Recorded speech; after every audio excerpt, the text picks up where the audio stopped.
It's the Mixed Martial Arts Hour with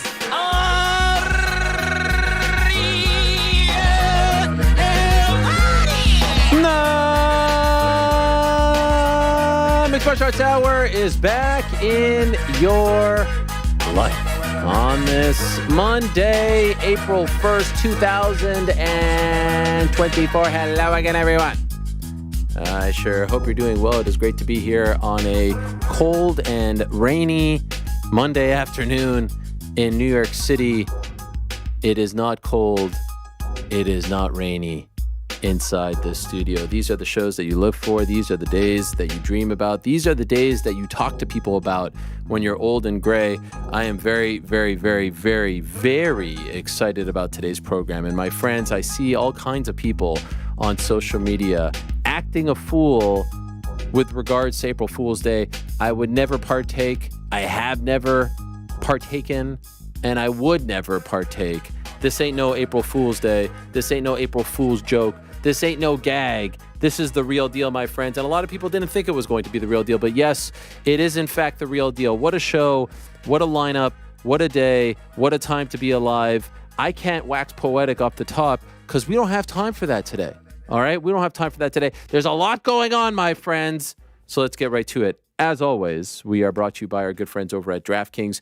More on them later in the program. We'll tell you about them. We'll tell you about everything going on in the world of the Parlay Boys. Big weekend coming up. PFL back this weekend. Of course, UFC back. And we are on the road to WrestleMania. Yes, it is WrestleMania week here on the Northeast. Philly, Saturday, Sunday.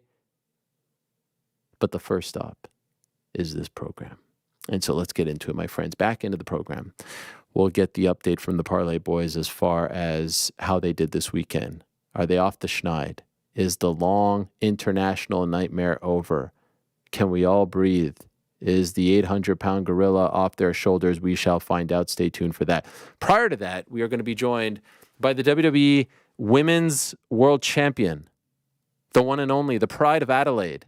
Mommy herself, Rhea Ripley, will join us in studio. You'll remember on Wednesday we had Becky Lynch in studio talking about her incredible new book, The Man, Not Your Average Girl, talking about Rhea Ripley, talking about their match this weekend, talking about all kinds of things. Well, during that interview, Rhea Ripley was apparently listening. She said she wanted to come in. Raw's in Brooklyn this weekend, tonight at the Barclays Center. And so before she gets to Raw, which I'm told is shaping up to be maybe the biggest gate ever for a TV show in WWE history, which is wild.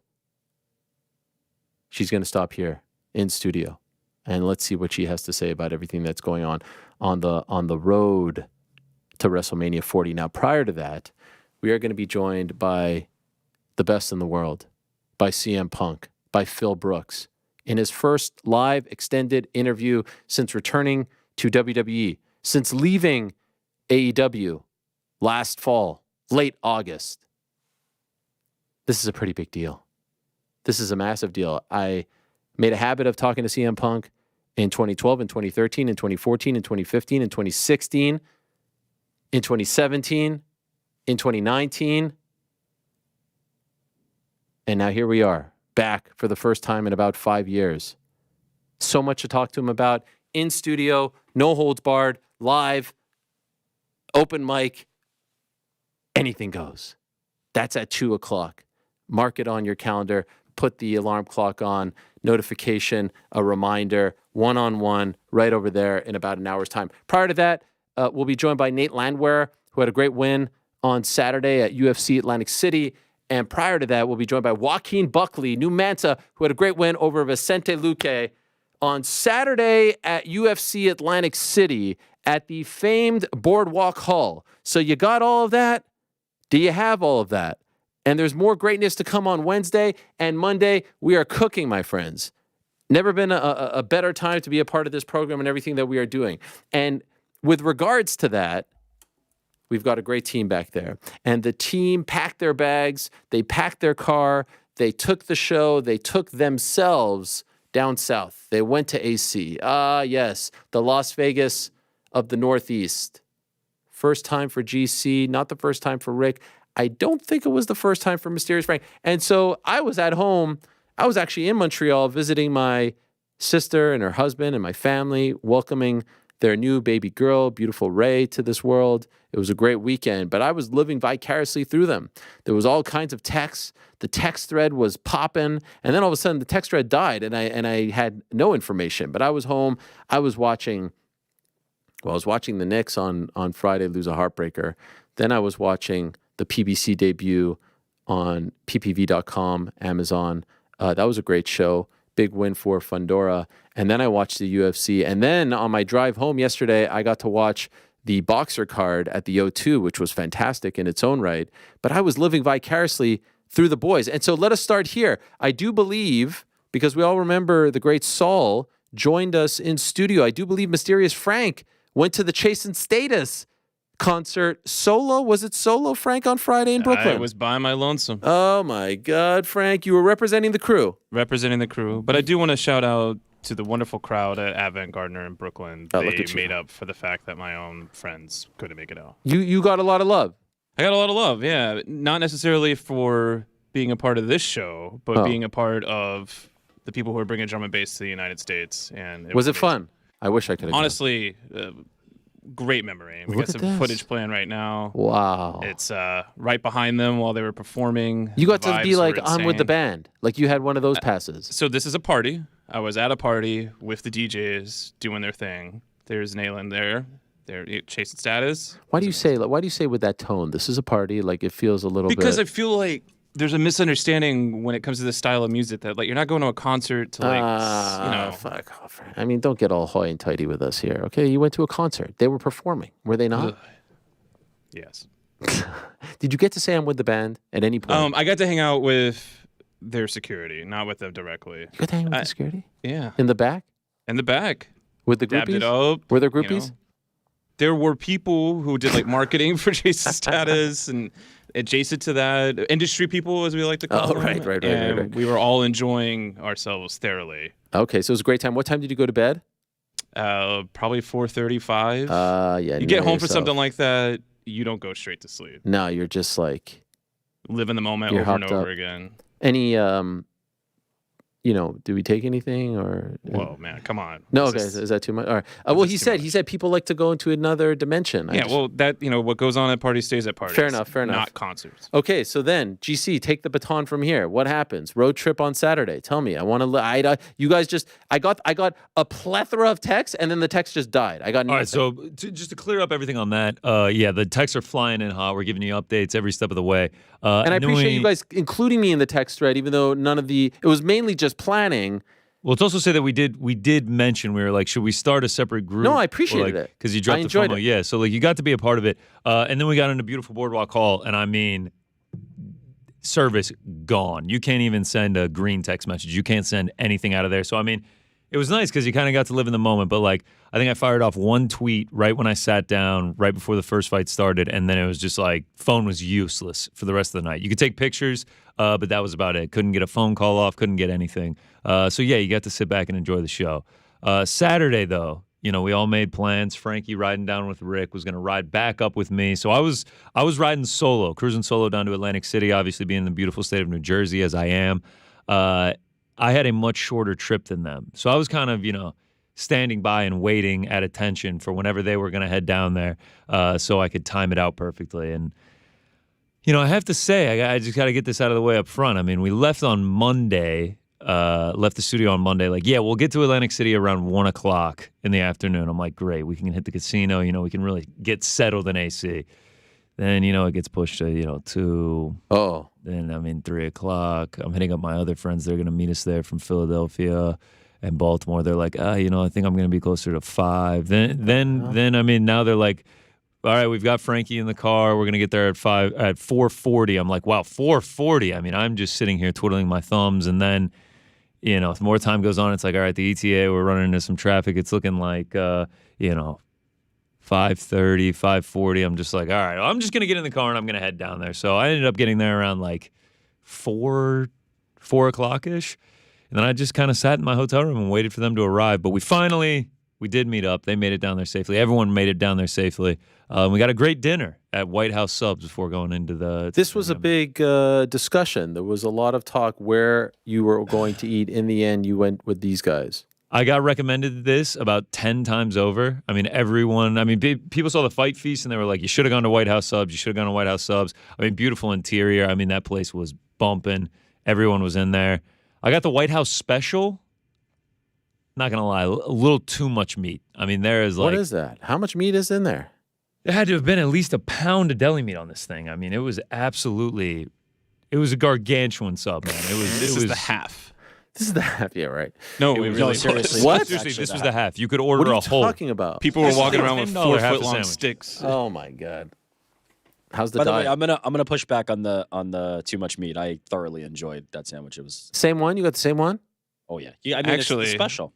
Oh, okay. Rick and I, we bonded over this sandwich. We ordered 2 different sandwiches and did a little swapperoo. Oh, fun. However, I mean, the amount of food they brought us was essentially 4 sandwiches. We got so 2 halves, thinking it would be, oh, that's a good sandwich, but it ended up being about 2 sandwiches. This is not a bad thing, by the way. Shout out to White House Subs. Shout out to White House Subs because giving it you was value. very good. It was very good. A lot of meat though. Like the White House Special, it was literally just like more meat, more cheese, and I was just like, I'm not gonna come to White House Subs and not get the White House Special. Should have just gone with their famous Italian. Absolutely should have. Should have just done And what that. are we rating this? I'm giving it a 7 out of 10. Okay. 8 out of 10. My Yeah, I'm sub higher. threshold is different. 8. I'm a strong 8 here. Very cheap, or very affordable. Good value. Good yeah, value. very good Wait, value. are you under the weather or what's going on? Lost my voice a little bit. Listen, we're a little bit tired. We were in got the, some we saltwater were in taffy. Just bleed? Screen, Just bleed? brother. Didn't sleep. Didn't sleep much. We'll get Voice- to that. voice We'll get is to that. gone, Yeah. Okay. Give me some leeway here. All right. So White House Subs, just a few blocks away from beautiful Boardwalk Hall. Have to say, from the back of it, I mean, when you're looking at the ass of it, when you're looking at the ass of Boardwalk Hall, it's tough, man. It's not nice. Tough. From the back, Rick was like, "Where's the venue?" I'm like, "That's the venue right there," pointing at it as it's like this close to us, and we just all started cracking up. It looks like a giant warehouse. When you get around to the front of the boardwalk, it does look a little bit better, and then the inside, like it's a very unique building. Like it's like a giant like cylinder warehouse. I got a couple pictures of it. Great venue for fights, man. It was a great venue for fights. That's a sick shot right there. Very close down. I got as close as I could right at the beginning of the night, before it got packed out. This is up from higher up seats, as you can see. Like it's a cool spot. Oh, that's a sick. Did you see did it come through when I sent you guys the article of the legendary events that have taken place in this venue? I think it did. Yeah, the Gotti, Tyson Spinks. Yeah, Tyson Spinks. UFC events back in the day. I mean, Elton John's been there. Incredible. Like, there's been a lot of stuff. Bruce Springsteen obviously been there as well. Yeah, I mean, I really liked the venue and like the crowd was into it. They were there fairly early on into the prelims, and then it was just a great night of fights, man. It was a really good time. I heard you got stopped. Like you couldn't do anything. Like That is false. That is false. How many times? Some people that watched the show definitely said what's up, said some really nice things. It was great to see the support out. But yeah, no, I definitely. Rick, did you get stopped a lot? I think it was about as much as expected for one of those shows. Like everybody was super nice, everybody was super respectful. Quick little interaction, go about your day, enjoy the. But like, how many would you say? Just Like one after the other. There was a 10, line of 20? them. Yeah, somewhere in that range. Sick. What are they saying? Like, Rick, The we love you. bathroom was the funniest. Don't when you're drive. kind of like cornered in with everyone. Okay. I feel like the bathroom is where most people. It's good lighting too. I think we need a PSA at this point. Oh, If you see somebody it's awful. and they are in the bathroom, do not say a word to them. Just wait. Just go outside and I wait. like saying what's up. I like No. saying what's up, especially What do like you mean you like saying what's up? the UFC has really long bathroom lines because it's a mostly male-attended sport. Sure. And this arena wasn't that big, so like the bathroom lines are typically long. If you say what's up in the line, that's completely fine. I'm even okay with it in the bathroom. I don't No, mind it. But there was one guy. Shout out to the guy wearing the Real Madrid jersey. He might be watching right now. He came up like, yeah, his pants still unbuckled. Was just like, yo, let me get a selfie. I'm just. Oh, bro. I mean, I thought it was funny. Did you- I thought it was did you do hilarious. it? He's wearing a Real Yeah. Madrid jersey. Interesting. Yeah, but everyone did kind of call him on it. They were just like, "Oh shit, man." Was it purple? No. It was Okay. white. Okay. In the line, before you've entered the bathroom doors, kosher. The moment you step into the bathroom, I'm cool with it. nothing. Do not talk to me. Do not talk to I think anybody. it's hilarious. I think it's hilarious. No. How was the crowd? It was good, man. It was really good. The peak of it was Weidman. When Weidman walked out, that was when like people were going, man. More than It was Blanchfield. Like, way more. Yeah, We actually, as Blanchfield was walking out, me and Rick looked at each other and we were like, Weidman got a way bigger pop. And then like when Buffer was doing his announcements and then he like called out Blanchfield's name, it was like it was not even close. Weidman got the biggest pop of the night for sure. Tough to have a 10 p.m. main card fight night on the East Coast, right? Like Energy was good though. The energy was good, but I will say, man, the main event, not the most exciting fight. Pretty clearly one-sided. I would say probably from like, I don't know if this could be seen on television or not, but like from the end of the second round, people started filing out like after each round. So like at the end of the third round, a bunch of people filed out. At the end of the fourth round, a bunch more people filed out. And then at the end of the fight, it was like one of those just like, shoom, like no one stayed around for the scorecards, anything. Like the arena got empty fast. Okay, so overall, you had not been in 2 years, right? Yeah. Where does this one rank as far as all the UFC events that you've attended? Probably second. Like Long Island. two. Long Island was a great time as well, but like this was still. Was this number 2? This was number 2. Yeah. Oh, I thought that there was more. Because no, it was just the Long LFA. Island and this one. Yeah, it was good, man. It was a good time. One thing that I really did like kept just noticing is like watching it on TV so much, you forget how big the cage is. Like you're like, man, they really got a lot of room to work with. Where like you're watching it on TV, it really feels small. Mm-hmm. The viewing experience, though, I will say, is I enjoy it more on television. 100%. Like wholeheartedly, no doubt, the viewing experience is better on television. This is I have said this to people time and again. Every fan, even if you aren't an MMA fan, but especially if you're an MMA fan, every fan should go to a big UFC, a pay-per-view, a fight night, experience it all. You have to. The atmosphere is incredible. The adrenaline is incredible. The production is incredible. If you are a fan and you've watched this for years on TV and you haven't been, you are cheating yourself. Go see it in person. Go experience it. I can then guarantee you that after those experiences, you'll say, you know what? It's actually better at home. If you truly want to lock in and see everything that's going on and enjoy the commentary and that paints a picture as well, there are certain sports that I think are better in person as opposed to at home and vice versa. I think UFC, I think MMA, because of the cage, because of the cameraman standing above, those signposts and everything, I think MMA, not just UFC, but MMA is a better at-home experience. There are other sports like hockey that I would say is a better live experience, right? Football, I would say, is a better at-home experience, et cetera, et cetera, et cetera. I think MMA is definitely in that at-home experience column. As TV production and technology continues to get better, I feel like the gap is almost like shrinking on even the ones that are good live for now. Like the TV experience is just so good now for all these sports. It's crazy. And you're comfortable at home. And you're at home. You got a bathroom, you got food, you got drinks. It's very easy, and the viewing experience is better. And like the energy is amazing at these events. Like when Weidman was walking out, it was awesome. And when Landwehr got that knockout, dude, that was incredible. And then he hops on the mic. Like the energy is, you cannot match it. Yep. But in terms of actually just like sitting there and enjoying yourself, plus like you are sitting in this arena for like, we got there from first fight of the night. You're sitting in there for like 7 hours. Go for the vibes and then watch on TV. Got a nice T-shirt. Yeah, it's a nice UFC one. Atlantic City. Got the. I like what they did with it. It's nice. Back. Did you get that from the the merch stand or Redbubble? Merch stand. Okay. Wow. No. I wasn't sure. Merch stand. Tried to buy a poster. You like to frame the poster for all the events you go to. Didn't have any. Only had signed versions for $200. I was just like, man, come on. I was like, can we just erase the names? Like, I just want the poster. What else happened? There was a fight by us. I think I got some footage of it. I was playing TMZ reporter. A fan fight. Ooh, oh yeah. Whoa. They were getting after it, man. Come on. Poor lady gets knocked down. She was trying to break it up with her husband. I mean, it was intense. What happened? That's fight of the night bonuses for these guys. They just started saying the F word to each other, going at it, and like the wife was like, "Please, no, don't do this," and the guy was like, "I mean, a lot of drinking. I think when you watch the people fighting, you want to fight more." Yeah. So yeah, they started scrapping. I mean, right by us. I was like, "Oh wow."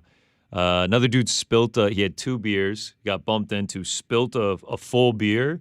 So everyone was like, oh, boo. So he chugged the other one, like a 25-ouncer, just like right down the gullet. It was impressive. Okay, so now here's the big question. What else? Fight ends, main event ends. Yep. Mano Fierro beats Aaron Blanchfield. Dominant win, 50-45 across the board. Dominant. There might have been a 44. It was just very one-sided. Pretty shocking stuff, considering how good Aaron has looked as of late. For sure. Joaquin Buckley with the big win, Chris Weidman with the controversial win. On and on it goes. We will get to those throughout the day. It's like about 1-something, right? 1:30 or something? Yeah, very late, very late. What's the plan then? What do you guys do then? Borgata. Let's go to the casino. You go to the casino with Rick or without Rick? With Rick. Okay, We all and go. and now you see Rick like El Capitan. He's in his element, standing. No? No. Rick That's is like that. he's very like he's like, I'm gonna chill with y'all. Let's play some of these lower level games while you guys get a little more tired and settled in. And then I'll go grinding. Does he actually say go grinding? Yeah, I'm gonna grind on the poker. Different tables. ways. He's like, So you're gotta waiting for the clock kids in. to go to bed. Got my lunch pail. It's time to get to work. Like things like that. He said pretty much every like cliche phrase in the book. Love it. But it would be weird if I was just like, "Hey, we're all here together. Let me just go off to the poker table." So I'm railbirding. I'm enjoying. I don't even know what Everybody railbirding gambling. means. All right, but I so love we have to say this. We start on roulette. All right, I'm not a casino guy. Like I saw the craps table. I'm just like, this is too intimidating. I can't. And I go up to the craps. I'm like, hey man, can I get some $1 chips? He's just like, I mean, yeah, you can, but like it's a $25 minimum bet. I'm just like, all right, this is too intimidating. Let's just do the roulette table. So I mean, me and Rick go over to roulette and we like snipe 3 blacks right off rip. And I was just like, that's when I should have turned to Rick and been like, all right, man, I'm sleepy. I'm going back to bed, and just called it a night. Then we went to like a virtual roulette, and then we started playing all these other BS games. Ended up being down, and then I was like, all right, Rick, I'll see you. Actually, the way that we lost Rick, there was like a food place still open, and we went down into it. Got like a water bottle, bag of chips or whatever. It's like 4 a.m. at this point. And we just all look around and we're like, where is Rick at? Oh, no. And I didn't have my phone. I left my phone up in the hotel room because it was like dead on battery. And we're just looking all around for him. Can't find him anywhere. I'm walking through the poker room. I'm like, Eric Jackman. Is Eric Jackman here? Nope, no answer. Go back to where we were at. I'm like, Eric Jackman. And we ended up just giving up and going back to the hotel room. And then I got back to the room with a text, and he was like grinding on the poker table. Wow. Well, first was getting a burger, because in that same place that they were eating, there was a burger spot on the other side of it. What time is You this can't now? See it. This is like 4 a.m. This is 3 or late. 4, yeah. Yeah. I grab a burger because look, you got to fuel up, right? Yeah, You gotta yeah. Get your brain. Yeah. Can't be all foggy and dehydrated and not well fed. Get the burger. Realize, okay, they're going up to bed. Send a Yeah, text. this and is now it's poker 4:04 time. a.m. This is 4:04 a.m. I'm looking at the text right now. Yeah, so I mean, I went to bed, wake up to Rick being like, he's got his poker chips as he's walking out. What time is that? What time? I haven't heard anything. I need the like breakdown 7. of what happened. Yeah. in Okay. poker. So tell us what happens between 4 o'clock and when you leave. The most boring possible thing. I'm sitting at a poker table playing poker. It's legitimately a grind if you've never played poker. Like I've played it not in serious modes, just like with my friends, and we've had like 6 or 7 hour games where no one ends up even winning. It's just like There was all kinds of ups. There was all kinds of downs, and then it's a grind. you just play the hands. You meet some new people. I had my burger. I also had sweet fries. I'm munching on my sweet fries at the table. Little conversation about sweet fries. Little Knicks talk. They'll talk about how everybody's night's going. Meet a nice FDNY fireman. Meet somebody who's a local, sells Acuras or no, what did he sell? Oh, Audis. He sells Audis in the New Jersey area. You meet this one, you meet that one. Yeah, it's just a good time. You meet a lot of new people. And what time make do you their money. leave? I leave the table 7. I text Frank. Now, I was willing to drive Frank back if Frank and his wife, his lovely wife, Who, me? if they were awake, but around maybe 4. First of all, I sent Frank a text at like in the 4 a.m. range, and he responds to it, and I'm like, oh wow, Frank, early riser. He's like, no, I just glanced at my phone. I'm going back to bed. Then I say, I'm starting to think about making a move back to go grab my car. If you're up and willing to get up, I'll take you guys. No response. So 7 comes. I'm like, okay, we did good. Poker's good. Time to cash out the chips. Send one more text. I'm on my way back now. if you're thinking about moving with me, it's time to move because now I'm going to start this drive. No response. Then I say, okay, I'm at the hotel where I've left my car. I left my car at their hotel. I say, 15-minute warning. If I don't hear from you in 15 minutes, I am leaving this hotel and see you Monday. And no response around that time. Maybe at like the 20-minute from that moment mark, Frank goes, we're still zonked out. See you later. Safe travels. And then we're on the open road, baby. And then we're driving back. Successful mission. I do need to point Fights, out, poker, home. Amazing. my wife fell asleep during the main event. Yeah. In the crowd. Yep. Yeah, we were like, man, Tracy, thanks for being such a It's a trooper. long night, man. She's literally sitting there asleep. With her head on my shoulder. Oh, I'm so sorry I fell asleep. I'm like, dude, it's totally okay. I mean, the main event was quite boring, I have to say. Like, it was just one-way traffic. It wasn't exciting. There was no big moments. 1 o'clock. It was Many moons ago, 50-45. Frank, you'll be happy to know, one of 2 events that my wife has been to with me, sort of. I was working UFC 136 in Houston. Frankie Edgar, Gray Maynard, she fell asleep. She was pregnant, though, so you might want to check during the prelims. might want to check. She was pregnant. She fell asleep during the prelims. Prelims, yes. wow. So This is going to melt my wife's heart, though. I mean, if it isn't your sport, yeah. if it isn't your sport, then, I mean, like, I get it. I get it. Like, it was a long night, for sure. Is it rude to ask how much you were up when you left? A gentleman never. Okay, fine. I just saw the photo. I was like, all right. Yeah, you know. Okay. I can tell you, we got up 75 on roulette, me and Rick, and then I ended up down 60 on the evening. All right. That's not too bad.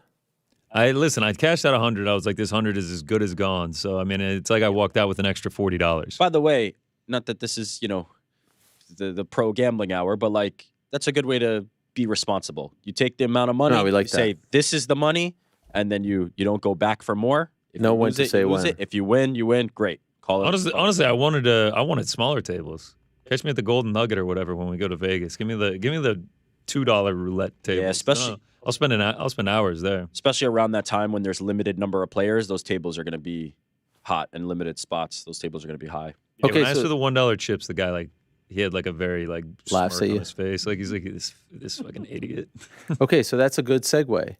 So now you've checked off Atlantic City, right? That's Yeah. off the bucket list. Off the bucket list. Vegas to come in Can't wait. a little over a week. Where does Atlantic City stand right now in terms of your expectations going in and what it ended up being? All right, so I would say that it met my expectations. Like it's a town with a ton of casinos. The casinos are all very nice. Outside of the casinos, it's really not that nice at all. And it's just like so touristy in a bad way. Like it's just like there's like outlets and Bass Pro Shops and Banana Republics. And it's like all these shops that you can just go to in your local mall are here as if they're like these destination places to go to. So it's just like a bunch of touristy stores and a bunch of casinos. And like, I suppose a beach. And that's about it. Okay, so overall, would you say that, it's a place you want to go back to? I have some friends that, okay, you're done. I have no desire to go. I said it was a 6 out of 10. You can certainly have fun there. I had fun there on Saturday night. But as we were pulling out, I was not like, hate to see it go, man. Can't wait to be back. I'm very glad that we're going AC then Vegas rather than Vegas then AC. There was a guy who actually in the bathroom line just started chatting me up, and he was like, "So you're doing AC to Vegas?" I'm just like, "Yep." He's just like, "Good, you're doing it that way because AC does not have anything on Las Vegas. You're gonna like that way better." I love the fact that he knew your itinerary. It's pretty hilarious. It is pretty hilarious. But yeah, it was a good night. Always enjoy going to UFC fights. Just can't wait to cross the pay-per-view off the bucket list. I mean, you'll be in Vegas for 300, which would be an incredible one to cross off the bucket list. But Yeah, God, other obligations. can you do the watch party like from your phone, or would that be weird? That would I mean, you think the internet's gonna hold up to be able to stream for That's true. 7 hours? That would be kind of cool if they say like, let's go to like if Mike is hosting it and then goes to you for reports throughout the night. It's Yeah. a different kind of vibe. Me sitting in a tuxedo by myself in Yeah. Mobile Arena. I'm down. They have like they have like those little like bars or whatever. You can go there if you want to be away. Just something to chew on. But overall, I feel like you guys had a good time. Everyone. Oh, for sure. We had a great time. I would just add, Frank said we bonded over the sandwich. I thought over the 4 or 5 hour car ride when we were talking life and spirituality. Oh, wow. And stuff. Bro, That would have been when we bought it, but I guess not. fire. They drove what? Yeah, we have a video. Drove there, by a like, controlled fire. We Yeah, believe look it at was a that. controlled fire. Was it just you and Frank in there? No, and Tracy. Oh, okay. Yeah, wow. And we Who, talked me? about a lot. We talked about a lot of different things, and I thought that was the moment, but I guess it was just the deli meat. We All right, you will want me- rebuild. Didn't mean anything.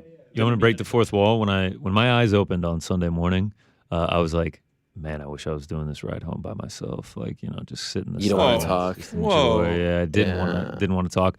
But I was actually very wrong. About 10 minutes into the ride, I was like, I'm glad Frank and Tracy are here with me. This is making this ride much more enjoyable. I'm a good entertainer. I have to say, I drove to Montreal for the first time by myself, back and forth, 6 hours down, 6 hours back. Yesterday was perfect because I got to listen. 6 hours is a beast. I got to listen to the whole boxing card. And, maybe my wife took it the wrong way, but I told her it was probably the most enjoyable drive of my life. Because when you're with other people, you have to stop when they want to stop. One stop each way, fill up the gas tank, on my way. No snacks, no nothing. Love it. Quick, in, out, boom. Just grind. Just Nailed grind it. out. Nailed it. It was, it's great to drive alone. I actually really like it. I know. That's what I was thinking when I woke up yesterday morning. But Where was all this when everybody was up? Well, I don't, not when you haven't slept. All right, so more on the card throughout, and obviously now we've gotten the experience out of the way, but we'll talk about the results and where everyone goes from here. One of the big winners on Saturday was Joaquin Buckley. Had a grand old time in Atlantic City, and arguably his biggest win to date over the veteran and longtime contender Vicente Luque. He is kind enough to join us right now via the Magic of Zoom. Joaquin, my man, thank you very much for the time. Congratulations on the win. Do you agree with that statement? Biggest win of your career so far, considering who Vicente Luque is? Let's start with this, man. How you been, Aaron? I've been good, my man. Good to see you. Is we good? You're looking... Is we good? Are we good? Yeah. Are we not good? Yeah, I'm just making sure. It'd be a long time before I talk to you, Aaron. Oh, my bad. Are you mad at me? Be a minute. Are you mad at me? I ain't mad. But you remember when you spoke to me back when I was with Dust? And you asked me that question. Would I be upset? When you were with who? When I was with Dale, Yeah. Amanda Brown, and I won my fight against Razak. Yeah, He yeah. said, are you upset that it took me this long to interview? And I said, no. Because, I had to get my wins back and all this other stuff. But, my career has been going very well right now. And, you never reached out to me, during my 170, takeover. Okay, that's my So bad. I'm just asking. That's my Yeah, bad. you good? Although I reached out to your manager yesterday, and that's Brian Butler, of course, the great Byron Butler. And I say this to everyone who says what you say to me. I'm not stopping any manager from reaching out and pitching their client to me. So, maybe the same questions could be asked of him. Why isn't he asking me to have you on too, right? Yeah. Well, I made a little joke, on Instagram, You told me, I don't want that smoke. I guess. Who said that? Me? Yeah, I don't know if it was somebody playing at you, right? It had the aerial, check mark on it. Yeah. What was the question? What was the question? I don't know what this is. Oh, no. It was a little joke, little joke. You know what I'm saying? Little joke. I was like, with what you was being mad about and what you was getting upset about, you should change your name to El Hawaii. And you was like, hey, be careful. No, I can assure you that was not me, my man. I don't. You think I'm saying to Joaquin Buckley, be careful? You think I'm that crazy? Yeah. What was I whining about? Man, it was a lot of things that you was talking about that with the fighters and with the UFC and stuff like that. But if that wasn't you, then I guess Well, that's my fault. maybe the clip was me, but I would never say to you, be careful. What was I saying about the fighters in the UFC? A lot of things. What are you tell me right now. I want to hear. Well, just with a lot of fighters, man. You've been in the business for a long time. Obviously, you have the respect what you do, and you do it very well. You got a lot of I say facts, right, that you keep down about the UFC and about different fighters. But me personally, I feel like when we come on your show, you try to use us as a weapon against the UFC, right? You use your platform, but you try to set us up low key, right? For real. With certain questions that fighters you already know. If we have those conversations and what we try to talk about could have us get in trouble with who we work for. Like what? Give me an example. It's a lot of things, man. You know better for myself, for No, yourself. I don't, because I don't What I'm agree. talking about. I don't agree. Honestly, I don't agree. I mean, been doing the show since 2009. You think I'm trying to make the fighters look bad and do this show for 15 years? I've been doing this show. I have the fighters on because I love the fighters and respect the fighters and want to give them an opportunity to tell their story and, be able to learn more. I want to learn more, and I hope that other people learn more when they hear from you guys. So I'm not trying to weaponize anything. That would be crazy, and I would be wasting my life doing that for 15 years. That would be a futile mission on my part. The UFC is much bigger than me. Yeah. We all know this. Yes. Mm-hmm. All right. Well, I'm happy that we're having this conversation. Yeah, I'm sure. Okay. So do you feel like the win was the biggest win of your career? Yeah, I know it was. Unfortunately, a lot of people think the fight was rigged. And rigged? Vicente Luque, threw the fight. That's what they feel. Yeah. That's crazy. Who's saying that? A lot of people. A lot of people. You can't listen to these people. A lot of random comments. Yeah. What was your impression of how the fight ended there? Because it looked like he made maybe the mistake of pulling guard, and then you made him pay for it. I feel like Vicente just quit in there, point blank. Period. Okay. Yeah. Could you tell that he was? Could you tell that he was looking for a way out? Yeah. He didn't want to be in there in the first place. What do you mean before the fight started? He didn't want to be in there before the fight started. He didn't want to be in there in the first place. No. How did you feel that? Like what made you sense that? When you're a fighter, you can just sense those things. It's hard to explain. You got to get in there and find out. Okay, so is this from the stare down you sensed it, or was it from the weeks leading up to the fight? I knew it the moment I saw him. The moment I saw him at weigh-ins, I knew it. He didn't want to be there. I saw a video of you on Saturday. You were very calm and relaxed and having a great time at the pool. Did that feed into your confidence, like seeing and sensing that from him, that you felt like, okay, this is going to be my night. I can let my hair down a little bit before the fight? I mean, that's just me. That's just how I rock, bro. I do my thing. I feel like as long as you train and you prepare like you should have all the confidence in the world that you're going to win. So, so I went out there to the hotel to a little pool night party that was going on, and I just did an open workout, which was pretty dope. Yeah, it was amazing. The footage was great. Have you done that in the past? I know sometimes it's in closed-off venues, so you can't do that. But have you done that in the past, and we just haven't seen it? No, that was the first time. That was the first time right now. I'm sure I would have done it if I had the opportunity to do it before. But that was the first time right there, yeah. Okay. How was your experience in Atlantic City? Classic place, legendary spot for fights. Did you enjoy it there? Nah, everything was cool, man. Atlantic City is definitely a spot that I'd love to come down to again and get a fight out there. Everybody showed me so much love. It was a cool spot and a cool venue to go to with so much history behind it at the boardwalk. So I feel like I made history that night, and I'd love to do it again. Yeah. Michael Spinks, Tyson, Gotti, legends, early UFCs have been there and whatnot. And afterwards, Michael Bisping was kind of pressing you to name a name, which I respect the fact that you didn't feel like doing that, but you had a city in mind. You really want to fight in St. Louis. And I saw in the post-fight press conference, you said that if you and when you get on that card, you'll be the main event. Is that your feeling, or have you been told that by the UFC that they want to make you the main event of that card on May 11th? You already know we don't talk to the UFC, so that's just a feeling that I have. If I'm able to fight in St. Louis, I want to make it worth it. I want to come back and put on a show at the highest level, which would be a main event. Instead of just being a part of the show, I will be the show. I'll be the reason why everybody's coming to the event. And so it's just a feeling, but just my feelings, yeah.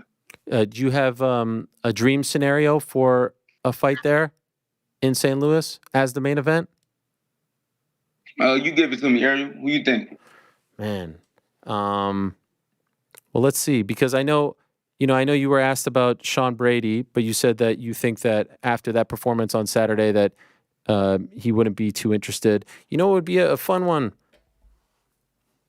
Now this is in a month and change, so this is a pretty quick turnaround. Maybe not for you, but maybe for someone else getting the call here. Do you like the idea of Gilbert Burns or no? I actually love the idea of Gilbert Burns. You know, right now we 3-1 against the team. The first guy that beat me from that team was Logan Storley back at Bellator. He held me down for 15 rounds. And after that, I knocked out Impa Kasagana, Andre Fiallo, and now their boy Vicente. So now I'm, 3-1 with them. That's a good story. I would have said, by the way, the guy who beat him, Jack Della, but then we found out that he broke his arm. So I'm pretty sure it was his arm. He's going to be out for a minute. Yeah. He's going to be out for a minute. And plus, he called out Shavkat. Right. And I think Shavkat is also a Kill Cliff fighter. Yes. Which I'd love to have that, but I think it's Ramadan or something like that. So he won't be participating. Okay. What is the difference between this Joaquin Buckley at 170 as opposed to 185? I feel like the difference for me and who I am is just that, now I'm fighting in the weight class that I should have been fighting in for the longest time. It's still me. It's still the same old guy, but I feel like for me, it's just like getting the success and being able to really showcase my talent and my skill set. Truthfully, I think people think it's a difference for real, but it's really not. It's just I wasn't fighting in the appropriate weight class for myself at 185. Why were you at 185 to begin with? Because I couldn't find a fight at 170. Oh, okay. From the beginning. Is it tough? We talked about it a long time ago. Yes, I remember. And also after the win over Impa, we spoke as well. No, that was the only time we spoke. After the win with Impa and then Razak. Yes. And that was it. All right, so that's 2 times. Yeah, that's 2 times. Yeah. That was the first time we spoke. That's the first time we spoke was with Impa. And then when I had lost to, what's that boy name? The Kiriko. And then I beat Antonio Arroyo. I was like, man, I got to do something crazy to get people to talk to me again. And then I had my boy Dust come in, and you made that confession to me, right? That was the first thing that you asked me. Are you mad that we haven't spoke in a while because of that? And I was just like, no, we good. I took my L, so, I had to get my wins and blase. But I just found that funny. And when I made that little joke, you said it wasn't you, though. Even though it had the blue check mark, you said it wasn't you, so I'm going to believe it wasn't you. Yeah, honestly, I don't remember this. I would never write that. But, I don't know if the knocks to the head are getting to me, but this doesn't sound familiar. It's all good. But regardless of that, though, I just find it funny. I was like, I'm succeeding. I'm doing real well in my 170 debut and going off, and I don't hear nothing from Ariel Helwani. I don't get the conversation, and now I had this fight with Luque. Now you want to talk to me. So, yeah, you only like to fuck with fighters when they hot, Which I understand, it's a show. It's the show at the end of the day, But I feel like, yet again, when you speak to us and when you talk to us, you sometimes use us when we got, a lot going on to kind of slow down our momentum with a certain organization and a certain promotion. You understand what I'm saying? Well, I mean, obviously, if you feel that way, then, I have to respect your feelings. We had Chris Weidman on the show last week, and he had not won a fight in quite some time. So I wouldn't say that he was hot per se. And, we had Chito Vera after his loss. We had Francis Ngannou. So I'm not just talking to fighters after. So you pick and choose. I mean, dog, I do a show twice a week. Like I wish I could do a show every day, But again, I would say if you really wanted to come on, and I am sorry if you felt slighted in any way, I would love for managers to hit me up as well and say like, hey, let me get my guy on. I never got that text. So that's and I reached out to your manager yesterday to have you on. So just that was me. That wasn't someone pitching you to me. All right, that's cool, man. Us fighters, man, we sensitive, bro. No, I get it, man. We sensitive. I'm happy we could talk this out. I wish we could have talked it out maybe off air when we were texting earlier, but maybe people like that sort of thing. Yeah. You never know. But I think we're good now, right? I don't have no issues with nobody. Okay, neither do I, for the record. So this is gonna be gonna be a quick turnaround. We plan on it. It's up to the UFC though to make something happen. Okay. Does it make it easier to have a quick turnaround when you're fighting at 170, so that way you don't have to, worry about the weight cut and all that? You could just kind of stay in this in this kind of welterweight gap here and not have to worry about being inactive for too long? Well, being at 170, I still have to focus on the weight. Funny enough, moving back down to 170, my weight has gone up just a little bit more. So I have to be more focused on my diet and what I eat and, my cardio and my condition to keep my weight down. Okay. So at 185, there used to be quick turnarounds all day. I could get a fight in 7 days notice and, be good. But that's not the same thing as in 170. So. But if you stay ready, you ain't got to get ready. So I'm preparing myself to fight May 11th. Okay. Well, I hope as a promise that I will. I love that, and you deserve that, and I hope you get it. So again, congratulations on the win. Good luck getting that fight, and I hope to talk to you on May 13th after the win in St. Louis. Yeah, that's 100. All right. Thanks, Joaquin. 100. All the best to you. All right. Bet. There he is, Joaquin Buckley, joining us after a big win in Atlantic City, New Jersey. A gigantic win for him. Now, let us move along and talk to another man who had a gigantic win. His win was over Jamal Emmers, his first stoppage win as far as a KO. He's had submissions before, but his first KO or TKO in the UFC. We are talking to the great Nate the Train Landwehr. Hello, Nate. How are you? What up? What's going on? You're not mad at me too, are you? No. Hey, I play the game, baby. Yeah, golly. Never got so much shit for having someone on the show before. Yeah, I know that's right. Yeah, that's right. How you feeling, Nate? Yeah, man, I feel good, man. Got some couple stitches, little black eye.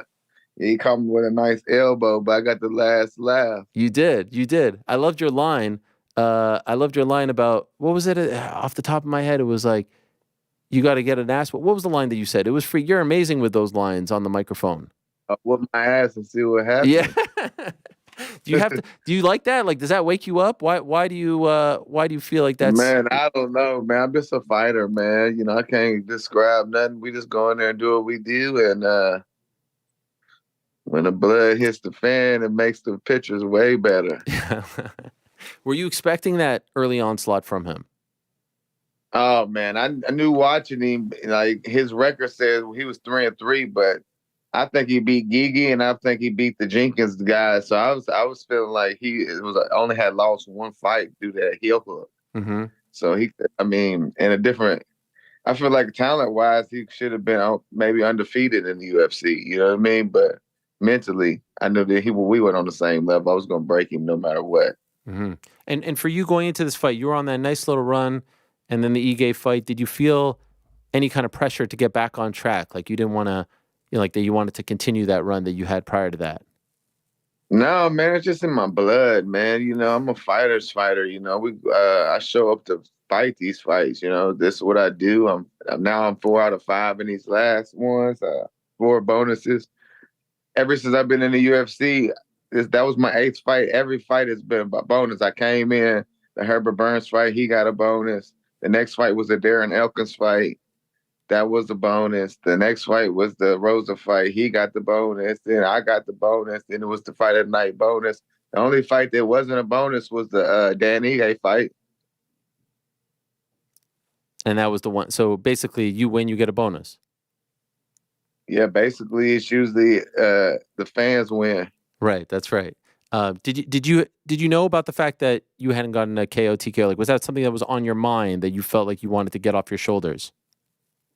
Oh man, I've always wanted to jump on top. I mean, think about how many people's been in that octagon and never jumped on top of that cage. I knew I had to do something great to get up on there. Yeah, and what a great crowd, right? They really seem to like you, even though you're from Tennessee. I felt like they really embraced you. No, man, something about people don't like too much easy wins. You know what I mean? People hate when it's real easy. So him beating me up a little bit was like, wow, you can get behind that. Mm-hmm. Coming back, everybody likes a little comeback story. First fight as a dad, right? Yeah, man, that was good. So the 50 grand is going to help my boy for sure. How old is he now? He just turned 6 months. 6 months. And what's it been like? Man, for me, I mean, it's not been much different, but for my wife, I mean, it's a whole lot more work for her. But I mean, I got to do my thing too. But mainly, she's handling that. Sure. And what about the sleep? Or did you sleep elsewhere as you were in camp here? The sleep is tough. No, yeah, definitely. So I left. I go down to Miami for training. So I had to leave them. So that was tough. It was my first time leaving my family for a camp. So that was pretty tough. But, I come from a military-based town, so pretty similar as joining the service. How long were you away from them? 10 weeks, man, 10 weeks. But I flew back every 2 to 3 weeks just to see him for a quick weekend and then back. So the last time I seen him was 3 weeks ago. So, damn. Yeah. Was yesterday the first time you saw them in that stretch? Or they didn't go to the fight, right? Nah, I just went ahead and I just told my wife, it's cold up there. There's nothing really to do. Ain't no sense of flying all the way in just to be cooped up in a hotel room. So I kept her home. Yeah, first time I seen him in weeks was yesterday. Yeah, when I flew back to Nashville. Wow, on Easter Sunday. Easter Sunday, yeah. That's great. A little too young to do the eggs and the bunny rabbit thing, though, right? Yeah, he too young. I mean, we could do it, but he's not going to really remember that. Yeah, of course. Did you feel like a different person going in there as a dad, fighting for the first time? Not really, man. You compartmentalize all that. You don't put that kind of. A lot of people they put that pressure on themselves, different pressures. Man, this is just my passion. This is what I was called to do. This is what I do, and that's why I think I performed so well because I love this shit more than nothing else. But at the same time, I don't care about it like that. Yeah, but as you mentioned, you do have a mouth to feed now, right? Another mouth to support. Yeah, for sure. I go for construction day in and day out, make ends meet. Sure. I'll never fail. You know what I mean? I'll never fail. It'll never be a reason for me not to get. I got 2 hands, 2 feet. One day, if your son says to you, I want to be like daddy, I want to be a fighter, would you encourage that? That's a tough one. I almost wouldn't even wish this life on my worst enemy, but I would try to discourage him as that first little discouragement. And if he could get past that, that's why I always tell people, don't do it. If me telling you don't do it's going to break you, then you ain't got what it takes. You know what I mean? That's always my go-to. I try, don't do it. Somebody tell me they want to fight, like, don't do it. Don't do it. If that little don't do it can break a man, then you'll never be able to make it. Why wouldn't you wish this on your worst enemy? Bro, it's a hard knock life, man. And this fight shit like falling in love with a neighborhood hoe. She ain't never gonna love you. Damn, I never heard that before. That is a tremendous line. Have you always felt that way, or do you only feel that way now? No, man, I always knew it, man. It's like you think about winning in general. You can give your whole life to win it. There's nothing that separates winners from losers except for the win. We do the same shit every day. We get up, work, grind, put our whole lives in this. But think about it. The whole roster, half of them lost their last fight. It's not that they didn't work harder. No, they didn't put nothing into it. It's a fine line. You go out there and put it on the line and you either win or lose. Yeah. It is tough. Do you still enjoy it as much as you did when you were starting out? Oh, I love it, dog. This is in my blood. I love this more than I probably should. What do you mean by that? Why shouldn't you love it to the extreme? I don't know. It's just one of those things to where it's like a high that's high. It's kind of like that's what when people ask me what's one of the takeaways from it, man, it'll dole out the rest of them Saturdays out the year. It's hard to fill them blocks. You go out there and have a good time with your buddies. You're like, hey, I'm having a good time, but it ain't like that high off of winning. And you walk back to that backstage and everybody's treating you like you might even be something different. Mm-hmm. What's more intense, the high of winning or the low that comes with losing? That's a good one. I don't think mentally, I think just the bounce back from losing is the hardest thing to do. Okay. But for me, it's always been real simple because I'm about that life. What do you mean by that when you say that? It's always just been in me, man. I'm always about that. Just the next one is the best one, man. For me, it's like growing up, you ain't really have. I was fast enough, but I wasn't the fastest. Strong enough, not the strongest. So I was never able to rely on, all right, I'm good. That's why I tell all my buddies, being good don't get the job done. You know what I'm saying? You could be the better than the person you're fighting, but that don't mean shit when you get in there. You know what I'm saying? You got to go out there and get that, make that happen. How are things in Clarksville? I know you guys had some tough times recently with the tornado. How are things now? Yeah, man. Our city is resilient, man. We came together faster than the tornado hit. The turnout took minutes, and we was out there minutes later cleaning up. So our city's resilient and a beautiful city, and we already rebuilding. Everything's almost back normal. Oh, wow. Okay. And as far as your family, your loved ones, your property, were you affected? No, I mean, it's crazy to think 2 streets over, there was a car on somebody's rooftop, and my my garbage bin didn't even blow over. Wow.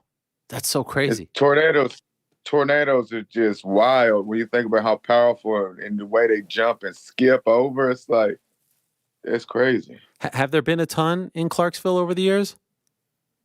It's seeming like it's a little bit more regular now. When I was a kid, I can only remember one hit in the city in 1999, one hit. And I think last year, one hit. We've had a couple scares. So it seems like whatever is happening, it's kind of switched over, like Tornado Alley type, whatnot. But it definitely, I'm ready to get me a storm cellar. Yeah. Did you stay in your house when it was happening, or did you have to evacuate? Yeah, crazy thing is, that was one of the weekends I flew into town, so I was here. Yeah, you probably would have felt better, right? Here. As opposed to being away, right? Thank God I was here. Thank God I was here. But think about this: we're a big military base, so there was a lot of soldiers cross seas training or over there on duty that wasn't here for their families, and how traumatizing that must have been. So, yeah, hats off to those guys. Damn. Did you feel like you were fighting for your town on Saturday as well? Man, I always fight for my city, baby. Yeah. Everywhere else. I mean, I've been all over the world, and the first thing I'm yelling is Clarksville. That's right. You represent them well. Yeah, it's a privilege and an honor. I love the way you fight, because you really do seem to be enjoying everything. And then you take advantage of your time on the microphone and you feed off the crowd. Like, you're one of those guys, when I think of the guys who needs to be in front of a big crowd, who is putting on a show for them, but is also feeding off of their energy. Like, you're quintessentially one of those people, in my opinion, one of those fighters. Oh yeah, I love it, man. I feel like for a guy like me, this was as close as I can get to what I was supposed to be. You know what I mean? Probably in a real life, I should have been like some kind of warrior, ancient. You know what I mean? But in this time period, this is what we got to hang on to. I love it. So obviously you have to heal up. Realistically, when could you return? Yeah, I was thinking about that, talking to my people. Probably late July. I mean, this thing pretty gnarly, so it's going to take a little while. Yeah. So like Frankenstein out here. Yeah. Good thing I'm already married. Yes. It's cool. For my poor wife gotta look at me. I'm like, oh, at least you pretty. I'm just looking at you. Yeah. But yeah, I was thinking at the end of July, probably maybe August. It's like timing wise and who's gonna be available, and yeah, I'm ready to get back too. I took that long layoff with my son being born, so it felt good to be back in that cage, man. Do we have a ideal opponent? The next one?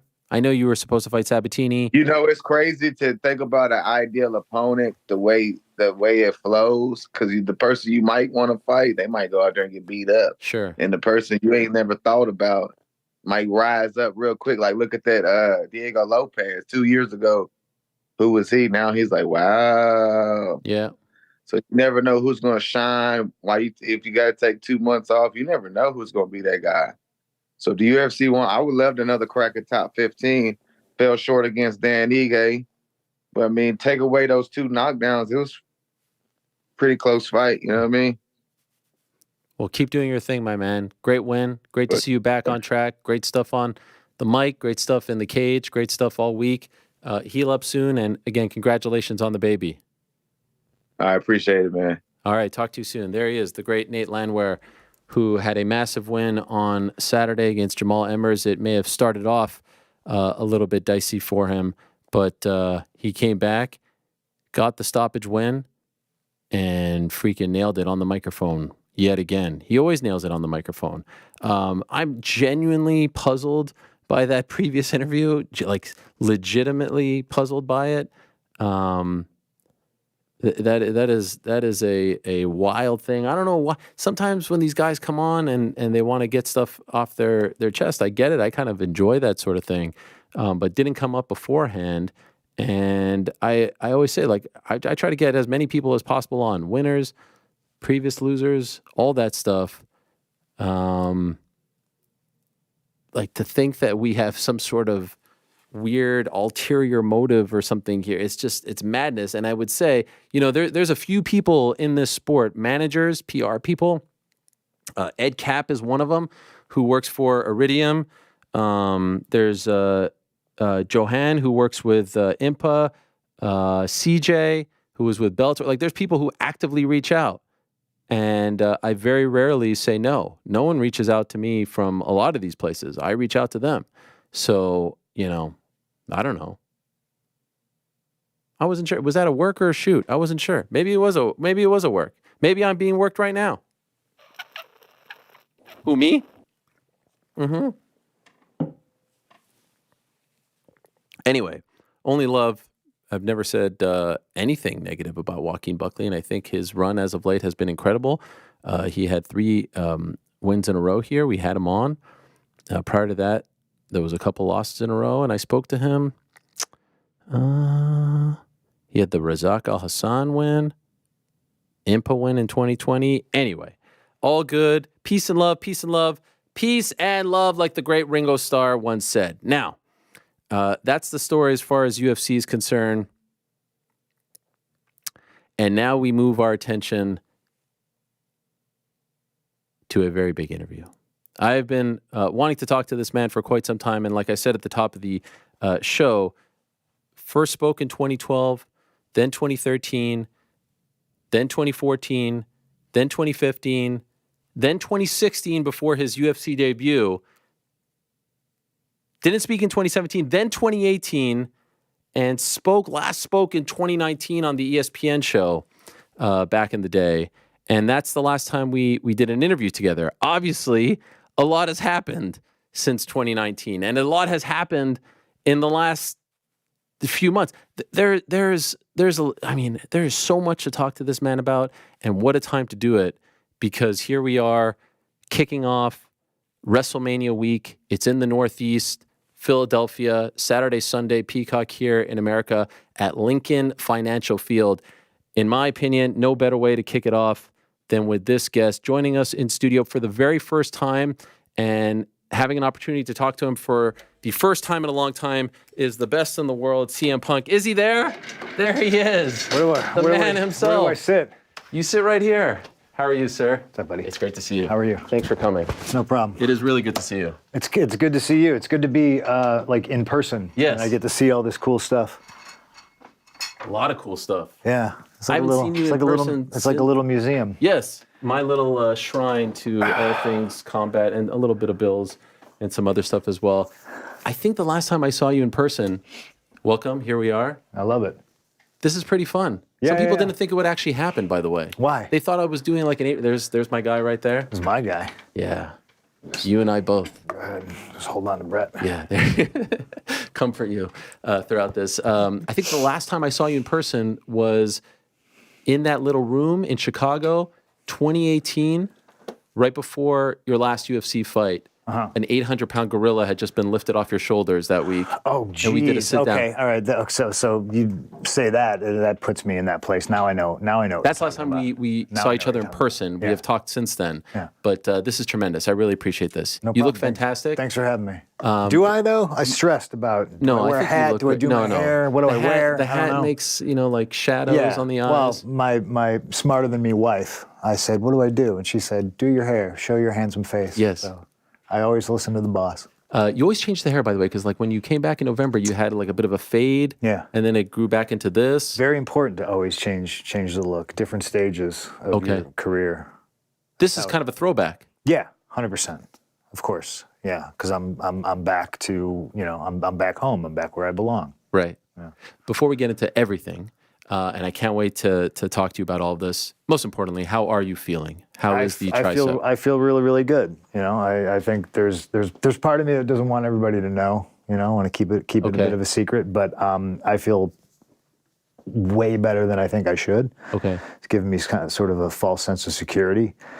And there's very much the hockey player in my head, just like, oh, you could have made Mania. You could have just taped it up and, Really? Yeah, they're protecting me against myself, though. You think you actually could have been involved in a physical way? I like I said, they're protecting me against myself, which are doctors is a welcome change. Yes, 100%. Like I love it. I'm the one that's trying to push everything based on protocols for ruptured tricep tendon, but they're telling me to pump the brakes, and I'm just sitting back listening to them as best I can. You have torn that tricep. Yeah. Is it the exact same injury? Yeah. Okay. Yeah. Felt the same? No. This one didn't feel like anything. It didn't hurt at all. It just felt like a rubber band snapped in my arm. This one, I very seldomly use the word agonizing. This was very, very painful. Wow. Yeah, it hurt like hell. And it happened in the Royal Rumble match? Yep. It made me optimistic because I was like, oh, well, certainly I didn't tear it off the bone like the other one. Like maybe I don't know. Because it hurt. Like I knew immediately. Wow. I was just like, oh, this isn't good. How far into the match? Do you remember the moment it happened? Oh, yeah. Yeah, 100%. Not that far into it. I still had a bit to go. And you just had to gut it out. You make split-second assessments, I think, in situations like that, and I have famously been in Royal Rumbles before where I, probably should have been taken out of them. But this wasn't a concussion, and this was one of those things where I grabbed my arm, dig my finger right in there where my tricep's supposed to be, and there's just a big hole, and I just go, okay, all right, so it's gone. It can't get any worse. You just kind of power through. That's a situation where I think it's acceptable to make the call as a wrestler. Like most other times, I want everyone else to make the call. Right. There was some hypothesis that an audible was called as a result of this. Is that accurate? No, but good. I want people to think that. Okay. That's the great thing about me. Right. Always audibles. Oh, that didn't mean to happen. Good. So this is a weird one because, I've been thinking about this interview. I actually drove to Montreal to see my sister. She just gave birth to a girl. Mazel tov. Thank you. I appreciate that. And I was in the car by myself, 6 hours here to there, 6 hours back. And all I did was think about this chat because there's so many chapters since we last spoke that I would love to cover with you. Sure. But the chapter that I think is most interesting to start with is the return, if we can. So WWE is back in Chicago, Survivor Series, November 2023. Mm-hmm. You return. When does that ball start to roll? Because I think a lot of people are hoping, all right, you're free and clear. Could it happen? They're looking for any sign. Someone says something in commentary. Oh my God, he's foreshadowing. When does that ball actually start to roll towards the return on that Saturday night?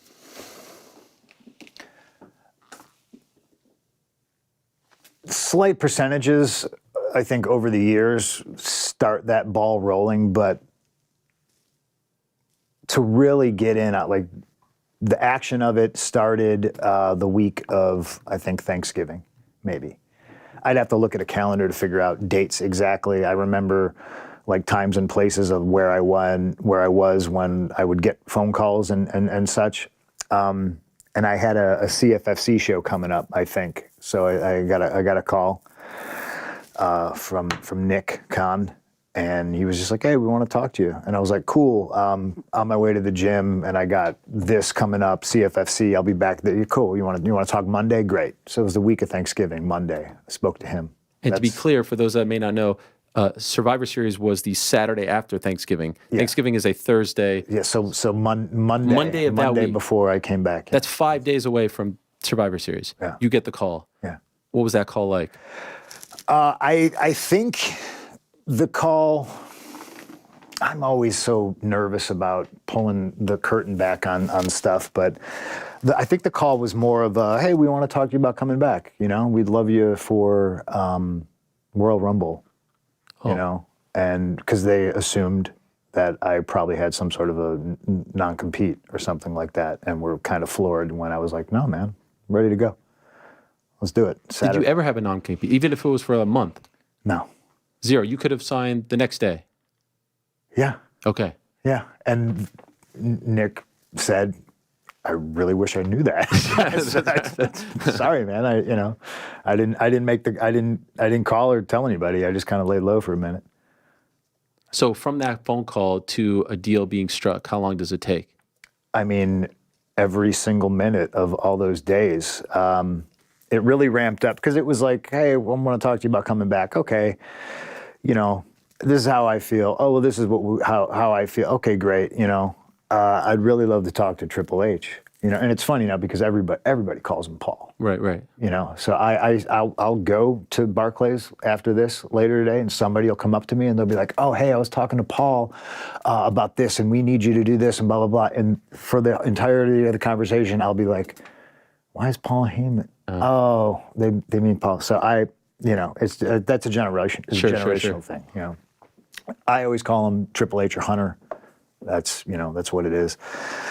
And then when I spoke to him, that's when the ball really got rolling, you know, because it was a very I asked him if he wanted to talk on the phone, and he said, no, I would actually rather I would like to FaceTime you so I can see you. And I was like, oh, that's interesting, you know, and we just talked about a whole lot of stuff, and about, you know, stuff that was at one point serious to probably both of us that is like silly now, and we just kind of laughed, buried a hatchet, and then we started talking business. And I was like, man, this is like Thanksgiving. I don't want to bother you. You're with your girls, like, you know, we can talk about it later. But then I was just like, oh, well, Friday, and then the show's Saturday. It all got done very, very fast. My lawyer was not stoked to be working OT on Thanksgiving, but he gets paid handsomely. So, did you feel like that conversation had to happen for this to proceed and be successful? Like you couldn't just show up on Saturday at the arena without having that conversation with him? I think there's a world where it very much didn't have to happen, but I think we're both men, and I think we're both, you know, gonna talk about stuff, you know, especially when it comes to business. But, you know, I do think it was important knowing where we wanted to go to talk about stuff and get it all out of the way. You know? How long was it, the initial FaceTime call? God, I don't know, Ariel. We chatted for a while, you know. Because I saw him, I don't know when it was, where I went to the building to visit people and I got thrown out. That was in May, I believe. Okay. Yeah. So I saw him for like a heartbeat there. So like I think obviously things happen behind the scenes in sports, and they take on lives of their own, you know, and people run with it, and people might not know like the details. And so of course everybody thinks, you know, we hate each other, like on-site fist fight, hate each other. And I don't know if that was ever, you know, the case, but that's kind of what we needed to talk about, you know. And I saw him back in May, and, you know, and then I think he had to make a phone call, and somebody was just like, now get him out of the building. I was like, all right, cool. Was that Vince's call? Yeah. And did you show up unannounced? Yeah. No one invited you? Yeah, I was, again, I love plugging CFFC. We have a show coming up, by the way, April 12th in Atlantic City. Oh, yes. Yes. You'll be on the call for that? I will be on the cans. I love it. Yeah. You do a great job with those. Thank you. Thank you very much. I did a CFFC in, I want to say Orlando or Tampa, I can't remember. And I was on a flight back to Chicago, and I was sitting next to a guy named Jason Jordan, he was a wrestler, got a neck injury, and now he's been a producer for WWE for quite some time. And like the last time I saw him was every bit of a decade ago when I was doing like some charity stuff for Steve Kern. This is pre-NXT. It was called FCW. And I see him and I'm looking at him and like he looks at me and he says hi and I'm like, oh shit, dude doesn't recognize me. Okay, you know. And then all of a sudden he turns and he looks and he's like, well, holy shit, what are you doing here? And I was like, yeah, I thought it was you, you know. And I'm chatting with him. And I see all these other wrestlers getting on the plane and stuff like that. And then there's a whole gap. There's a generation of people that I never met that started pretty much right after I left, 2014, 2015. Nice lady by the name of Liv Morgan helped me find my earbuds that fell out of my pocket while I was sleeping on the flight. She was a sweetheart. She whole plane empties and she's like on her hands and knees, like looking around. She's got small hands. She's like digging under the seats and and looking for stuff. And then my friend Bailey messaged me and she's like, oh, my friend Liv was on the flight with you. She says you were so nice to her. I was like, oh yeah. She's like, yeah, we have a show in Chicago. You should come visit. Throwing Bailey under the bus now. Yeah, it's all her fault. And then I laughed because I landed, got on the train, went home, and I was, I'm no wife, no dog. I don't have anything to do, and I'm just like, yeah, I'm gonna go visit my friend Bailey, and I went. And that was your first time back since 2014, backstage at a WWE event. Yeah. And did it feel good? Did you feel on edge? Because I thought when I asked you at the top here, like when did the ball start rolling? I thought maybe it started then, but you were still under contract, right, with AEW. I went to visit people. There was no ulterior motive. I'm the old timer in the business, and there's a show in town. I wasn't trying to get a job or anything. I literally went, and I saw like the few people that I saw before I got thrown out. It was all, I saw Miz, saw Bobby Lashley, Baron Corbin, like everybody was just so nice and kind, that's the only reason I went, maybe for free catering. Yeah. Were you mad that they asked you to leave, or did you understand? I expected it, I expected that to go. I wasn't sure if Vince was there, I think he was doing stuff remote via Zoom, because this is in between, like Vince is gone, now he's back. And I didn't know the politics of things. I just went to go say hi to Bailey, a few other people. Did anyone from AEW get mad that you were there? Oh, yeah. What happened? Yeah.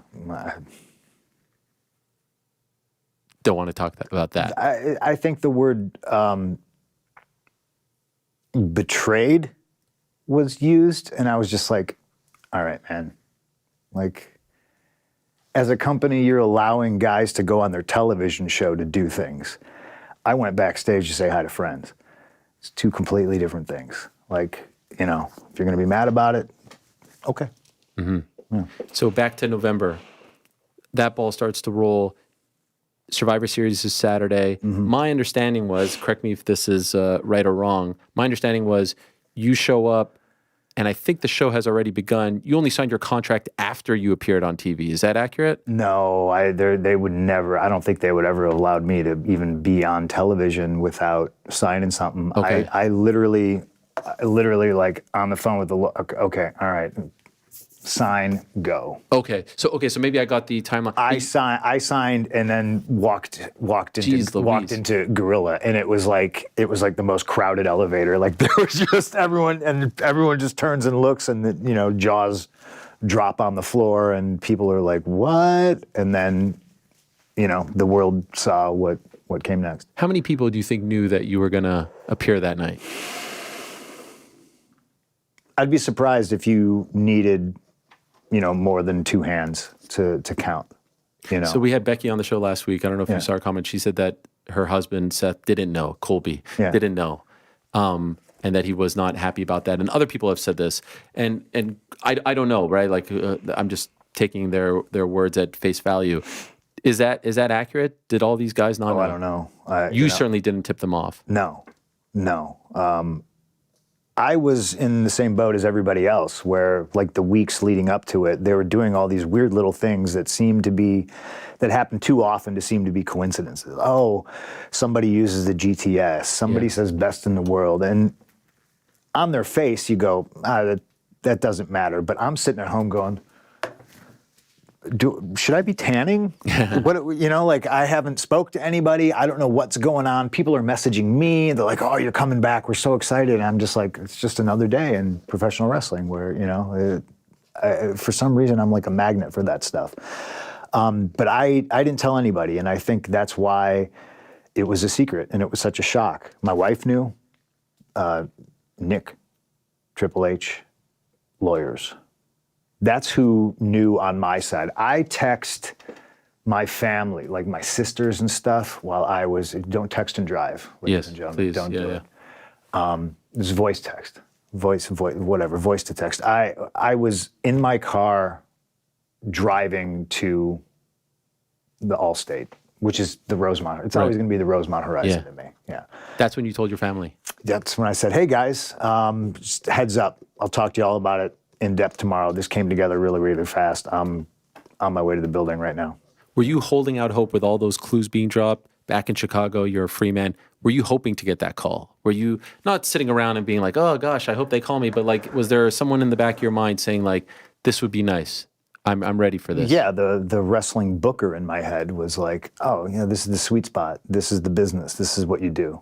But I wasn't desperate for, like a job or anything like that.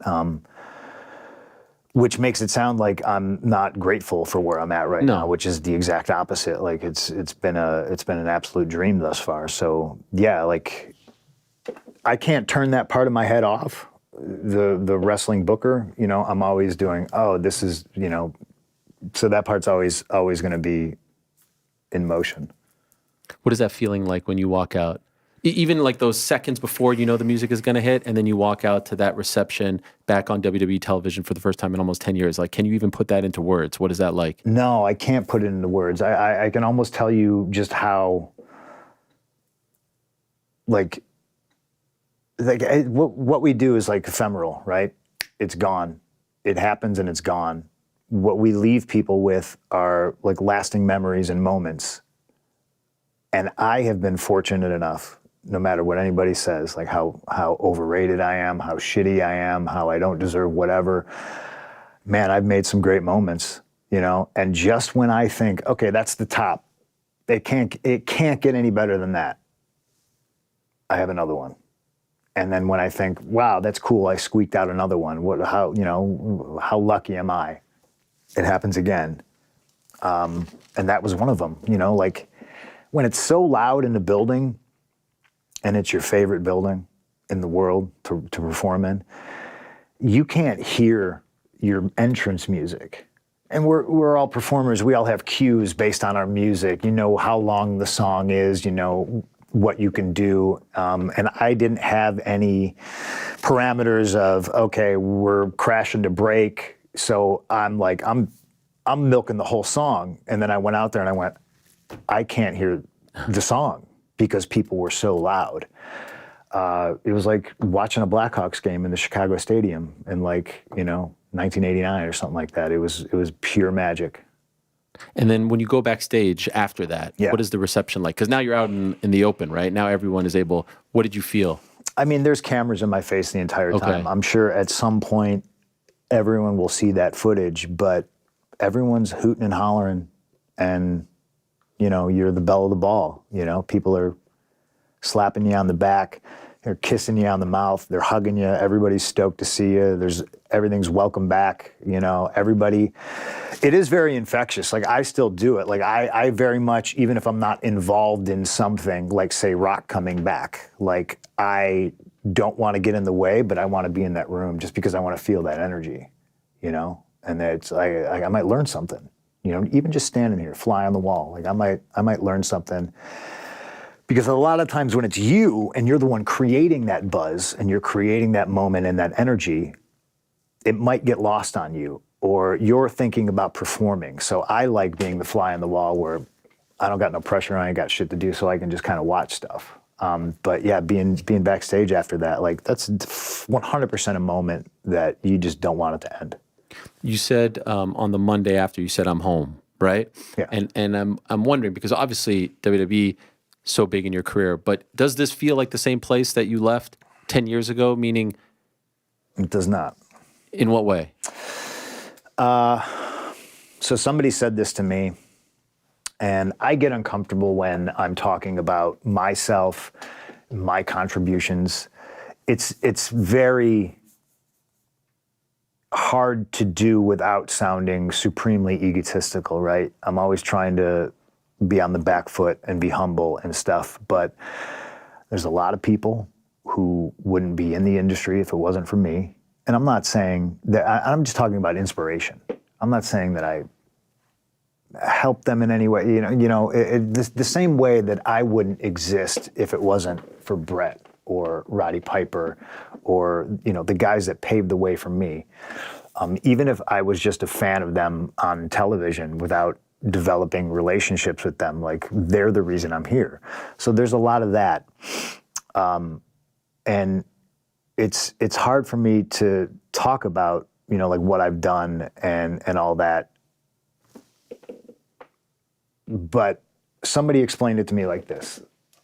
They said, I'm super glad you're back here so you can experience the culture backstage that you helped create.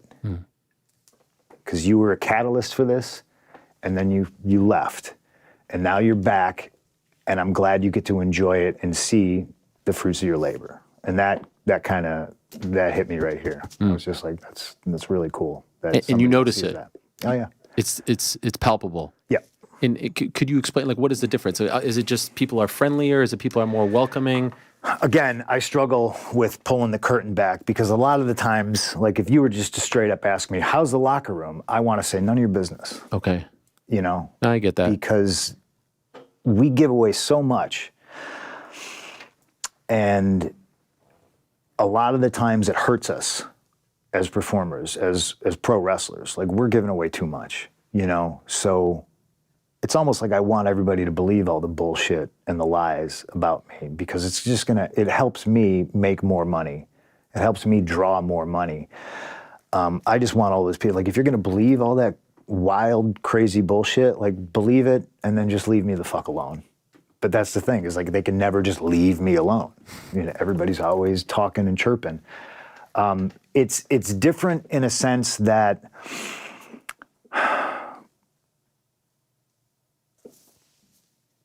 I'm not going to say friendlier. No, fuck it. I am going to say friendlier. But you have to realize, like, to talk about the way the culture is now, you have to talk about the way the culture was when I got there. And I showed up, and it was very much Shark Tank, cutthroat, super competitive, and everybody looked at me like, fuck you, why are you here? You don't belong here. And I was on television with nothing but top guys. I mean, Triple H, Shawn Michaels, The Undertaker, Ric Flair, Kurt Angle, Kane. There's probably like 5 other guys I'm 100% forgetting, but it was brutal, and to try to scratch and claw to get recognized and noticed and to get that little bit of TV time that I was allotted, like it was a lot different. Now I think it's more laid back, I think that's probably the best way to say it. It's a relaxed atmosphere. In the last few months, at any point did you have a face-to-face with Vince? I saw him at the Towers. Because again, everything happened so fast. So Monday before Thanksgiving, get a phone call. Oh, we realize we can do this. And I was just, and again, Nick Khan, hey man, if it doesn't happen by Saturday, Royal Rumble. And I was like, Nick, I don't want to give away any leverage in negotiation, but Saturday's the business. Like that, it has to happen, So hammering out a deal, Saturday debut, Sunday I'm at home and I'm like, man, this is strange. I don't know what we're doing, where this is going, but it feels right. And then I get a call, oh, hey, we should probably get you travel to TV. We're in Nashville. So I fly to Nashville.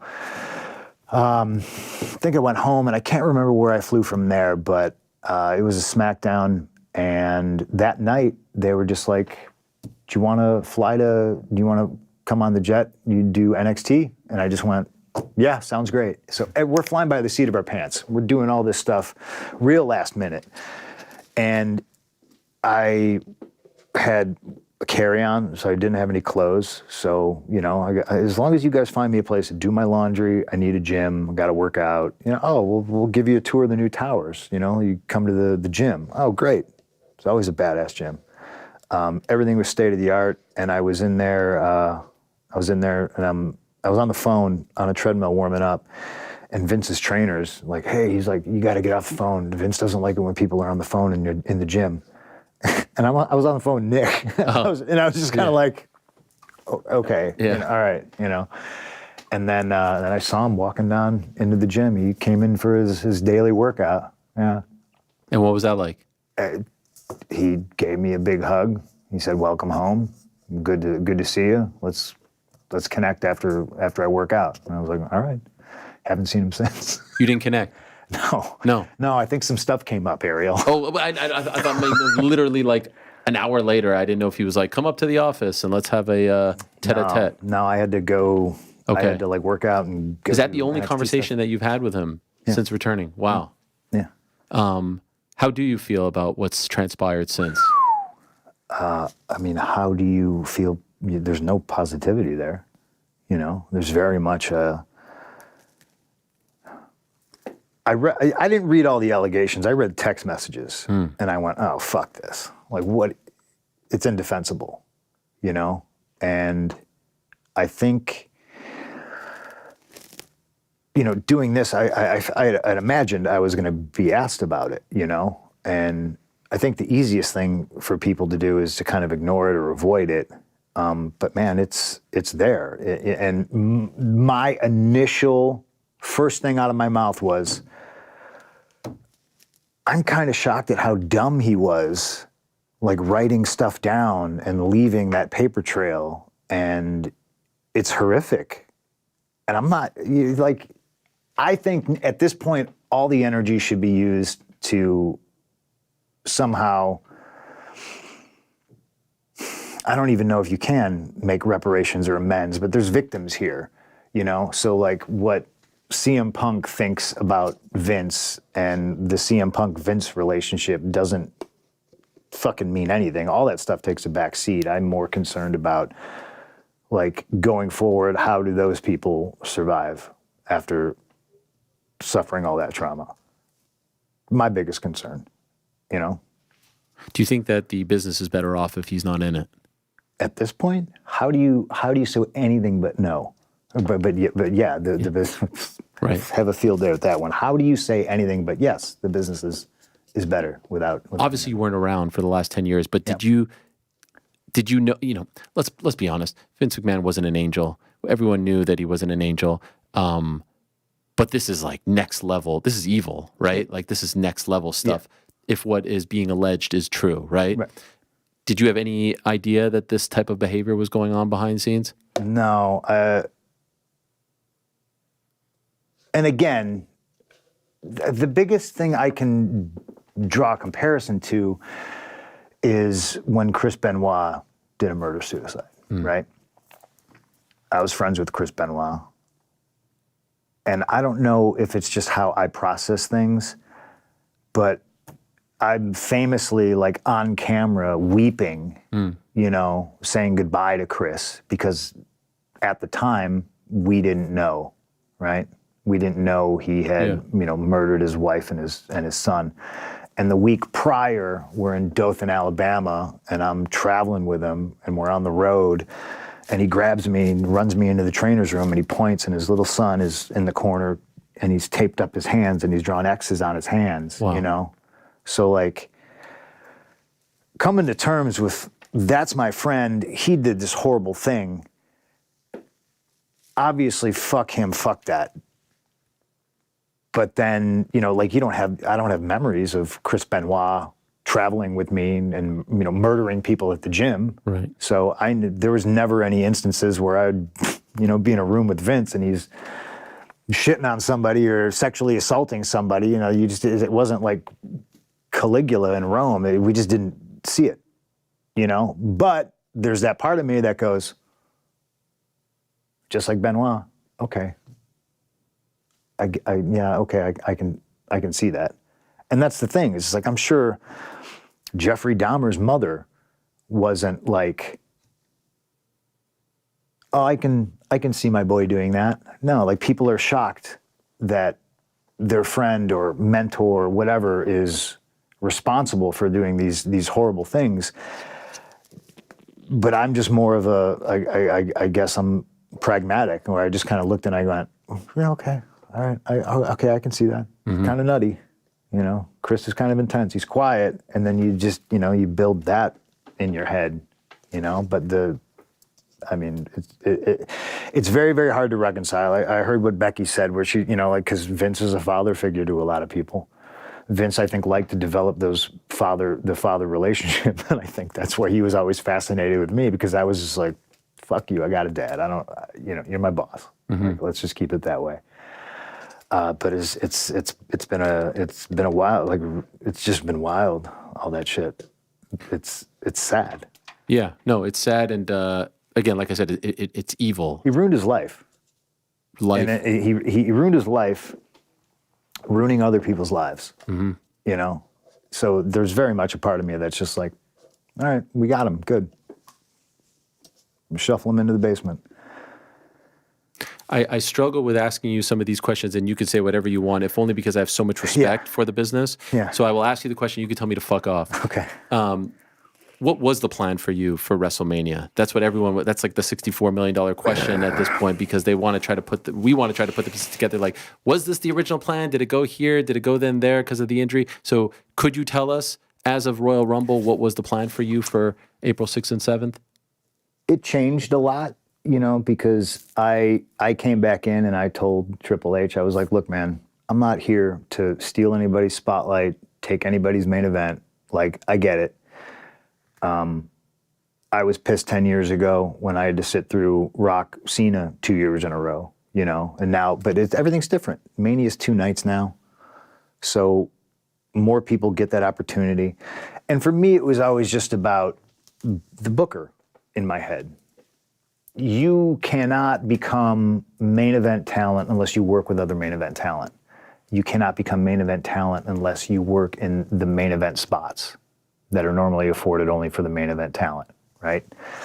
And that's just what I craved, was more knowledge, more experience. I want to be that guy. I want to see if I can be that guy, because I know I can. I know there's people that don't think I can, so that's more motivation to show them that, yes, 100%, I am that guy. The plan, I think, was going to be me and Seth. For his belt? Yeah. Would it have been main event of night 1? I believe so, yeah. Which would have but been again, I'm not, I came in and I said, I'm not asking questions. You know, you're I the saw boss. that in your video blog, the one leading up to Royal Rumble that they put together, where you're on the treadmill and you're like, before I used to stress about X, Y, and Z. Yes. Now you're just kind of letting. What am I doing at TV? Right. Where are we going with this? The booker in my head. I'm looking 6 months, 8 months, 12 months into the future. Like, what are we doing? You know? And now, after doing all that and all the experiences I've had, I'm just kind of just like, all right. Did you like that though? If that was it, would you have been happy with that? Me and Seth? Mm-hmm. Yeah. Yeah. There's history there. There's a story there. Was a part of you hoping for something else? You, Roman, you, Cody, you were content with this? No. Yeah, 100%. I mean, Roman, I think, is the guy right now. So if you were to say to anybody on the roster, you're going to be in the main event at WrestleMania, who do you want to wrestle? You say Roman. Mm-hmm. That's a business formula. That's what you do. You know, and there's other people, but they're like me. They're like semi-retired, you know, and stuff. But yeah, I could sink my teeth into me and Seth. How are you and Roman? What is your relationship like? Because I didn't. We hate each other. I did an interview with him in 2021. No, that's not true. And he commented on your return. Mm-hmm. And then he made T-shirts off of this, the needle mover T-shirt, and whatnot. Yeah. How do you guys get along? It's all business, baby. Yeah. 100%. As you said, you're not here to make friends. You're here to make business or make money. I am not here to make friends. If I have some friends from my prior 10 years in the company, awesome. You know, if I make some friends along the way, that's just sprinkles on top of a cupcake. I'm here to do business and make money. But the ironic thing about that is you wind up becoming friends with the people you make money with. Yeah. Yeah. What about you and Paul Heyman? You referenced him, the wise man, right? How are you guys now? We're great. It's going into the Hall of Fame. Yeah. Yeah. Will you be there? Oh yeah, I can't miss that. Yeah, 100%. Okay. How do you feel about the way things have shaken out now? You know, Rock comes back. We think he's going to take Cody's spot. Like just Booker now. Yeah. I'm talking to, Phil the Booker. How do you feel about this? I like it because to me, you always want to leave people asking questions. And our audience is much wider than the internet, right? I know a lot of kids are on the internet, YouTube and TikTok and all that other stuff, but the TV audience is so much broader and it's global. So Rock coming back is huge, gets a lot of eyeballs on different people. And what that does is creates an environment where, okay, you got to step up. I did it 10 years ago when I wrestled The Rock. I very much had that chip on my shoulder that was just like, okay, show him you belong. Show him you can swim with the sharks. And now you have Cody and Seth in there in the mix, and they've been building this story for 2 years with Bloodline and Cody, and he lost last WrestleMania, so he gets another shot. And I am not the biggest fan of doing the main event of WrestleMania 2 years in a row. I hate it. Mm-hmm. I absolutely hate it. But if you can make it this good, who am I to say it's bad? I'm looking forward to it. I'm looking very forward to that tag match. Was it the right call to have Roman beat Cody last year? I mean, look where we're at now. Yeah. Yeah.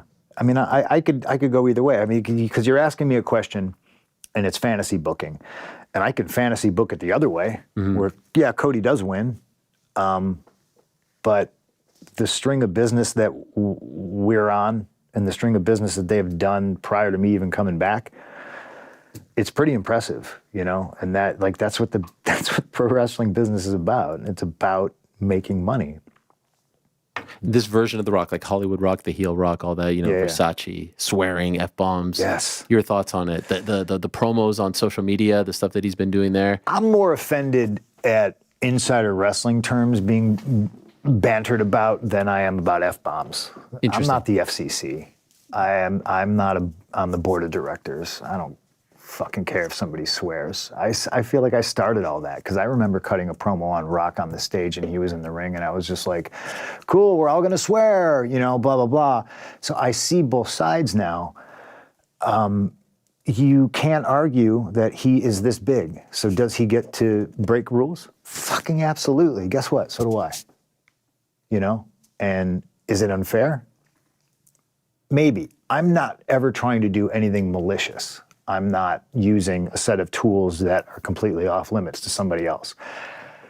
It's not my company, but again, the booker in me, if somebody lower on the card is going to drop an F-bomb on television, it's got to be as good as when Rock fucking did it. Because otherwise you're in trouble. So you don't like heel and things like that being used? No, I don't. Okay. I don't like that. That's stuff. too close to the bone. Yeah, I mean, I just think there's other things. There's other ways to do it. Okay. And that's the fun thing about pro wrestling. There's always different ways to do things. August of 2023, London. You arrive in London. Yeah. Oh, I forgot about this. Yeah, go ahead. How does that go? What happens? There's nobody there to pick me up, and it's not a big deal. I just got on the tube, and I was like, adventure, And you have to figure it out for yourself. Yeah. Yeah, but that part was fun. But it's completely irresponsible as a company to, leave somebody stranded at the airport. But, I understand the sentiments. People, all the smarties on Twitter, like, oh, can't you just take an Uber? Will you big crybaby? I never cried about it once. Not once. How do people find out about these things? Well, there were fans on the tube. Okay. They're taking pictures. Okay. Like I'm sitting there, I'm just sitting on the tube, and I'm just like, this is neat. You feel like adult? I'm still the guy. When I fly in and out of Chicago, I take the Blue Line home. Right. I'm not trying to, be super fancy and shit like that. Where are you backstage? Jack Perry's on screen, and he says, "Real glass. Why don't you cry about it?" Where are you when this is said? I was in my locker room. Did you feel like that was directed at you? Yes. Why? Okay, obviously it was directed at me. Well, because, so for those that may not know, apparently he had a trip planned. He wanted to use glass. You were consulted. You said, why would you use glass? Correct me, you lived it. So I'm trying to bring people up to speed. This is one of those things where it's just like, there's all these rumors about NDAs. Yes. There's a big difference between not being allowed to talk about some shit or just not wanting to talk about some shit. I don't necessarily want to litigate this again. You say again, you've never talked about it publicly, but no, you mean like just like I guess I drumming it haven't, off. but that's the thing. So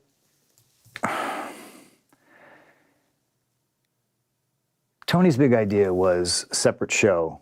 We're going to separate everybody. And I said, that'll never work. Just let me go. Just get me out of here. Just pay me my money. I've already been off TV. I hurt this arm. Just get me out of here. You know, no, I can't let you go. Why? Just let me go. Who cares? It's best. I mean, these guys don't want me here. This isn't a real business. This isn't a business predicated on making money, drawing money, selling tickets, you know, doing business. It's not what it was sold to me as. So let me go. No, I can't let you go. I'm going to do this new show. You're going to have blah, blah, blah. And then the second day we have this show, I'm sitting in catering, minding my own business, and Tony Schiavone comes and gets me, and he's like, hey, I really need your help. And I was like, what? He's like, Jack is, you know, cussing me out, and he's cussed out Mike Mansouri, and he cussed out Daryl from production, and he's cussing out the doctor right now. Why? What? And I was immediately like, dude isn't supposed to be here. You know, I was told people are getting separated, so there's not problems, and you don't want me involved in this because just like everything else I've explained before, like, y'all need to handle this, because if you don't, I'm going to handle it, and you're not going to like the way I handle it. Prophetic words. So he's begging me, now please, he drags me out of catering. I go up. Hook and Jack are doing an angle. I don't know anything about Jack going on vacation. All I know is there's a litany of people that don't want, they work 1 day a week and they don't want to.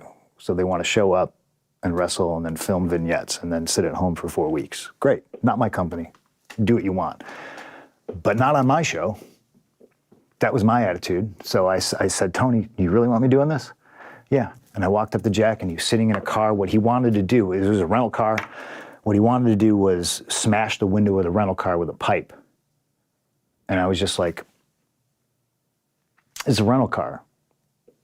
And I very politely, because I like Jack, I was just like, Doc's told you no, Daryl's told you no, Mike's told you no, Shivani's told you no, and now I have to tell you no. And apparently you've cussed them all out. So I'm telling you no. We don't do that here. If you want to do this, go to Wednesday and do it, right? And he had no problem. He said, okay. He said, well, I just thought it was a really cool idea. And I said, it might be, but this is a rental car. The boys ruin it for the boys. You're going to smash the window of a rental car and you're going to return it with no fucking window. And now whatever national budget hurts, whatever is going to be like, don't rent cars to pro wrestlers anymore. This is a thing that's happened. Right. This is, you know, so I wasn't trying to throw my weight around. I wasn't like, this is my show and you gotta get out of here. I was just like, this is fucking dumb, man. And he wanted to do it because so he didn't have to fly back to Canada. And I, you know, sorry, man. We're privileged to be in this business. We're privileged to do this for a living. Like, I get it. I didn't want to go to Canada either. All the flights were delayed, canceled. Everybody's travel sucked. But to come to this new show when everyone's supposed to be separated, to get rid of all the drama, and then, you know, swearing at the doctor because the doctor's like, it's real glass. You're gonna, you know, like, shit's gonna go in your eye. Like, and I get it. I used to be that kid that was like young and I want to do this, you know, but there's a safe way to do it. And I politely explained that to him. I didn't raise my voice. I didn't cuss at him. I was just like, I very much just said, we don't do that here. This is Saturday. It's a different show. If you want to do stuff like this, do it on Wednesday. That was it. I didn't think there was going to be a problem. He obviously took something very business-minded, very personally. And that's fine, because I've done that before too. But it's very much who he's friends with. And, you know, shit never got squashed. Nobody's in charge. And it turned into what it turned into. So he says that, clearly a shot at you, as you said. Match is over. He goes to the back. What happens? I went to Tony, and I was just like, Which Tony, by the way? Tony Khan. Okay. And I was like, please handle that. Like, please. And he was like, what do you want me to do? And I was like, I'm not telling you what to do. Just be the boss, please. Like, I'm tired of this shit. You know, like I told you this was a mistake. And I told you separate shows wasn't going to work, and now we're all here. And, you know, like, please handle it. Because if you don't, you're not going to like the way I handle it. Did he handle it? No. No. So you did? Yes. What happened? Jack came back from his match. I was the next match. I'm sitting there. And I got people with me. I'm not going to say who they are, you know, because I got a lot of friends who work there, and I wish them all well, and I don't want them to be punished because they're friends with me, you know. And I walk up to him, and I'm just like, Jack, why do you insist on doing this dumb internet shit, like on TV, you know? And he's just like, well, if you got a problem about it, do something about it. And I was just like, man, come on, man. You know, I'll fucking kill you. Like, what are we doing, you know? And it just, you know, it's like Chael says, sometimes you just can't let you get close, you know? I thought I was doing a responsible thing, you know? I didn't punch anybody. I just choked somebody a little bit. Samoa Joe was there, told me to stop, and then I quit. I turned to Tony and I said, this place is a fucking joke, man. You're a clown, I quit. I went to my room, and then Joe and Jerry Lynn came and got me, and they're like, let's just go out there and kill it. And I was just too fired up, and I'm fired up now, and I'm probably gonna regret, you know, talking about all this shit, but that's what happened. Okay, so for those that don't know, you actually did go out and wrestle. Yes. Do you, like, is that all just a blur for you, that match? Do you even remember? No, that match is I was just like, this is the last time I'm ever gonna wrestle Samoa Joe. You know what I mean? Yeah. And this is my last match in this company. You knew that? Yeah, I quit. I said, I fucking quit. So why did you even go out? For Joe. Right. For Joe, for Paul Turner, the referee, for Jerry Lynn, the agent on the match, because I, you know, respect him, and I thought it was the professional thing to do. All the fans, you know, a lot of fans there. Yeah. You know, probably a lot of them to see me, you know, so just go out there and give them a show. 100,000 fans, right? I don't know. You have to check the turnstile count. And so you go to the back. What happens then? Like, your match is over. Great match. What happens?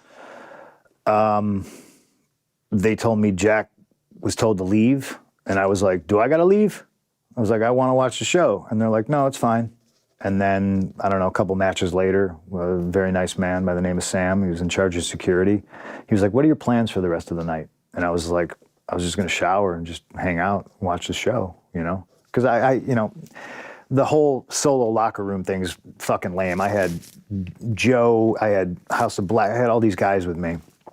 And I was just like, I just want to watch your match, you know? And then he just kind of looked at me and I went, is it easier for you in your job if I leave?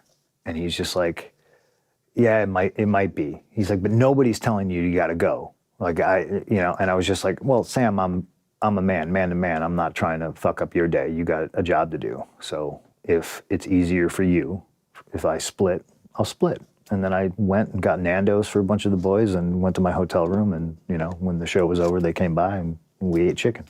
Tremendous spot, by the way. Nando's is great. Spicy, the rice. Oh, yeah. The chips. Peri, buddy. That's right. Yeah.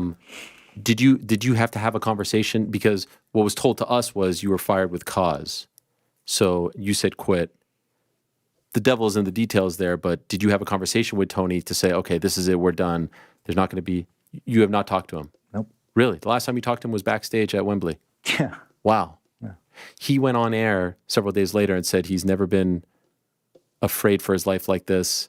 He's been going to shows for 30 years, felt fearful for his life, for the safety of the workers. When you saw this, what is your reaction when you see this? Not only was it it was a promo on TV, but then he also spoke to the crowd, right? There was a clip that surfaced of him talking to the people in your town, right? I believe it was in Chicago, just outside. Yeah. When you saw that version of the story being put out, what is your reaction?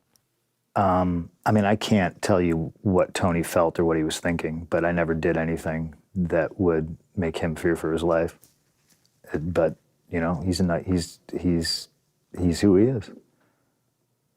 Did you feel like your reputation was being slandered? You know, of course. Someone hears that and you think, I'll be honest, I hear that and I like, did Punk attack Tony? Yeah, I know. And everyone's like, oh my God, think of the billionaires. Like, right. No, yeah, they're very much as a part of, there's a concerted effort to, I guess, slander me and try to ruin my character and stuff like that. Like, and that's kind of the genesis of all the drama, you know? Like, don't do that. Why are you doing that to a guy who works for your company? Why are you lying? Why are you spreading rumors and lies and bullshit about your top guy? Doesn't make any sense. You're only hurting yourself.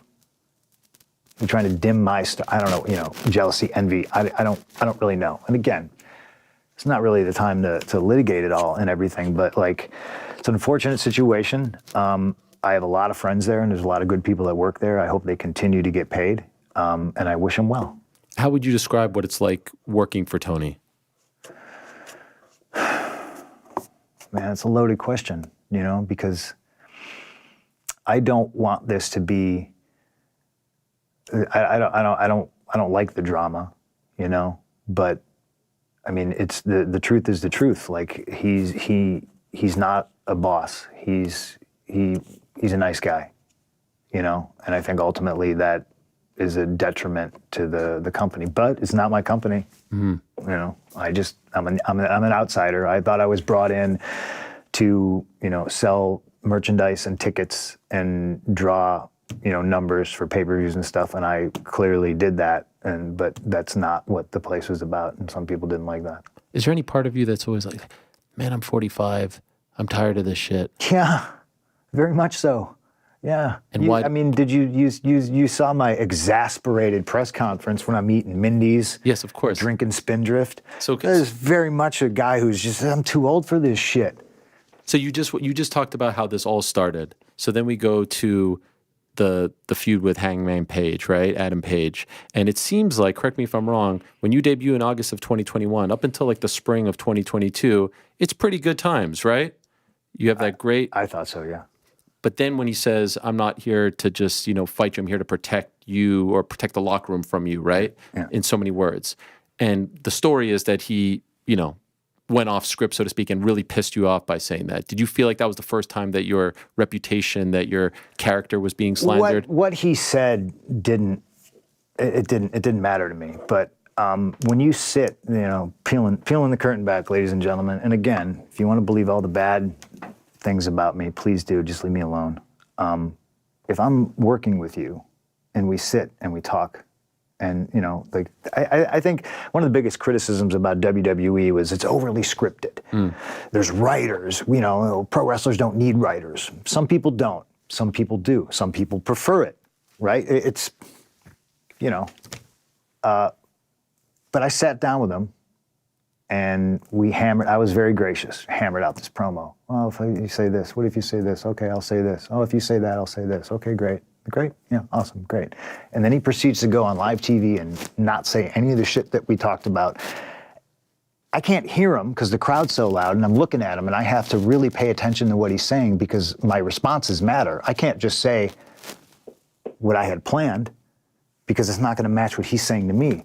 And he's saying some shit, and I don't know what he's talking about. And I'm just like, man, why would you do this? Why would you ruin? TV is very expensive. You know, every minute of TV is hundreds of thousands of dollars between production and all that stuff. And you're just shitting on me and you're shitting on the business. Why would you do this? And I knew the promo ended with him punching me. And I had to fight just double leg him. Just double leg. Why is he doing this? I don't know what's going on, but I was a professional. And afterwards, I spoke to him and I was like, why'd you do that? And, you know, he thinks I got one of his friends who hasn't been fired. But I went to Tony and the lawyer and I said, you need to fix that because if I do, you're not going to like the way I fix it. And I thought I was being professional by not just murdering him on television. You know, I know some people are going to be upset about that. And some people are going to be like, oh, he's talking about this guy again. But with me, respect is the default. I respect everybody. until you do something that makes me lose my respect for you. And I had never done anything to any of those guys. If they're basing how their attitude is towards me based on some bullshit their friend told them, well, I can't help you. But I got plenty of friends who don't like certain people, and I keep relationships business. Right? And yeah, that's everything went off the rails from there. It's a shame. It's a shame. It's really a shame. And you guys have a match, I believe from what you have said, you were kind of thinking the whole time that it would go off the rails in the match, so you couldn't really like fully. Well, how could I trust him? Right, of course. Yeah. You injure your foot, right? You break your foot. The week after, yeah. Take some time off, come back, and then it's the Moxley match. Yep. You win. When you are getting ready to go to that scrum, did you know that you were about to unload all of this, or is it just something in the moment that kind of took over you? No, getting out there and seeing reporters that report shit about you like it's fact without ever checking with you to see if stuff happened, who are openly friends with other wrestlers. It's just fucking high school. It's high school, cliquey, mean girls, drama bullshit. And I get there and I see these goofs, and I just, lose my temper. Top 3 CM Punk promos though. It was tremendous. Yeah, I know you don't like the word. yeah. Do you like pipe bomb now? Because I know one time famously you said you hated pipe bomb. But again, what are we going to do? Are we going to credit me for changing the vernacular of how people talk about promos? Or feel like he's been are we going overused? to just be like, he's overrated? You got to pick a lane. I like it. Yeah. I don't mind. How many terms are that associated with a person, right? Yeah. Someone says pipe bomb, they know they're talking about you. That's how I know I did something great that night. Sure. People are still talking about it. That's 2011. Yeah. It's been 13 years. So you do that, you say all of that, and it's fascinating going back and watching it because it's clear that Tony's a little bit uncomfortable sitting next to you. Nothing he'd never heard before. Mm-hmm. Maybe he didn't know that it would come out right then and there. Should have handled it. What happens when that scrum is over? Went home, got surgery, got my arm fixed. Can you not talk about that? I don't think I can. That's Brawl Out, right? Yeah. That's the one where there is an actual... Yeah. Is there anything you could tell us about that? I didn't have to sign an NDA for anything I did wrong. Interesting. What does that mean? It means I have nothing to hide, and I don't give a shit if people... So just for the record, once and for all, can you tell us what happened? No, okay. There's... Oh, there is? Yeah. Oh, for that particular one. There's an NDA in place for that one, yeah. You did speak to Mark Ramundi when you came back, right, of ESPN, my pal, and you did say that you kind of regretted the way that was all handled. Is that... Well, sure. I mean, I think you can go back and be like, well, I wish I never did the scrum. Scrums are stupid anyway. Would you prefer if there just wasn't a scrum? Yeah, those things are really cringe. Yeah. Yeah. Like it's pro wrestling. Maybe do one. Like I did one like the day I came back. I was like, well, this is a big deal. Like I get it, But the problem you have with pro wrestling is just anybody with a Twitter calls themselves a reporter or a journalist or whatever. And I experienced it firsthand, the amount of misinformation that came out based on that. And again, I will go back to, you want to believe all that shit? I'm Bruiser Brody and I'm running around, I'm running through the hallways and I'm just fucking sucker punching people and all that. Great, man. Awesome. Believe it. Because I'm over here and I'm making money off it and you ain't. Believe it. But it's just the amount of just lies and bullshit. It feels a little bit good to say that a lot of it is lies and bullshit, but everyone's gonna, the people that don't like me based on that stuff, they don't like me anyway. They're not my audience anyway. I don't know what else to say. Can I ask about why is there an NDA? Like, so something happened, things happen, people have talked about them, worse things have happened in pro wrestling and in life. Why is there an NDA for this particular one? You would have to ask the person that wanted me to sign an NDA. Would that be Tony? Yeah. I did try to ask him about it one time in an interview. It didn't go very well. I can't imagine he answered you. No. Yeah, and again, I am very uncomfortable right now, like talking about. Okay, I don't want to make you uncomfortable. No. Well, I mean, I figured it was inevitable when I walked in the door, you know, but I also didn't want to be the guy that was just like, I appreciate that question, Ariel, can't talk about it for 90 minutes or 60 minutes or whatever, you know, and I'm a human being, and this is real life shit that happened, and I don't mind talking about it because, again, I didn't want anybody to sign an NDA to hide some kind of bullshit that I did, you know? In your mind, when that was done, did you think that perhaps you were done with the company? Yeah. You would have preferred that. And for the record, did you injure your tricep? Can you tell us that? If not, you know, I understand. In the incident, or was it in the match? Okay. Damn. Yeah. Will you ever be able to talk about this? I don't know. Is there a... Okay. I don't know. I don't know how I've never had to sign one. Why does anybody want to talk about it? Well, just for the record, you know, just to know. It's grown into this ridiculous thing, you know? Like, again, just go ahead and believe what you want. So you go away, and it's kind of good timing because obviously you never want to get hurt, but we don't know if you're suspended, if you're hurt, if you're recovering from surgery, you just disappear. Did you ever get close to being let go at that point? You said at the beginning of all this, you said, please, you know, let's just do it here. Well, nobody in the company spoke to me for, I don't know, six months. How's that possible? I don't know. Not a soul. Paid for my surgery, booked my surgery. You know, thankfully, Dr. Sampson, who I knew from WWE, I have a good rapport with, like, he helped me with that. But, like, I was on my own and all that stuff. And, you know, if you think I deserve to be, you know, fired or treated like that, that's your opinion. It's none of my business what you think of me. But, like, you know, doing this one and the recovery for this one, based on how the recovery went for that one, I'm just like, man, it's night and day. And it's almost the comparison between, you know, places where there's structure and there's protocols and there's professional people in charge of things. And I'm not having to research and find a PT spot. You know, I had no help, like nothing. And that's insane to me. Is that how they treat the Jaguars players? I don't know, you know, but I don't think anybody should be treated like that if you're a professional athlete. You know, like I had no help. Nobody would speak to me. So ultimately, why did you come back?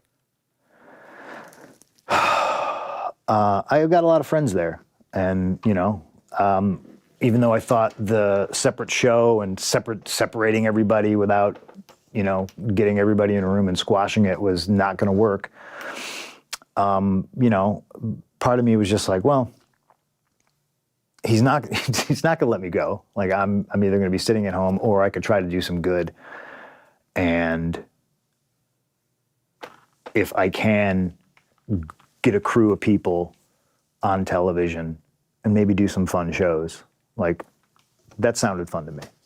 You know, like, okay, you know, preferably I would like to be out of here. And then I think everybody's happy. Because I don't do this because I need to. I do it because I want to, and it's supposed to be fun, especially at this level, you know? And could I ask, how much time did you have left on your deal? Like, was it something that you could have maybe dragged your feet and the clock was ticking, or was there a considerable amount of time? Yeah, maybe I'm the stupid mark. Maybe I should have been like, oh, my arm's not healed. I'm just going to sit at home, you know? Was it almost done? My deal? I don't think so. Okay. I think I had like a year left. Could you tell though right away? I mean, you mentioned the Jack, you know, conversation, but could you tell right away that nothing much had changed? That it was like, was there a moment there where you're like, you know what, this could work. This is nice. No. I knew. I was like, it's never going to work. And you can't. That's not the way you facilitate things. You know, and I'll always go back to so many different stories in wrestling about people flying off the handle and socking each other and then going on to make money. And how many times does it happen on a basketball court? How many times? Like, it happened a couple of years ago in an NHL practice game. Like the St. Louis Blues started beating the shit out of each other. It's just like, you know, I don't know. To me, that's life, and that's where I come from. And to other people, it's like the most outrageous thing in the world. You know, I'm the devil. When you came back, you said that David Zaslav, the head of WBD, calls you One Bill Phil. Yeah. And because you're the true, genuine article in this business, in a business full of counterfeit bucks. Was that you going off script? No, that's me. Because the thing, going back to the pipe bomb, a lot of things that people don't understand about what they think is it's a shoot promo. I never do anything that exposes the business. I know where the line is, and I know where to dip my toe over the line, right? It changed the landscape of WWE because the reason I said Paul Heyman's name and Brock Lesnar's name is because I was not supposed to, like persona non grata, right? And to me, it's not that big of a deal mentioning these two guys' names. But to everybody, because everybody knew the rules and they knew the parameters and they knew that would specifically piss somebody off, like I said it. So to me, I'm getting away with murder, but I haven't even like kicked the dog, you know? And everything I said was related to everything that was on television.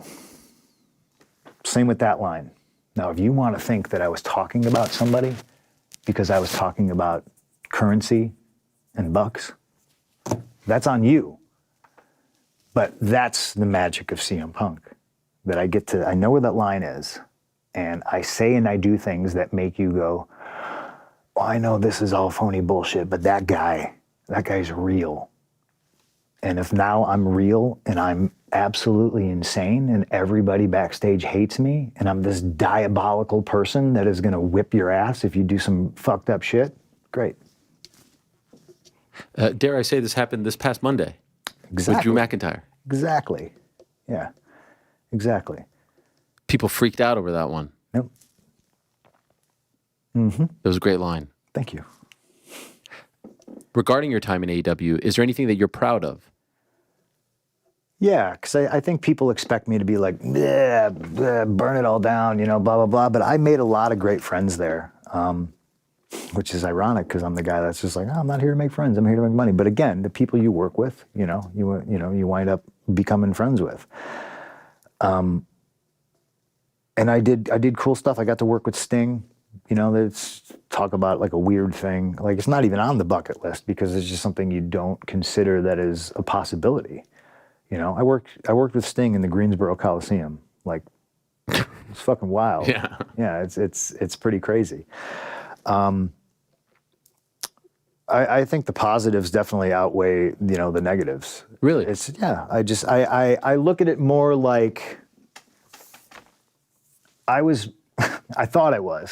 thought I was coming in to help business. If I could teach something, great. And I think I was just brought in for other reasons, like their business. And I know a lot of people are gonna be upset. It's just not predicated. It's not a real business. It's not about. What do you mean by that? It's not about selling tickets. It's not about drawing money. It's not about making money. It's just not. What's it about? I don't know. Really? I think having good matches, maybe. And there's nothing wrong with that. I was recently at an indie show, and somebody came up to me and they asked me, did you watch my match? And I said, yeah. They're like, oh, can you give me anything? And I almost really kind of faced like this dilemma, because where I was just like, and I looked at her and I said, what do you think I'm going to say? Well, you're going to tell me I need to sell more and not do as many moves. Yeah, okay, because it's a preference, right? Like it's a flavor of ice cream. But then I asked her, I said, what's the house here tonight? And she said, it's sold out. It's an arcade bar in Chicago. And I said, what can I tell you? You sold the place out. So at this level, and this wasn't like I'm on this level and I'm talking down to you, but I said, at this level, you're doing everything you can. I said, but that shit does not fly on national television. I think that's being proven right now. Maybe sometimes, maybe little bites here and there. it's not a sustainable business. What about your time with MJF? Selfishly, you didn't ask me, but my favorite stuff that you did there was the stuff with MJF. I think it's head and shoulders above everything else. Did you enjoy the feud with him? I did. Yeah. Do you think that he could be one of the big stars, one of the faces of the business? He's relatively young still. Do you feel like he could be one of those guys? Yeah, I think there's a lot. The talent there is unbelievable. You know what I mean? I just think it's presentation and environment. I'm going to get in so much fucking trouble for all this. But by who? Yeah, you're right. Yeah, the internet. You haven't tweeted since 2022. The basement. Oh, I got rid of that shit. Yeah. So who cares? Goddamn cesspool. I know. Yeah, it's awful. I wish I could do the same. And like that's the thing too. Is just like, do I really care? I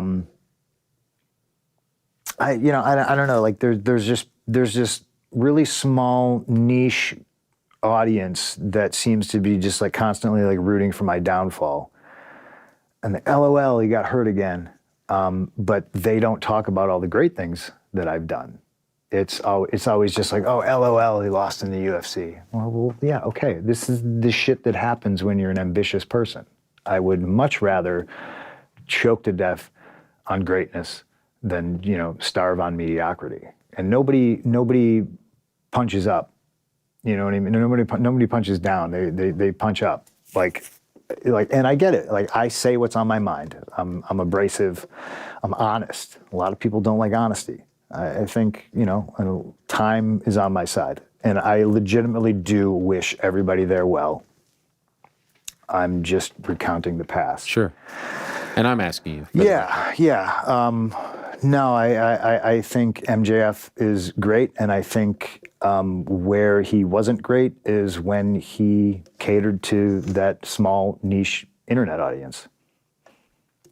But again, there's levels. So if that's their audience, then go for it. Do you think they'll be around, like, given the fact that you say, like, will they be around in? This is a loaded question. I think like the company, as a whole, I think it's always going to exist as long as Tony wants to put money into it. Okay.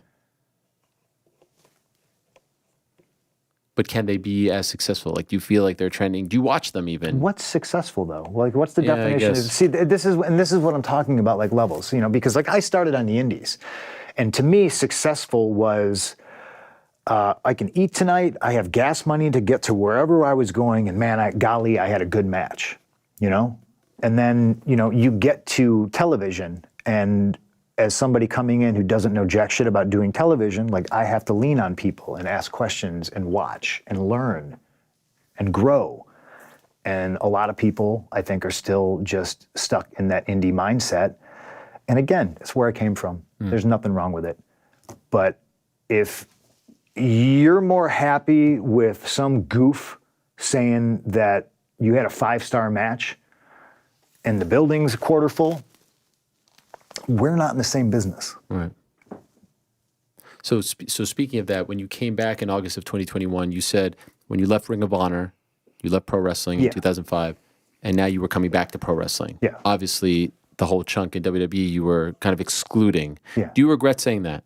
I don't regret saying that. I think I was catering. I was probably maybe leaning a little bit too much towards that niche audience, because they're like, yeah. I was sold on AEW being very much an alternative to what WWE was. And, like, that's the biggest shame to me is like, this is the last chance. Like, I like competitors. I like guys being able to be like, oh, well, I can go over here and make X amount of money. That's good for the business. It's good for the boys, but when you're there, I like guaranteed money almost kind of ruined pro wrestling, like if you had to get paid based off the house, the place would be drastically different. Because it would drive you, it would push you. You would think. Yeah. You would think, oh shit, this isn't working. It's live. Okay, so pivot, do something else. What is going to get people into the building? That's the short time I had where I was in charge of Collision. That's the way I did things. What did we draw here last time? okay, my goal is to get one more ticket sold. And I did that. What were the ratings last time? Okay, we're going to, and you work incrementally. Can I be honest with you? Anytime someone asks me about CM Punk, because we've done all those interviews back in the day, I always mention three things. The first one is, you let me into your house, you didn't know who the hell I was, multiple times. Not a lot of people have been in my house. Yeah, and that meant a lot. Not a lot of people invite me to their house. When you want to do an interview, they say, oh, I'll come to you, we'll do it in a hotel room. Number one. Number two, I never forget this, Paul Heyman's daughter's bat mitzvah. Yeah. We were both at it. And I think you might have been the only active wrestler there. Brock wasn't there. I don't know why they weren't there, but I remember thinking that you were the only one in WWE at the time who was there. Did I leave already? When was that? No. It was, yes, you might have. It was 2015. Yeah. Okay. I was long gone. Okay, yeah. fair enough. I remember we left early, my wife and I, and you walked us to the elevator. And I was like, that's a mensch. Do you know what a mensch is? Of course. That's a mensch move right there. You didn't have to do that. You're freaking CM Punk. I thought that was really awesome. And number three, during the pandemic, I remember just having like some good chats with you. Not on phone, but on text about like life and whatnot. We all had a lot of time on our hands. And so regarding number three, I was blown away that you came back. Just based off some of the things that we had talked about and those chats before UFC and your feelings on the business, I was blown away that you came back to wrestling at all. I thought for sure you would never come back. So was I. For sure. Do you regret coming back? Do you think life would have been better if you just kind of just went and did something else? Because none of this stuff that we talked about. There's too many things that I've done since coming back that have overshadowed whatever negative spin you want to put on anything. If I didn't come back, I wouldn't have met Brody King. I wouldn't be friends with him to this day. Danhausen, Dax, Cash, Darby, Sting. I don't want to name everybody because I don't want people to be punished any further for being my friend. But there's so many people, and I'm sure I helped somebody along the way. And to me, that's what it's about. Like, if you hate me, great. There's a lot of knowledge in here, right? I started doing this when I was 15 years old. I got to study under Paul Heyman, Danny Davis, for all his faults, Vince McMahon. I got to watch main eventers move. I got to watch all this stuff. Sometimes I'm wrong, but I know a thing or two. And I never projected that or forced that on anybody. There's that thing about like, he would run around and give unsolicited advice. Never. My time is valuable. I'm not running around trying to help people if they don't want the help, But I was always a guy that would run around and ask me, like, still, to this day, do I regret coming back? No. You know why? Because I get to ask questions to people who have been in it longer than me.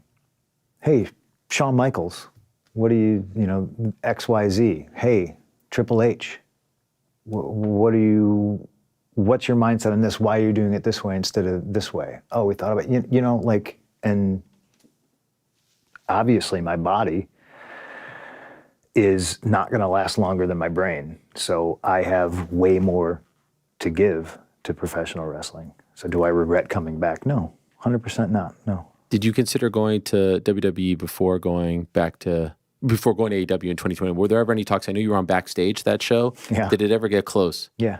It did? Yeah. How close? Pretty darn close? Yeah. Okay, this is done. I mean, even before Backstage. Oh, really? Oh, yeah. Yeah, see, I thought Backstage was going to be like a backdoor way to get me in. And I told everybody from Fox, I was just like, look, I want to work for you guys. This sounds like fun. But if it's any way tied to, trying to get me back, like, we're not going to have the greatest, business relationship, Because at that time, I had a handshake thing and things were in place and then it didn't happen. So I was just like, okay, well, so I'll do this, but not that. And they're like, no. We're hiring you to be an analyst. We bought the TV rights for SmackDown, so you're going to be talking about, it's no different than, Brett Favre doing football or whoever, Tom Brady, etc. So is that 2019? Like this before the pandemic, right? Yeah. Yeah. What was the plan for you to come back?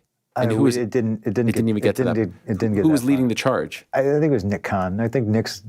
He wasn't even there yet. I think, but Yeah. I'm with CAA. So Sure. I think since the day I stepped out, I think Nick has been trying me to come back in. Yes. Yeah. So you were with CAA. He joins in August of 2020, but obviously it's in his best interest. And the story is that he helped sell those rights to Fox, right? Yeah. The SmackDown rights. So he's obviously very involved. He meets Triple H, he meets Vince, he meets Stephanie, etc. So even dating back then. Mm-hmm. So do you think if Nick Khan isn't the CEO of WWE now, do you think you're back? Probably not. Really? Yeah. Wow. He was the difference maker. I think so. Just in regards to having a conversation, which is something that I was never adverse to, talking to Triple H, sure. I text him again, this is all water under the bridge, but I remember texting him and being like, hey man, I'm about to get married. Can I call you when I'm back from my honeymoon and we can talk? That was my attitude. And then obviously famously I got, papers FedExed overnight, and I think that was my biggest sticking point. It wasn't because I was upset about that. It was that you try, your intent was fucking dirty. But again, like I said, we talked about all this. You cleared this all up. Water under the bridge. How would you describe the state of your relationship now? The picture was great. Hell froze over, all that stuff. Yeah. How would you describe your working relationship? I think I'm way more reserved than he wants me to be. I think I'm still kind of like, okay, I'm, I don't want to rock the boat and I'm not trying to do this. And but we've had some great conversations and,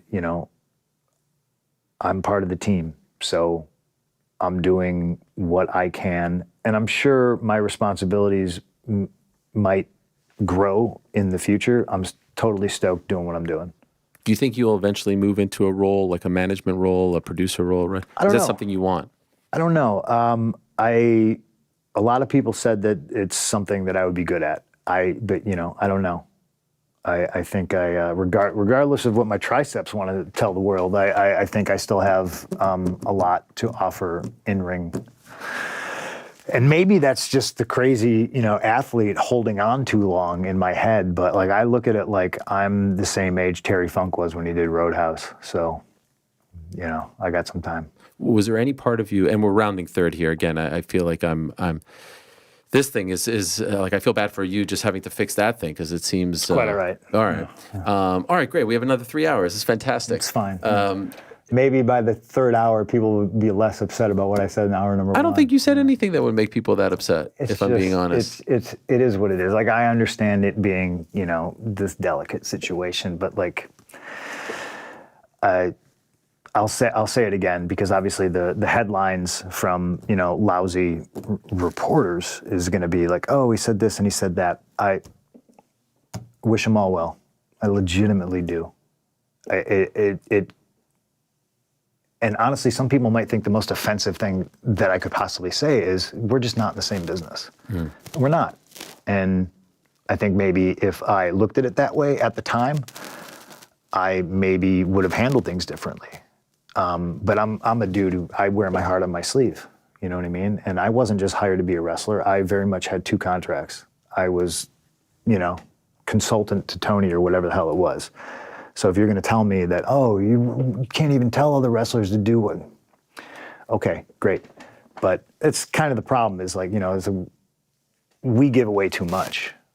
So there's that small niche audience that is more consumed about what's going on in my life than what's going on with theirs and this backstage stuff and all that stuff. I'm just glad to be out. They obviously didn't want me there. Do you believe that? Yeah, 100%. When you say they, do you mean certain, the elite, those guys? Yeah. I can't imagine Tony didn't want you there. Yeah, I don't know. I'm sure Tony probably still wishes I was there. Right. So you mean certain guys in the back? Yeah. But that's 4 or 5 guys. Right. There's a much bigger locker room. Yeah. I would venture to say that if we polled everyone, most would want you there. No? Again, I don't want to get anybody in trouble. Sure. But yeah, again, that whole, the entire locker room hates him and all that stuff. Get the fuck out of here with that. That's that's projection to like the nth degree. That's, oh, how are we going to try to hurt somebody's feelings? Oh, everybody hates you. Like, that's fucking high school shit, man. You know? Okay, everybody hates me. Well, now I come over here and everyone's like, oh shit, everybody hates him. What's going to happen? Well, I guess we're going to tune into Monday Night Raw to see. Right. Did you feel like they never wanted you there from the jump? Yeah. Really? Yeah. Well, like, what made you feel that way?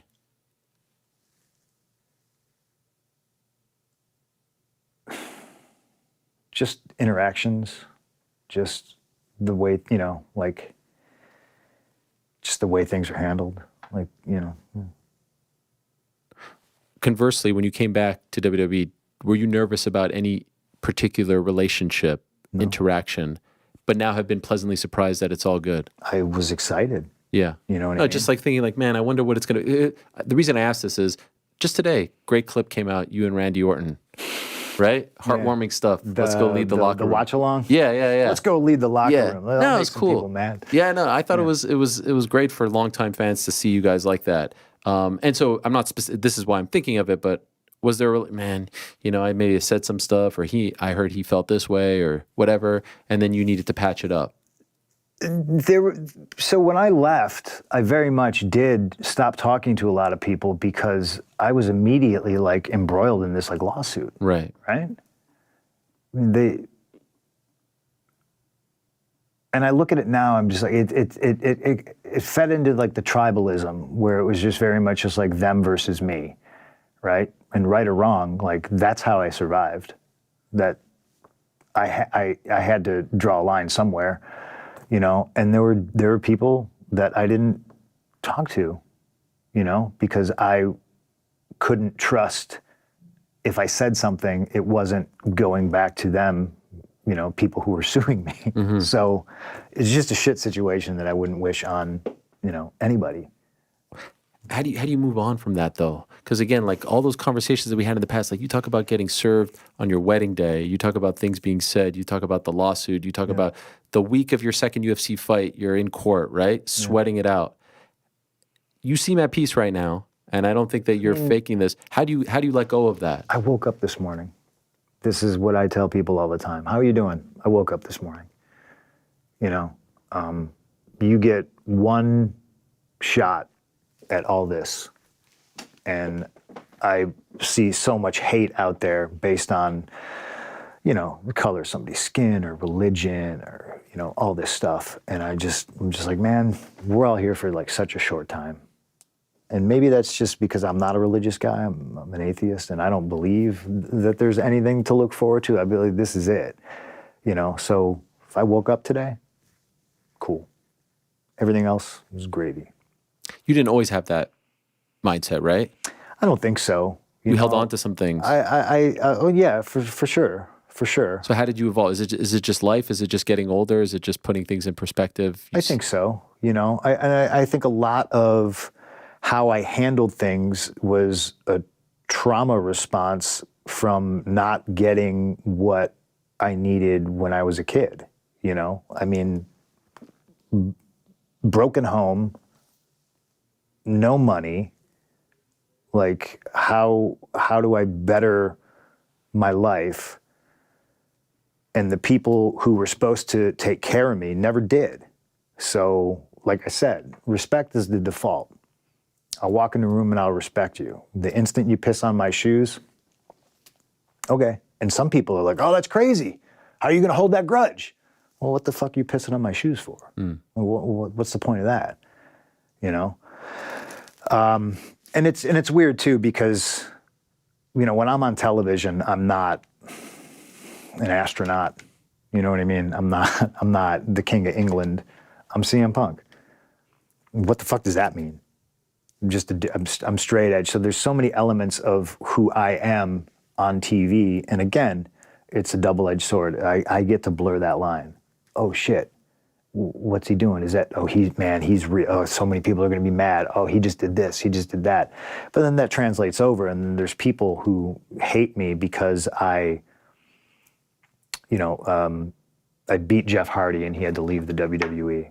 Like, I've been such a good bad guy in my career that they think that shit carries over into real life. So when they hear stories of, oh, he's super violent backstage, of course he is. He's saying happy birthday to Aaliyah Mysterio like they conflate the thing. And that's the problem, again, with social media and parasocial relationships and all that other stuff. I'm just a dude sitting over here, like, trying to have the time of my life. That's it. Do you think the hatchet could ever be buried with Colt Cabana? Probably not. Has it ever been attempted on his side or your side? No, he came up to me one time at a show and was like, I was at the curtain watching the show, and he came up to me and he was like, is this post-scrum or pre-scrum? No, it was pre. Okay. And he was like, hey, can we talk so it's not weird between us? And I just said, I won't ever talk to you without a lawyer present. And that was it. Feeling same. What's that? The feeling is still the same. Yeah. I mean, it caused all this dumb shit. Right. For no reason. Oh, I got the guy fired. He hasn't been on TV since whenever. It is what it is. Yeah. Like, I applaud, and I said this to Hangman. I was like, man, I get taking up for your friends. I get it. That's commendable. I do that all the time. Right or wrong, I'll stand up for my fucking friends. But you fucking go on national television and jeopardize $1 million house that you ain't never drawn before. Now you're disrespecting me, and you're disrespecting the business. This is my house. I drew that, not you. And that's egos, is what it is. What if you saw Tony? What do you think of that? Hey, Tony, how's things? Will your wife ever return to TV? Probably not. Is that her? I'm sure there's a open door, right? I think there is, yeah. Selfishly, I would love it, but I'm her biggest fan, so I love everything she does. So what is it? Can I ask what is? Obviously, it's a question for her, but I think a lot of people would love that, right? You gave her a shout out, maybe in your first promo back. I think I've talked about her a lot. Yeah. So some people, going back to the little clues, think that you're foreshadowing something.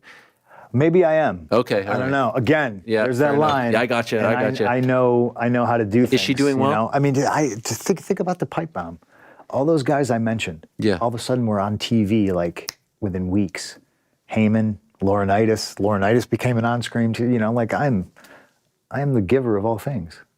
You even talk in that pipe bomb in Las Vegas about, we talk about this anti-bullying campaign, and then all this stuff comes out. Like when the stuff came out about Vince, people were referencing that. Yeah. So it still holds up 13 years later. It's wild. It's wild. Okay, so your wife, TBD, as far as WrestleMania is concerned, you're doing commentary for just that one match, or is it for a portion of the card? TBD. Yeah, it's definitely for that match, but I'm doing a whole bunch of other stuff too. I'm doing like a 2-hour kickoff both days. Oh, wow.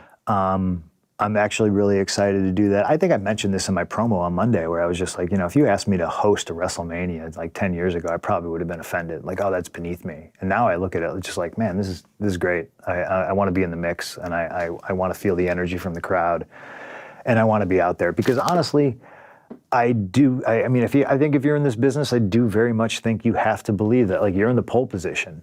And I got to look at the landscape of professional wrestling and be like, okay, yeah, that guy's better than me.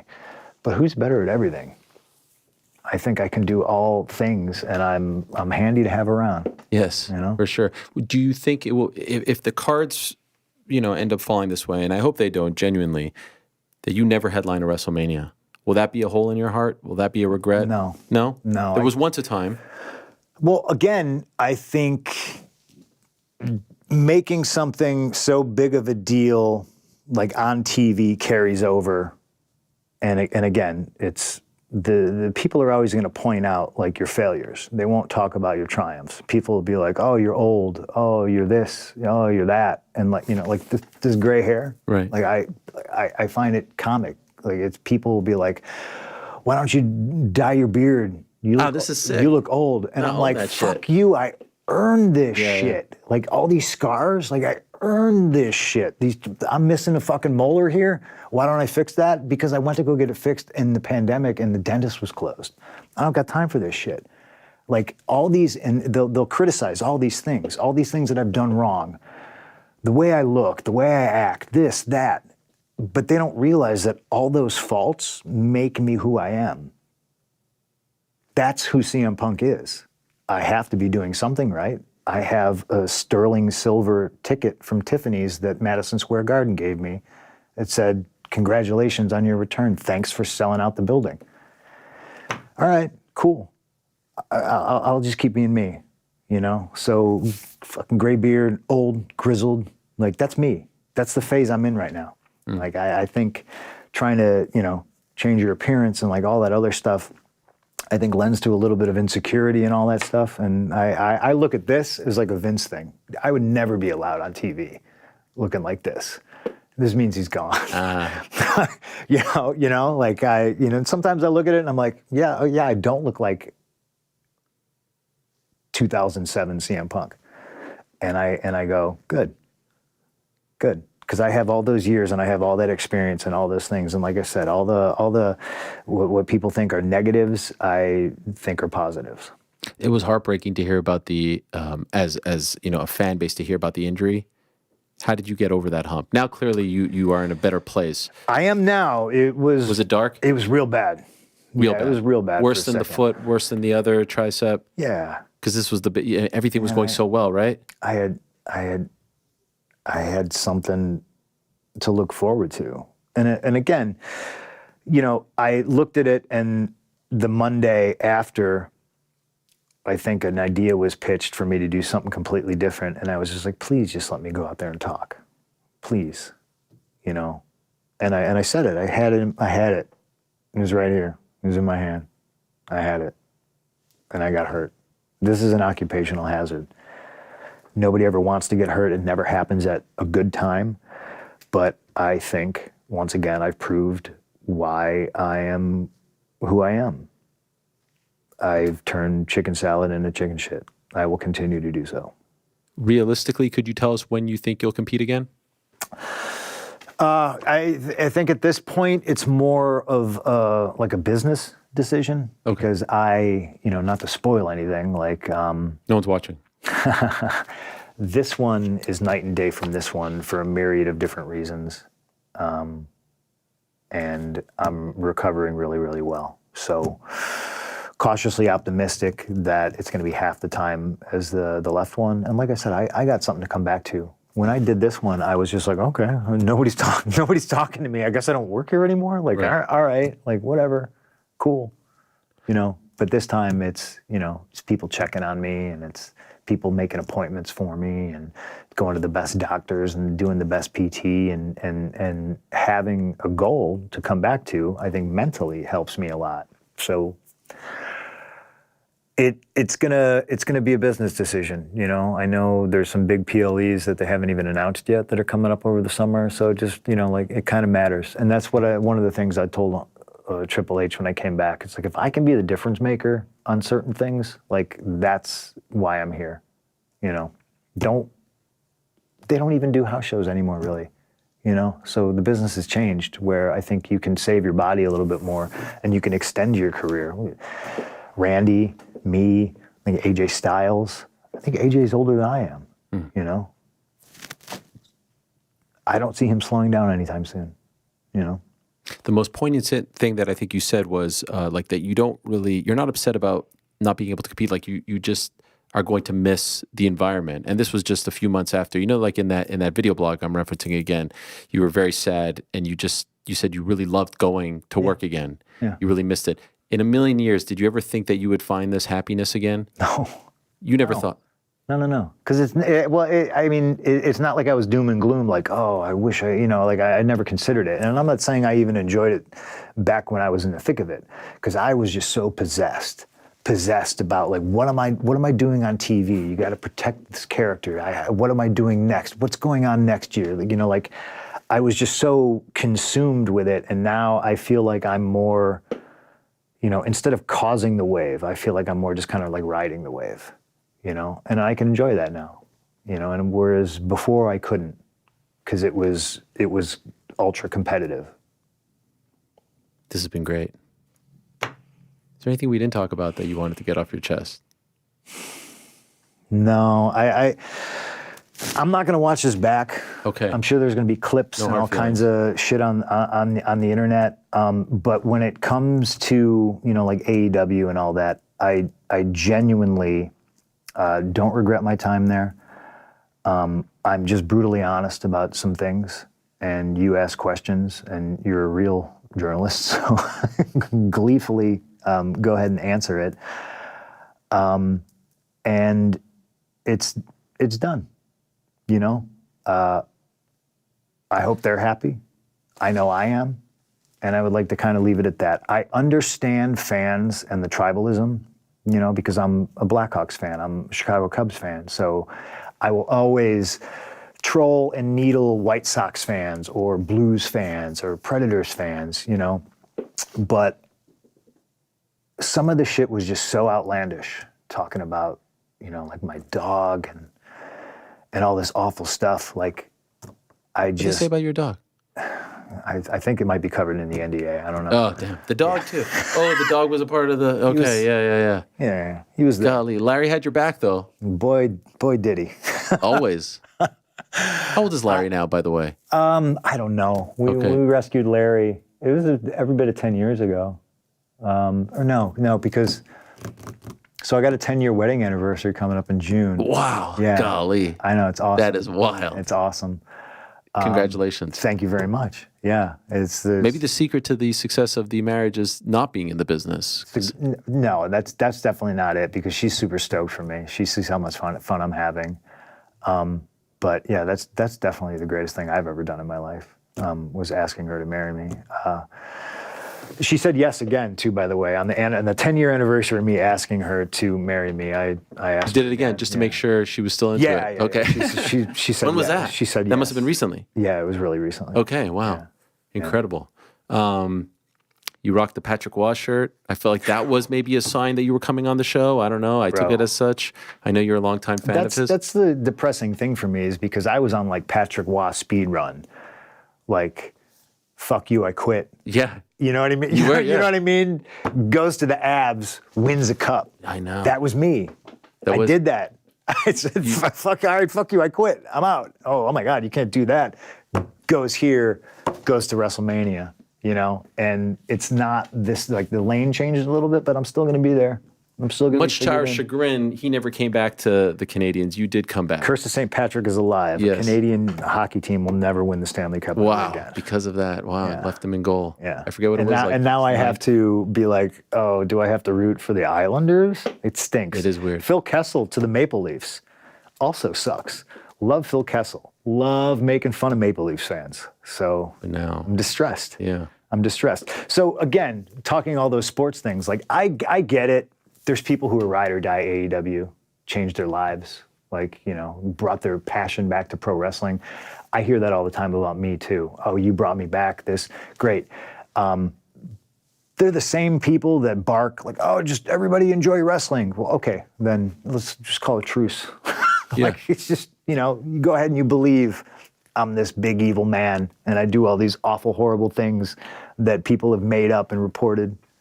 Just leave me the fuck alone. Last one and most important one. Yeah. Now that WWE and UFC are under the same umbrella, third fight in the octagon? What are we thinking? No? I asked my wife the other day, because I said something, I was just like, yeah, what was I, like 35 when I fought? And she was just like, oh no, you were like 36 or 37. And I just went, what the fuck was I thinking? I mean, it was valiant.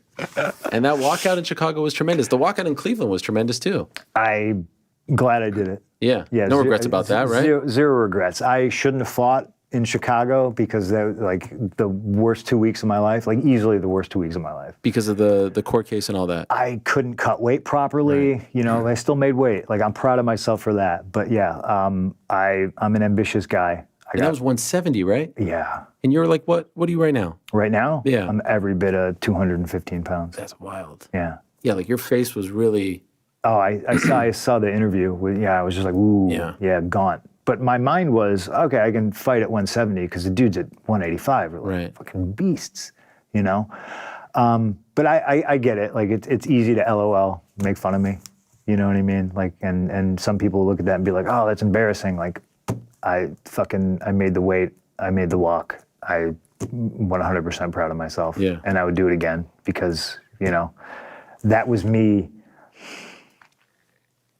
at my absolute worst, you know, and I did it. It is. And went the distance too. It wasn't like you tapped out in the first minute. Yeah. I'm tenacious. I'm tough if I'm not, you know, anything. If you want to call me a loser, that's cool. But, you know, I was stoked I got that opportunity, and I was stoked I did it. Well, I would wish you good luck this weekend. But as I learned the first time we spoke, luck is, in fact, for losers. Yes. This was great, man. I really appreciate it. I know you could have probably talked to a million different people on a million different platforms. I'm still not quite sure why you came to us, but I really do appreciate it. I don't do media anymore because I have a very contentious relationship. Like I have very negative towards a lot of people who have reported some bullshit about me, and I just think it's wildly irresponsible. You know, but at the end of the day, it's just like, okay, somebody on the internet who I don't know doesn't. Could you imagine hating my guts? No. And me not even knowing who the fuck you are? Oh, that too. Like, I just thought the last part, period. But yes, of course. Like, I get it. You know, I like me. Well done. Welcome back. Speedy recovery. Knock 'em dead this weekend. I will. And again, thank you for this. Really, really appreciate it. Thank you. Coming up in a matter of seconds, by the way, the women's world champion, Rhea Ripley, in studio. Oh, really? Did you know this? You really don't look at social media, huh? No. Okay. No, I have Instagram. And Good. There's dogs on Yeah, Instagram. that's all you need. I'm good. I just get kid stuff. Will you ever have a kid, by the way, or is that too? I have Larry. Okay, that's fine. Fair enough. Okay, that's how I know I've gone too far when I asked the kid question. He is CM Punk. This was incredible. Raw tonight, Barclays Center. I'm told highest gate ever for a TV show, right? In the history of WWE. Yeah, we've been doing that. Last week in Chicago was I think the biggest gate in Chicago in like maybe the last 5 to 10 years. Like we've been setting records, and that's just not just me. I you know, because one thing I do want to say is, please, you know, because everybody was like based on lies and rumors. Oh, they're not gonna bring him back. You know, they don't need him. I don't think this place needs anybody, right? If you take out me, they're doing fine. If you take out Cody, they're doing fine. If you take out Roman, they're like, everything's just firing on all cylinders. And I think that's what makes the environment and the culture so great, is everyone's just moving forward to that one goal. And we're selling out, we're breaking records, and it's just great to be part of the team. Yeah, no. It's great to watch as a fan, and I don't believe in that tribal. Like, the AEW fans don't like me, and I've been singing their praises. I was saying there was a time I thought it was a better product, really, when you and MJF were doing your thing, than WWE's product, and then it switched. I don't get all that wackiness. I'm too old for that shit. Just be a fan. And if you're a fan of pro wrestling dating back to that guy who got me into a fan, and you're watching this now, like when I see the Rock stuff, when I see the Cody stuff, when I see Gunther, when I see Drew doing his thing, when I see the women doing Becky and Rhea, like, how could you not love this stuff? Bailey and Damage Control. It's like, this is great shit. So I look forward to taking my kids this weekend. They've never been to a Mania. That's going to be a lot of fun. Awesome. And I look forward to seeing what you do there as well. Here. Like, I hope. Okay. I No. want to eat up her time. No. She's great. We'll take a quick break. We'll say goodbye to CM Punk in a moment. Rhea Ripley, don't go anywhere for now, though. Speaking of Rhea, here's my conversation with Becky Lynch from last Wednesday. Not your average girl. Her name is Rebecca Quinn. She is the inimitable, the often imitated, never duplicated one, Becky Lynch. Hello, Rebecca. Thank you for having me. Oh, there she is. It is so great to see you. What an outfit this is. Thank you. I nearly pulled the bicep opening that door. My goodness. Yes, it is. You've been here before. Yeah, I never had to open the door. Normally people open the doors for me. Chivalry. You know? Joe, next time we have to open the door for... Well, I insisted, you know. I was you wanted to do it. Okay. This is training. This is training for WrestleMania. Congratulations. You brought a book too. Is this a signed copy for me? No. Okay, thank you. I appreciate it. No, just in case they do a close-up on me. Oh, so yes, you want to have it in the shot. Make sure I have it in the shot, You're in very promo mode. Yeah, exactly. Can I ask you a question? Can I break the fourth wall for a moment? Are you exhausted talking about yourself? Because I like to consume a lot of the media, and like, you've done so much media, and a lot of the same questions, it just happens that way. Yeah. And like, I almost feel bad that you have to sit here and talk to me right now. No, I feel guilty. Well, not blown. I always love talking to you. I appreciate that. It's never. But it's got to be exhausting. Is it like it's tiring? But it's also there was one point where I went into replay mode where like I was saying something and then I just said the exact same thing that I just said and I was like, oh wow, that was a malfunction on my brain. And so like stuff like that's happening. But I don't think it's more exhausting than say running around and pretending to be a zombie like I do when I'm at home with my child. So yeah, no, I'm not too exhausted. Okay. I'm not too exhausted. Is it done today or is there? I know there's there's 2 more weeks. 2 more weeks. Well, because so I'll do this. I'll continue on, and then we go right into WrestleMania, and then that's going to be chaos. Yes. And then after that, then I've got more stuff out in LA. I'll go back to LA, and then I'll do that. And then it's the European tour, and so then I'll go to Europe, and then we'll do the European tour. But I will make it.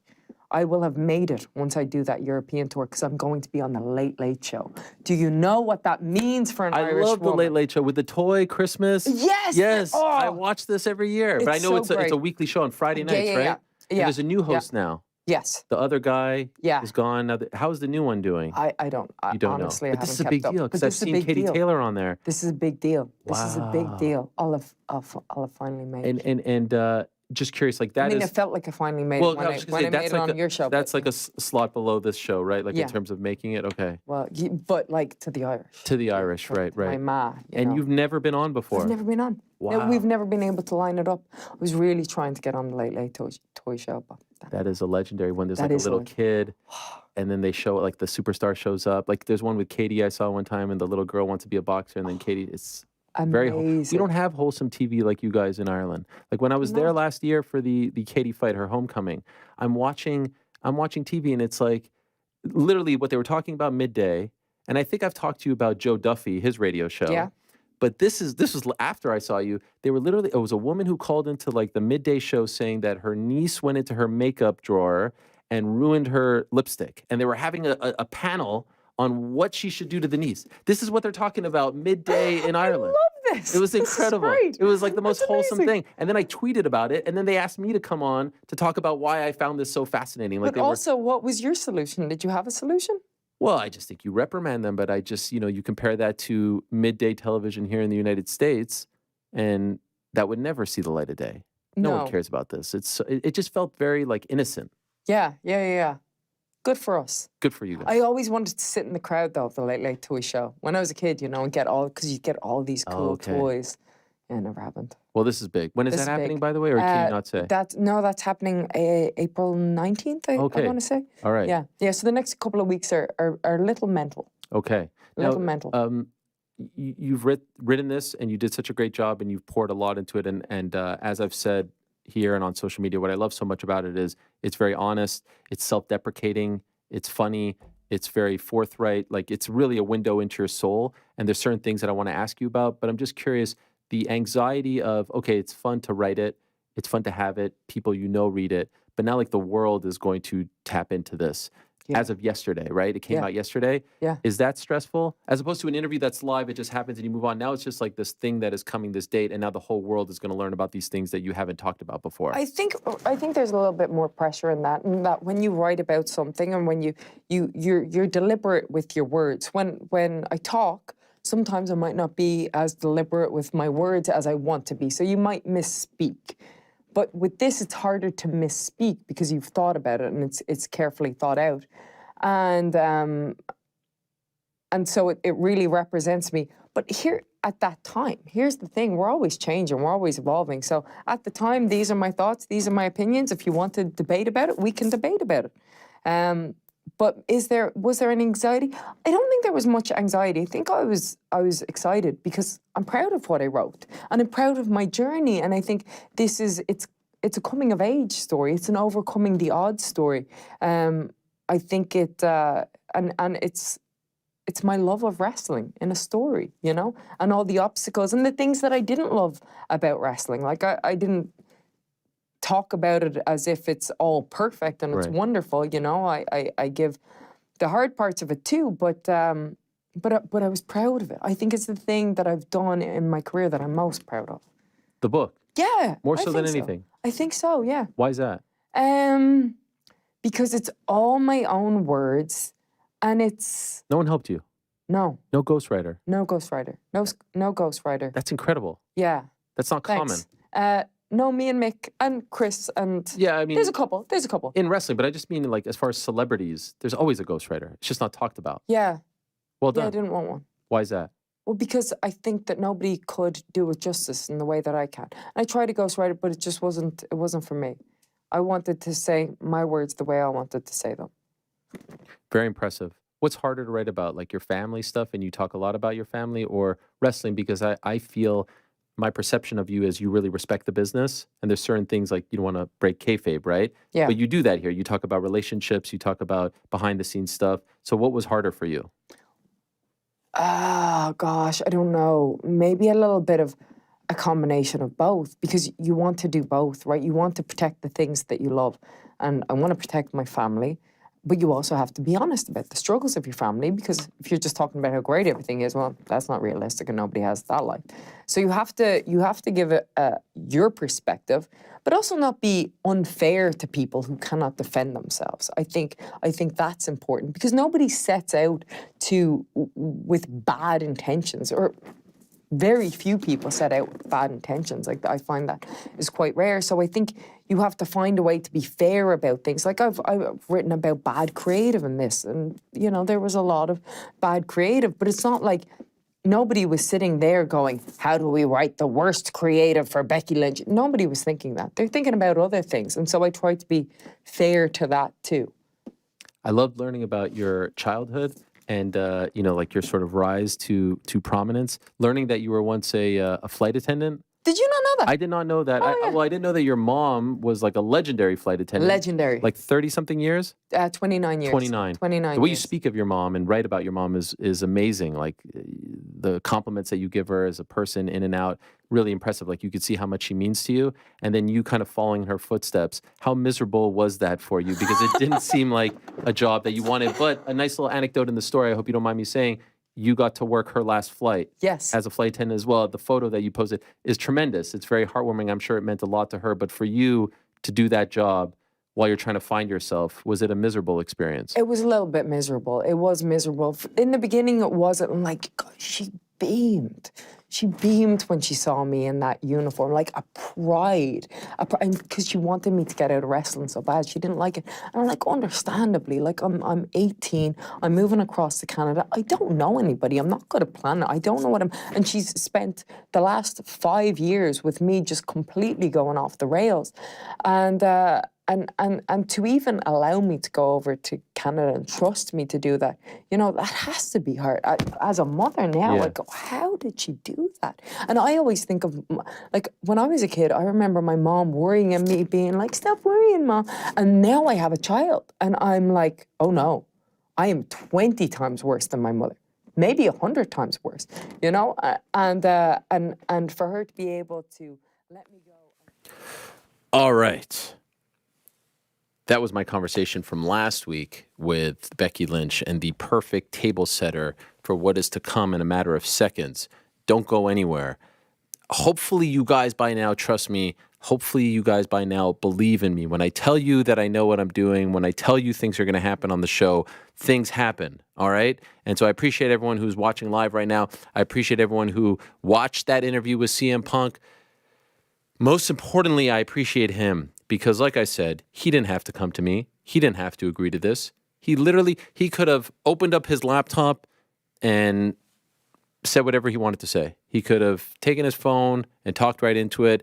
WWE could have done it on their own platform, X, Y, and Z. They did not have to come. And so I am very grateful for that and very appreciative. And I hope you feel as best as possible. We covered as much as possible. And I hope you feel that as best as possible, I asked as much as possible. Like I said, I listened to everything. I even went back to listen to the 2014 interview. I tried to be as prepared as possible for this one because I knew how important it was and how much there was to cover. And I hope you feel like we covered as much as possible. So yes, there was that one topic that he couldn't get into, but I think there were a lot of topics that you thought he wasn't going to get into, and he did get into over and over again in many different ways, in many different, different angles. So what a way to kick off this week. And I can't wait for Wednesday. I don't know if I can say who's coming on Wednesday, but I will just say this. I'll ask them. I'll ask right now if I could say. 1 second.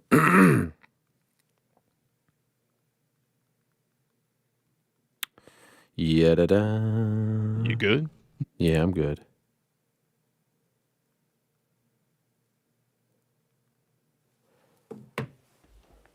It's a great time to be alive. So in a matter of moments, look at that shot. That was a great shot. Can I see that shot again? We'll be back right after this. Ooh, even got this up. I didn't even notice that.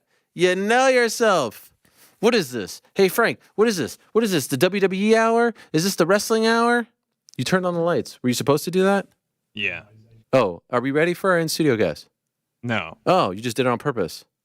Just the busiest. Yeah. It's a great time to be alive, my friends. So in a matter of seconds, we're going to be joined, or minutes, maybe I should say. Minutes? Seconds? Let's say minutes. Minutes. Let's say minutes. I'm going to be joined in studio here by the women's world champion, the one and only Rhea Ripley, the pride of Adelaide, the pride of Australia, who is going up against Becky Lynch this coming weekend at WrestleMania 40. We don't really know who is wrestling when. All we know so far officially, we know that night one will be headlined by The Rock and Roman Reigns versus Seth Rollins and Cody Rhodes. We know that if Seth Rollins and Cody Rhodes win, we know that the Bloodline is going to be banned from ringside on Sunday. We know that it's going to be Seth Rollins versus Drew McIntyre. We found out in this interview that it was supposed to be Seth Rollins versus CM Punk, and that is heartbreaking, no doubt. But as he said in his promo when he came back after the injury on the Monday after, there's always next year, like the Chicago Cubs used to say. Now, I can tell you, the train rolls along not only in a couple of minutes when Rhea Ripley is going to be in studio, but on Wednesday, live and exclusively on this program. Hit the breaking news, Frank. Hit the breaking news. We'll be joined in studio by the American Nightmare himself, Cody Rhodes. Back again, almost a year later, on the final stop before WrestleMania. We have become the hub for this now. It's great that WrestleMania is in the Northeast. Cody Rhodes in studio. You'll recall last year he was in studio before WrestleMania 39, and I sparked him in darts.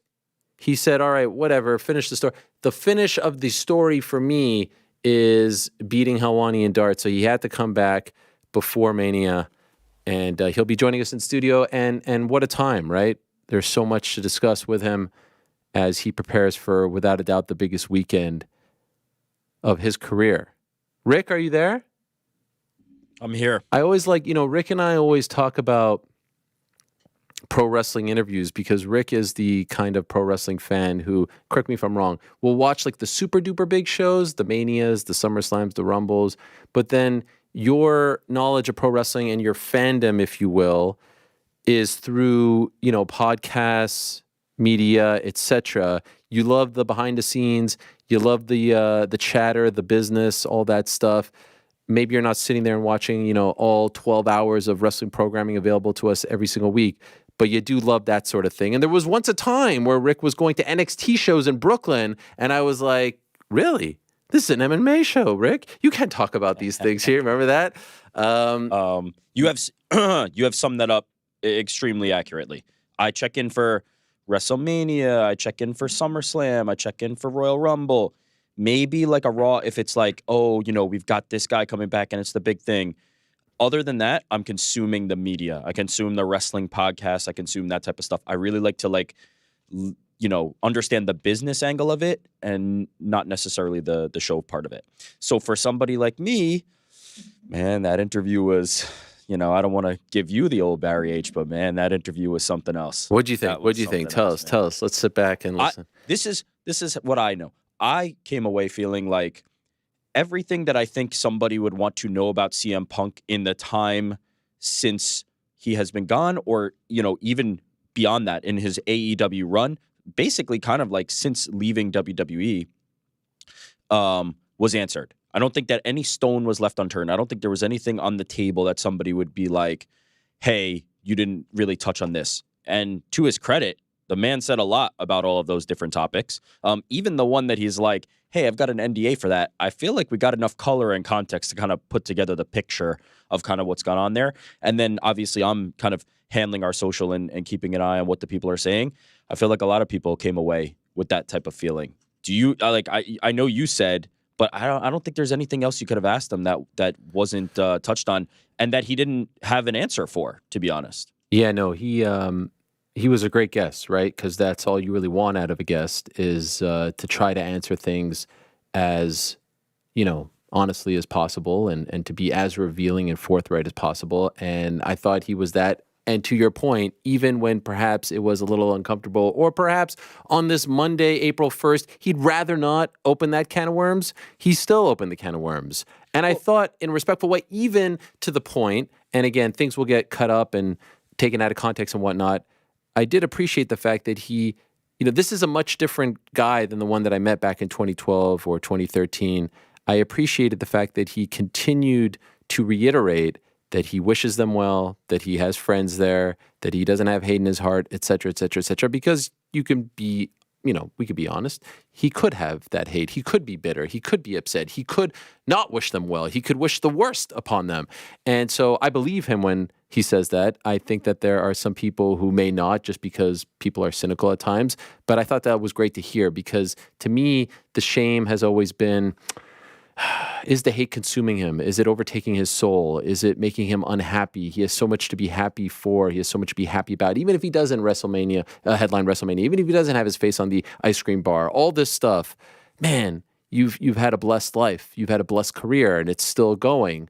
And so it's a shame. And like even him talking about you only get one life stuff, like this is all very important for all of us to hear. It's all a great lesson. So well, yeah. Many of those things that you would wonder, is there hate? Is there this? He talked about putting those issues to bed with people around WWE and water under the bridge and moving on. I think he seems like he is somebody who is capable of that because he's at a different point in his life. And you asked him that explicitly, and I think he seemed to agree. Like, different man, different place, different time. Show respect and you get respect back. It's a philosophy I think many can live by. I try to live by it myself. So yeah. Fascinating stuff though, and multiple times saying, I don't want to talk about this, and then talking about it. The sign of somebody who, wants to lay all the cards out and maybe never think about that again. I think that's one of those you do one time and then you go, you move we on did with that. Your life. Refer back if you need any more info on that one. But glad he did it here, and shout out to you. Congratulations on a fantastic interview. And let me just say, for people who maybe were once wrestling fans, aren't wrestling fans, half wrestling fans, whatever the Somebody case like is. me who's kind of in and out, Yes. Like, again, I'm not going to go through the whole rant of, oh, I know what it is. I know it's this and that. It's very fun right now. It's very fun to be a wrestling fan. I can't wait to take my kids on Saturday and Sunday. It's very fun. You talk to people who work there, and I know people who work in both companies, and they're all having a blast. They're all making cool shit. They're living their dreams. It's just fun. Like, that's the thing that I feel like is missing sometimes with the crazy stuff on the internet. And I get it. I'm a Knicks fan. I hate the Celtics. I'm a Bills fan. I hate the Dolphins, etc. But like, this is all good. The business is this good right now for a multitude of reasons, but in large part because there's competition, right? What I can assure you of this. If there was serious competition breathing down the UFC's neck right now, there ain't no Apex shows. The fact that no one has... certainly wouldn't look like that. Yeah, the fact that no one has been able to get their shit together and put together a legitimate, competition allows them to make the decisions that they make. That's just the truth. And the fact that there is an AEW, and the fact that there's a guy like Nick Khan who's like, all right, let me go after Cody. Let me go after Jade Cargill. You see the kind of superstar that she is. Let me get CM Punk back in the mix. All that stuff, like, that's important. Rising tide. And so I wish we had that in our sport. Not because as like, I still can't get over Joaquin Buckley. What the fuck was that? What was that? What is he talking about? That I'm trying to like, dude, we speak about MMA for 14 fucking hours on this show, on the Ringer show, on social media. Like, what are you talking about? What are you talking about? Like that is like living, breathing, Instagram comment or Twitter comment. No one loves fighting. No one loves combat. No one loves all this shit more than me. I adore it. But I recognize the fact that the product is better when there's competition. It's better for the fighters and it's better for the fans. Why? Because now there's someone breathing down their neck. I started to not be a fan of pro wrestling when WCW went away, when they had to create their own competition, Raw and SmackDown. Nah, that's not competition. That's creating competition. And now it's great because there's competition. So that's awesome. And so you can have your favorites, but like this, again, this word tribalism gets used a lot. Honestly, I wish we had that in MMA. I wish we had something like that, right? Like we had it back in the day with Pride. We had it to a tiny degree with Strikeforce, tiny. It doesn't exist right now. And quite frankly, I don't even know how any of the players right now can create it. I don't see it. I don't feel it right now. Maybe I'll be wrong, but I don't, you know what I mean? Like when AEW started, you're like, oh, there's something here. And there's people who are so thirsty for competition that they're going to will this into existence. Don't feel that right now. And that's a compliment to the UFC because they've created such a loyal fan base and created such distance between them and everyone else. But golly, would it be, trust me on this, if you feel somewhat, down on, you see that Derek Lewis main event on May 11th, and you're like, not too sure. Trust me, the remedy to all of this would be a little bit of competition, a little bit of heat. You know what I mean? Yeah, I do. And I think the thing that AEW had and has that potential competitors to the UFC don't is additional money. It's to me, it's always a money and talent situation. Those are the two things. If you have the money to fund and if you have the talent to compete, you need to be able to say we have enough of the top X, right? In the case of AEW, it's wrestlers. In the case of MMA, it would be fighters. You have enough of those, it will force different outcomes from the leader in the clubhouse. Mm-hmm. Oh my, what a time! So, like I said, Rhea Ripley, I'm told, is in the building right now. So we are going to be joined by the Women's World Champion in a matter of moments.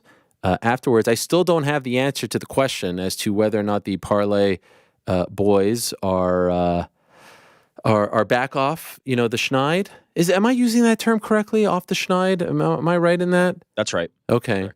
Is the losing streak over? Don't tell me. Don't spoil it. I still don't know. I do know that one of the fights fell through, and that got Juliana off the hook. I am aware of this. And if I'm being honest, I do wonder if it still counts if she is, off the hook, if it now becomes a 3-leg parlay as opposed to a 4-leg parlay. But we'll find out about that on the back end. And we will also find out what the guys thought and what I thought about the rest of the card on Saturday in Atlantic City. Like I said, the main event was won by Manon Fiorot. It was an incredible win for her. And I can also tell you, in addition to Cody Rhodes, I mean, Rick, we're fucking cooking right now, all right? We're cooking with gas. I almost broke the microphone. I'm sorry, Frank. I hope he's not here right now. Also, in addition to Cody Rhodes on Wednesday in studio, we will also be joined by the Pride of France, Manon Fiorot in studio. How about that? We're on fire right now, baby.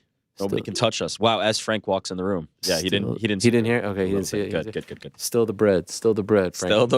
Still the bread, Frankie. Do you hear me now, Frank? I mean, please be careful with the equipment. I'm just all fired up. I'm all fired up.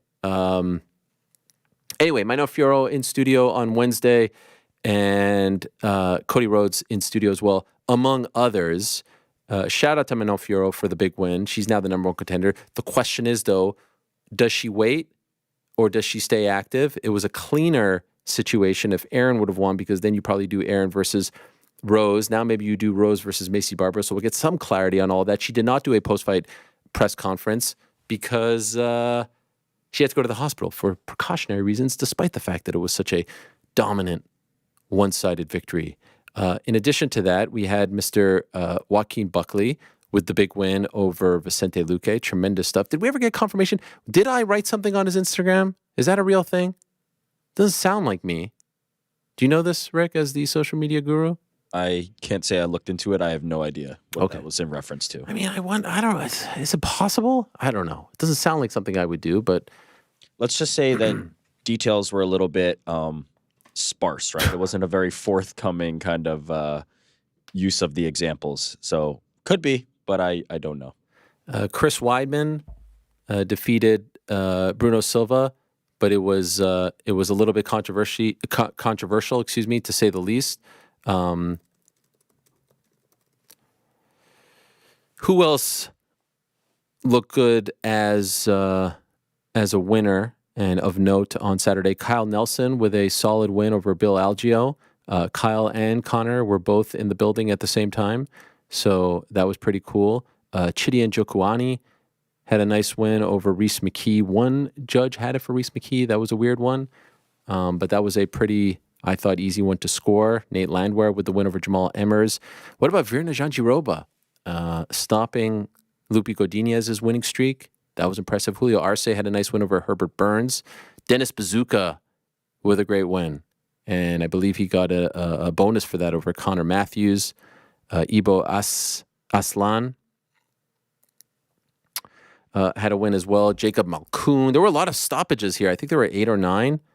And Cowlin Lochrain, I believe, is the way to pronounce his name. Or actually, I think I saw Pete C say it's Kalen. Kalen Lochran? I think that's right. I think that's how it was announced in the cage. I think Pete C said it.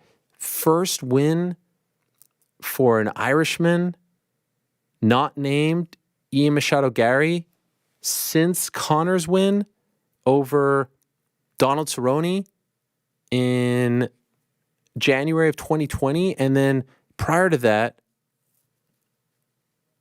I believe it was 2017. I saw Andy Stevenson say this. Like, that's a pretty incredible run. And unfortunately for the Irish, they've had great wins getting into the UFC, on the way into the UFC, but then on the back end, it just hasn't worked out, other than Ian and Connor. So those were the results as far as the UFC was concerned. PBC had a really good night on Amazon. What I loved so much about that card was it just flew by. It was great to hear Mauro Ranallo on the call again. Sebastian Fundora with the... You didn't really watch that, right, Rick? Because you were there with no reception, right? Nope. Nice. I know it's busy back there. Who, me? Yeah. Tim Tszyu lost to Sebastian Fundora in a fight that he took on short notice. What about Isaac Pitbull Cruz? He had a great win over Rolly Romero. And then on Sunday, we had the boxer card. Fabio Wardley and Fraser Clark fought to a draw, which was very entertaining. Ben Whitaker got a win, although I think the fight was a little bit tougher than he had expected, but it was a great scene over there at the O2. And I really think that if you're a combat sports fan right now, you're cooking. You're cooking with Gaz. We are literally, I think, a minute or so away from Rhea Ripley joining us in studio. A reminder that the Professional Fighters League is also back this weekend, so it's a very busy weekend in combat sports. They're back from their little hiatus, and the season kicks off in San Antonio with the heavyweights and women's flyweights. 2022 world champion Antti Daleli takes on former Bellator heavyweight champion Valentin Moldavsky. Much more Bellator fighters on the roster than I expected. Plus, Bellator flyweight champion Liz Carmouche goes to battle with Juliana Velasquez in a long-awaited trilogy bout. Yes, the action begins Thursday, April 4th at 10 p.m. Eastern, live on ESPN2 and ESPN+. So we've got that. We obviously have UFC. They are back with a card headlined by Brendan Allen versus Chris Curtis. But the big one, of course, is the granddaddy of them all, the Showcase of the Immortals. That is this weekend in Philadelphia, Lincoln Financial Field. And one of the big matches on the card, on the bill, I believe on Saturday, but we're not quite sure just yet. We'll feature the man, Becky Lynch, who is here in studio on Wednesday going up against the Women's World Champion, the one and only, as I put my headphones down, the pride They want me to do like of Australia. To be specific, the pride of Adelaide, celebrating 1 year as champion. The great Rhea Ripley is here. Hello, Rhea. How are you? Hi, I'm good. How are you? It is good to see you again. Likewise. How's everything? Welcome. Great. Thank Please you. have a seat. Thank I you. wasn't sure if you were actually going to come. Yeah, you know, I said I was going to come, and Mommy keeps her promise. So. She does. She does. Well, this is very nice, especially after CM Punk being in here. Yes. A lot of people were watching, so it's great to follow that up with you. Congratulations, 1 year. I believe you. today's the 1 year anniversary, right? Yes, I think that is today. April 1st. Yeah. Crazy when you became Insane. Grand Slam champion. First one for a woman, right? First one with the NXT UK Women's Championship. Okay. Yes. Okay. Fair. I appreciate you making that distinction.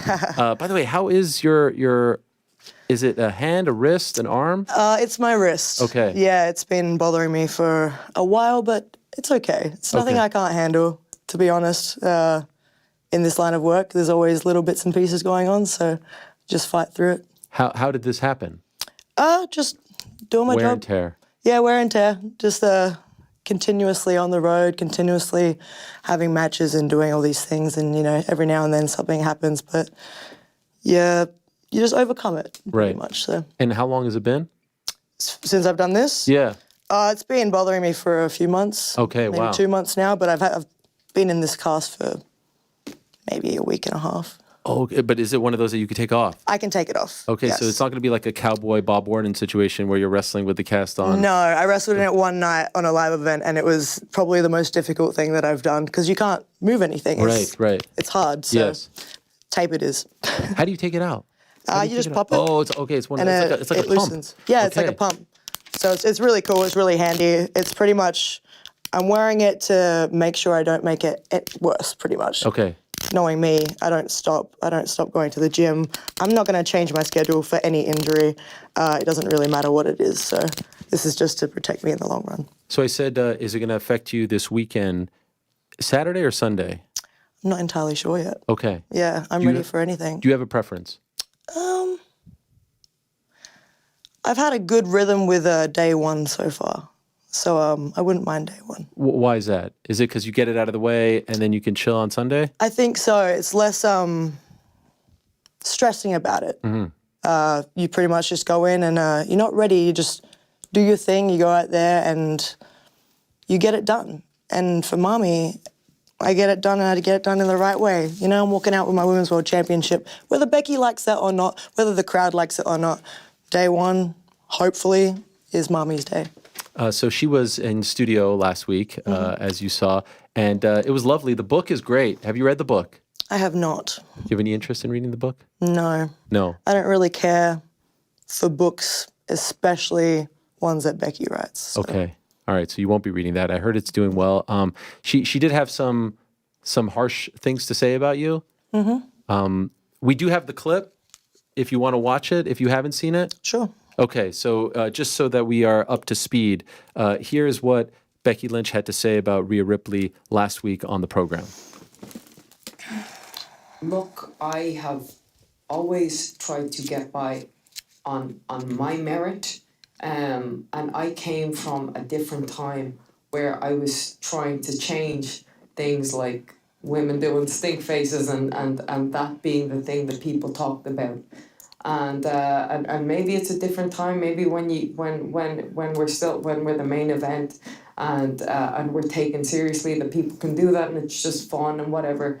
But I came from trying to stop us being relegated to people just viewing us on how we looked. It was how we talked, it was the stories that we told, how we think and what we do in the ring. And to me, that is fighting constantly. So when you go out there and you say, well, I can just post a photo and people will go crazy, or I can just post a video of my ass and people will go crazy, well, then that just feels like we're kind of going back. And I worry about that. Because if that's what people see, and that's what people see as your champion, oh, that's the women's champion. Oh, what do I think of when I think of the women's champion? Oh, I think of her ass. Then we're just going back and we're making an ass of our business. Your thoughts? I never said that I had to post a picture of my ass to get attention. I just said I can post a photo and the freaks will eat it up. Doesn't matter what kind of photo. It could be a gym photo, an inspirational photo, which is pretty much mostly what I post. And I find it real comical that she brings up the stink face at the live event, because after these interviews have surfaced, and obviously I go on my social media, I've been tagged in a lot of videos of Becky attempting to do the stink face on live events as well. And there's a couple where like she does the whole hip swivel going into it and Asuka reversed it. There was one where Asuka stepped on the second rope and full on gave her a stink face. I don't know why I have to be the one that gets attacked. I guess it's a jealousy thing with everyone. I'm not entirely sure. But whatever Mommy does, it gets a reaction from the crowd. It gets a reaction. And I think that's something that people take to heart.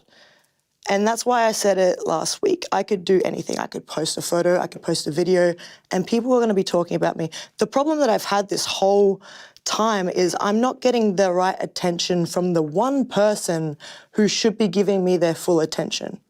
They should be thinking about WrestleMania and building WrestleMania and how they're going to overcome the unstoppable Rhea Bloody Ripley.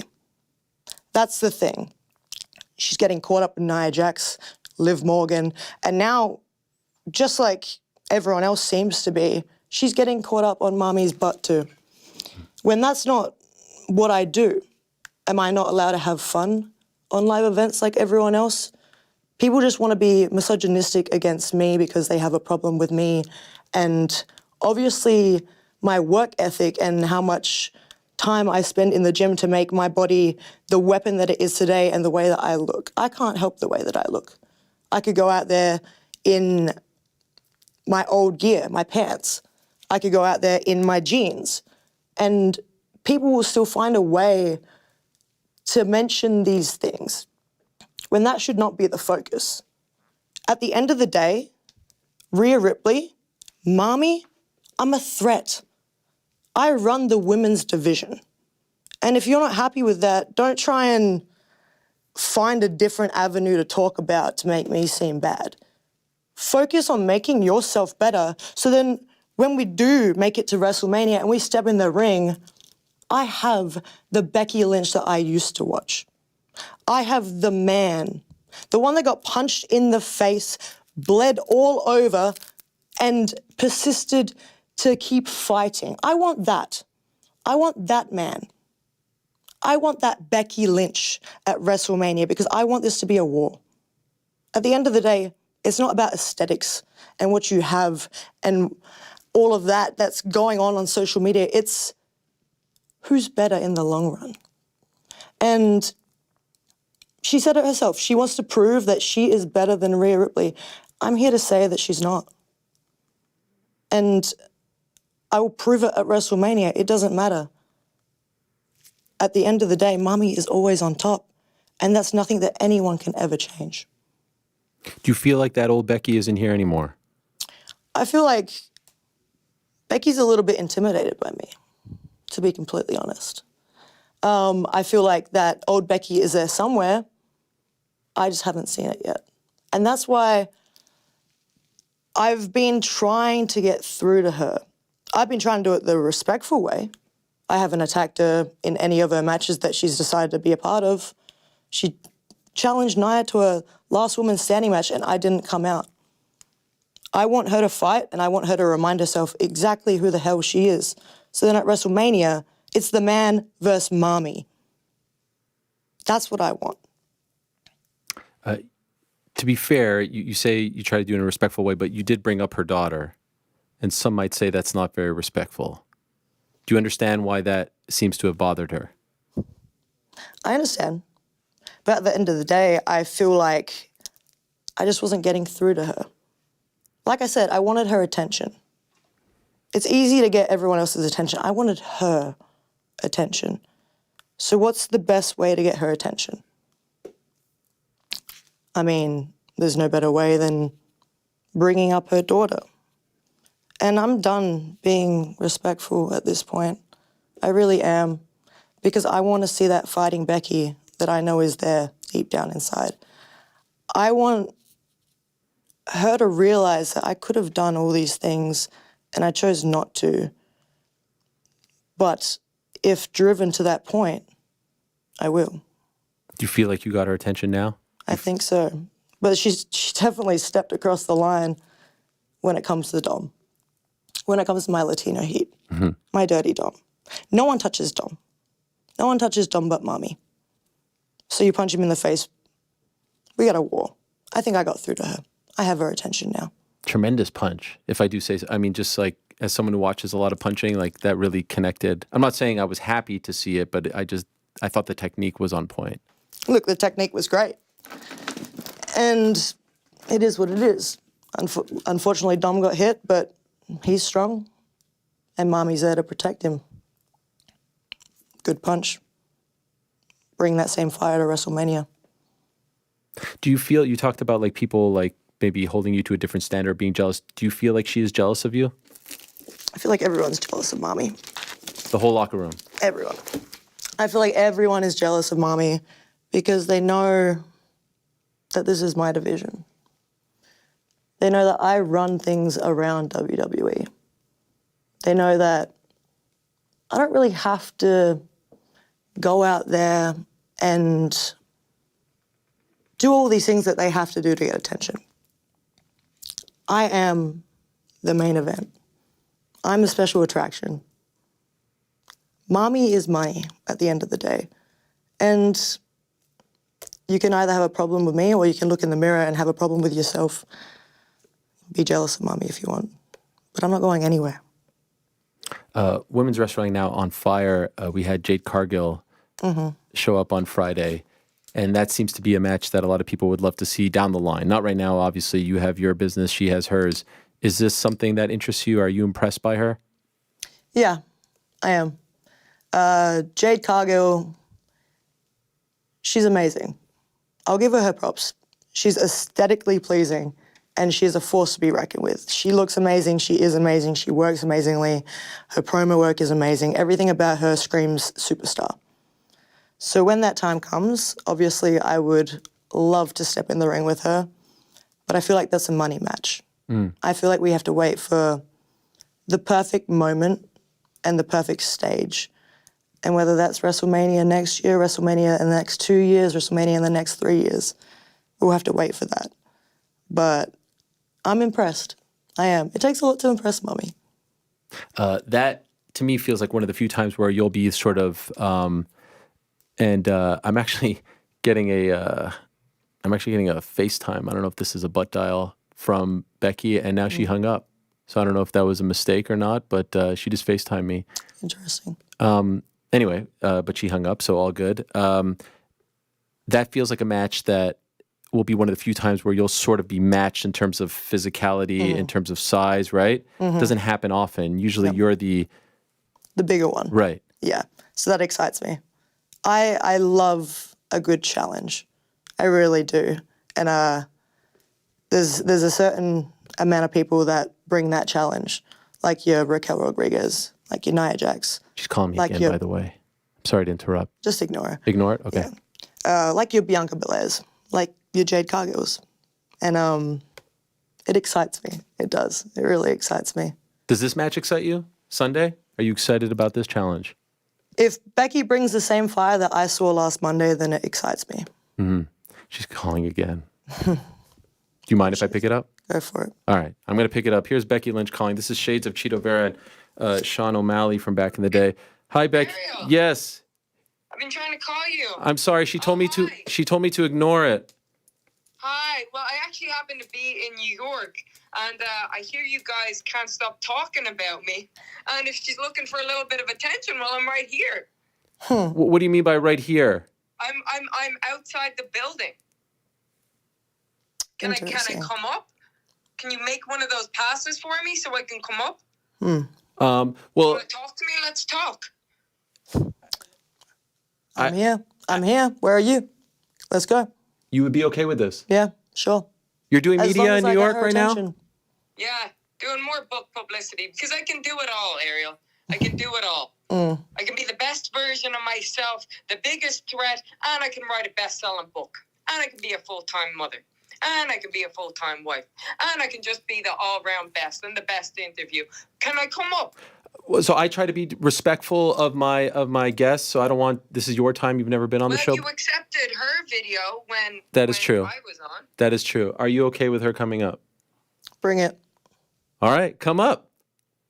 Will you send somebody down to Yes. Guys, Joe, can you tell them to bring, you know where we are. You actually know where the building is. You remember? Yeah. Okay. I guess we'll be. No, I just need somebody to let me Okay. know you've got security down there. All right, guys, go get Becky and hopefully we'll see you in a couple minutes, Becky. Bye. All right, there she is, Becky Lynch. She doesn't have the same pool mommy does. She can't get her own passes, you know? Yeah, no, I totally.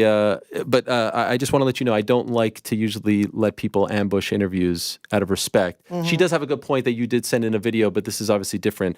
Are you totally okay with her coming in? As long as I have her attention. Okay, it sounds like you do now. Good.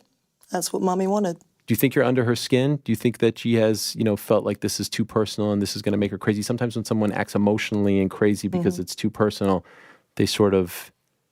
Yeah, and you know what's funny? That people that fight with emotion, they don't fight too well. Right. But I think I'm under her skin because she's here. I didn't even have to come here. I just sent in a video. Right. You're not under my skin. I'm definitely under hers, though. But I think you wanted to come here, right? Or is that crazy?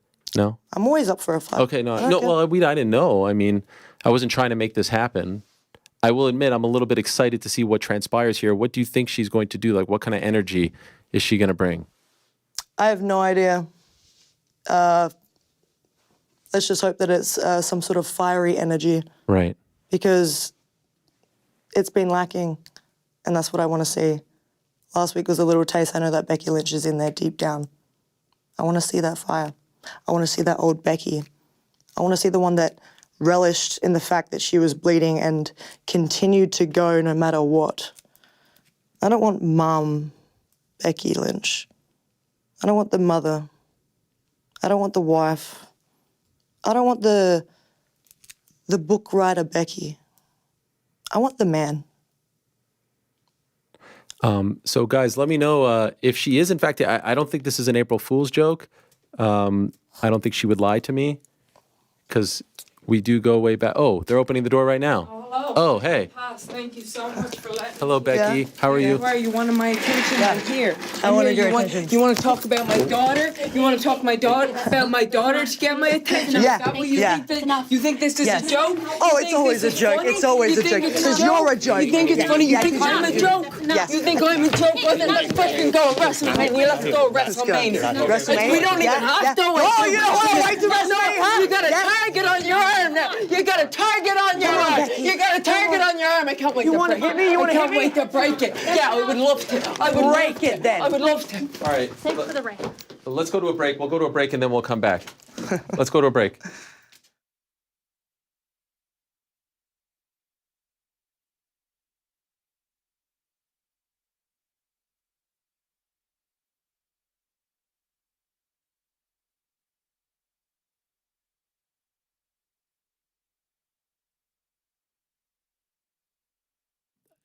It was incredible. Got everything done except for the finish, but it's pretty damn hard to finish Chito Vera. He's kind enough to join us right now, the reigning defending UFC bantamweight champion, back in the sprinter. Hello, Sean. How are you? Sorry, it got really deep there with DP right at the end, so I'm sorry for keeping you waiting, but appreciate the time and congratulations on the win.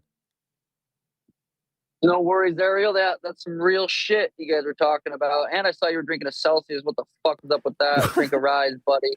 What are we doing here? They sent it and they set it up. They set up the interview and he was rocked out. So, What do you mean you can't text Dustin Poirier and say, brother, can you come on? No. You got to go through that? No.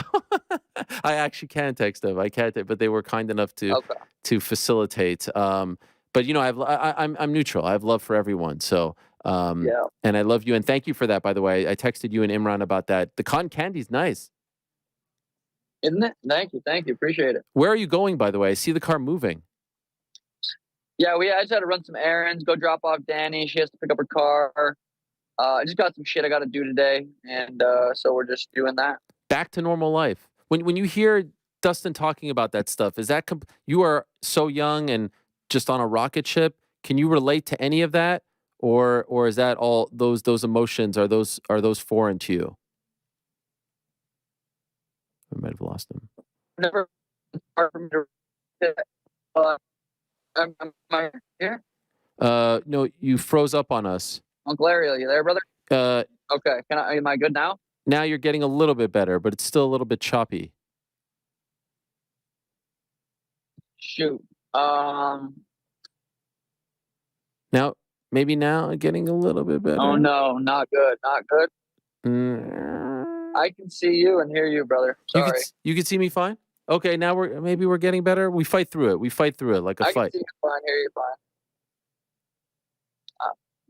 Well, I'll restart. Yeah, I know I've never lost, so it's hard for me to relate, but I will say this. Winning feels pretty good, but I bet losing is just 10 times worse than winning is good. Okay. Yeah, I can understand that. And so speaking of which, so you go in there against a guy who there's a history with. I know there's maybe some bad blood and whatnot. Is this the most gratifying win of your career? Maybe even more so than the Aljo win, which was the one which made you become champion?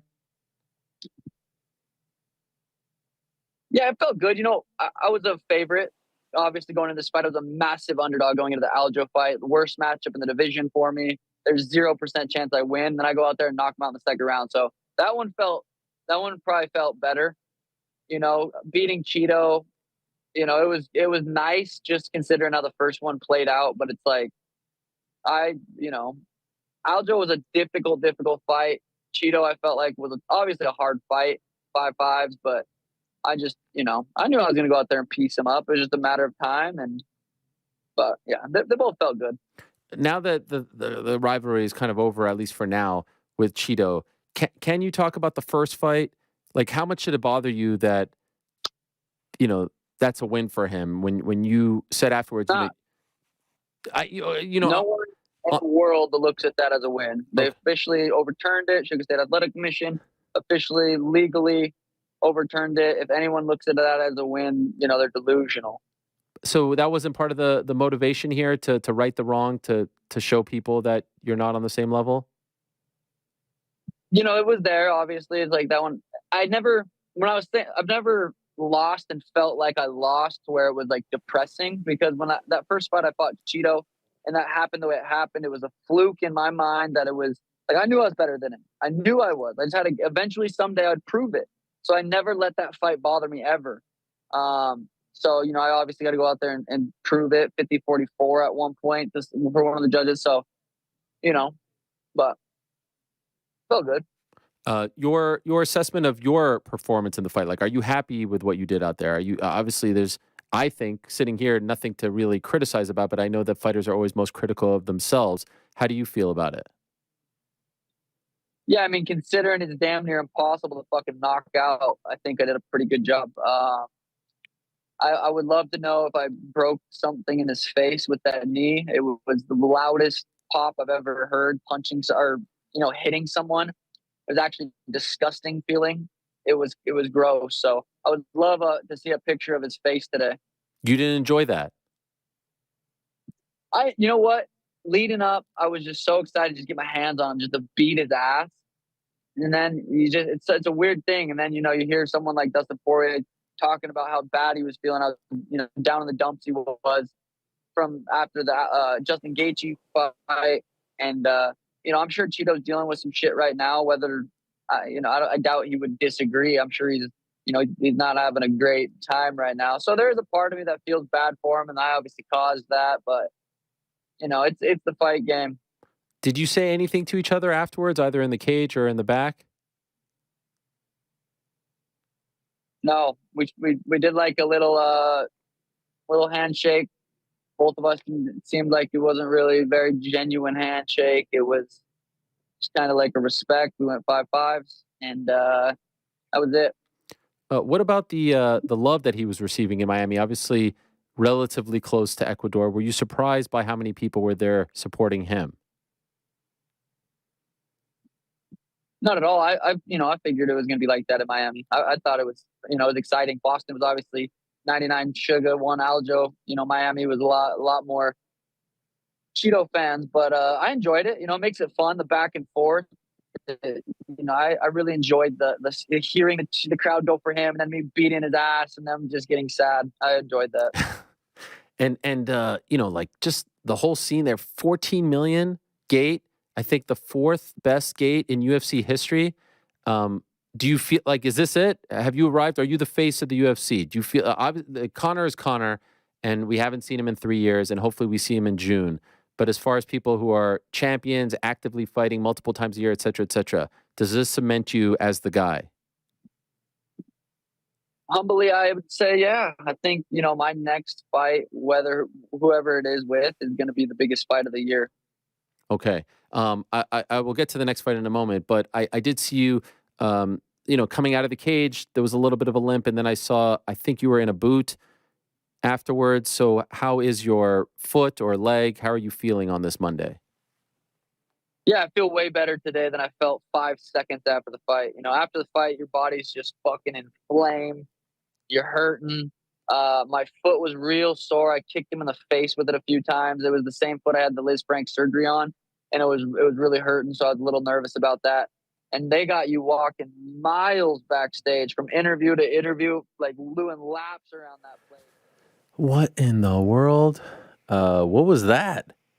I guess Joaquin Buckley was right. I guess I am an instigator. Yo, that was crazy. That was fucking nuts. That was nuts. We had Rhea in here for like 10 minutes, and Becky comes in. My favorite part is, first of all, Becky calling 3 times. Like, yeah, at first she said, me. Yeah, I know. And then second, make me a pass. Have somebody make me a pass. Old school vet, like she knows exactly how to. She was here last week. She knows how to get in the building. Get me up there, and then credit to Rhea Ripley, who's like, bring it on.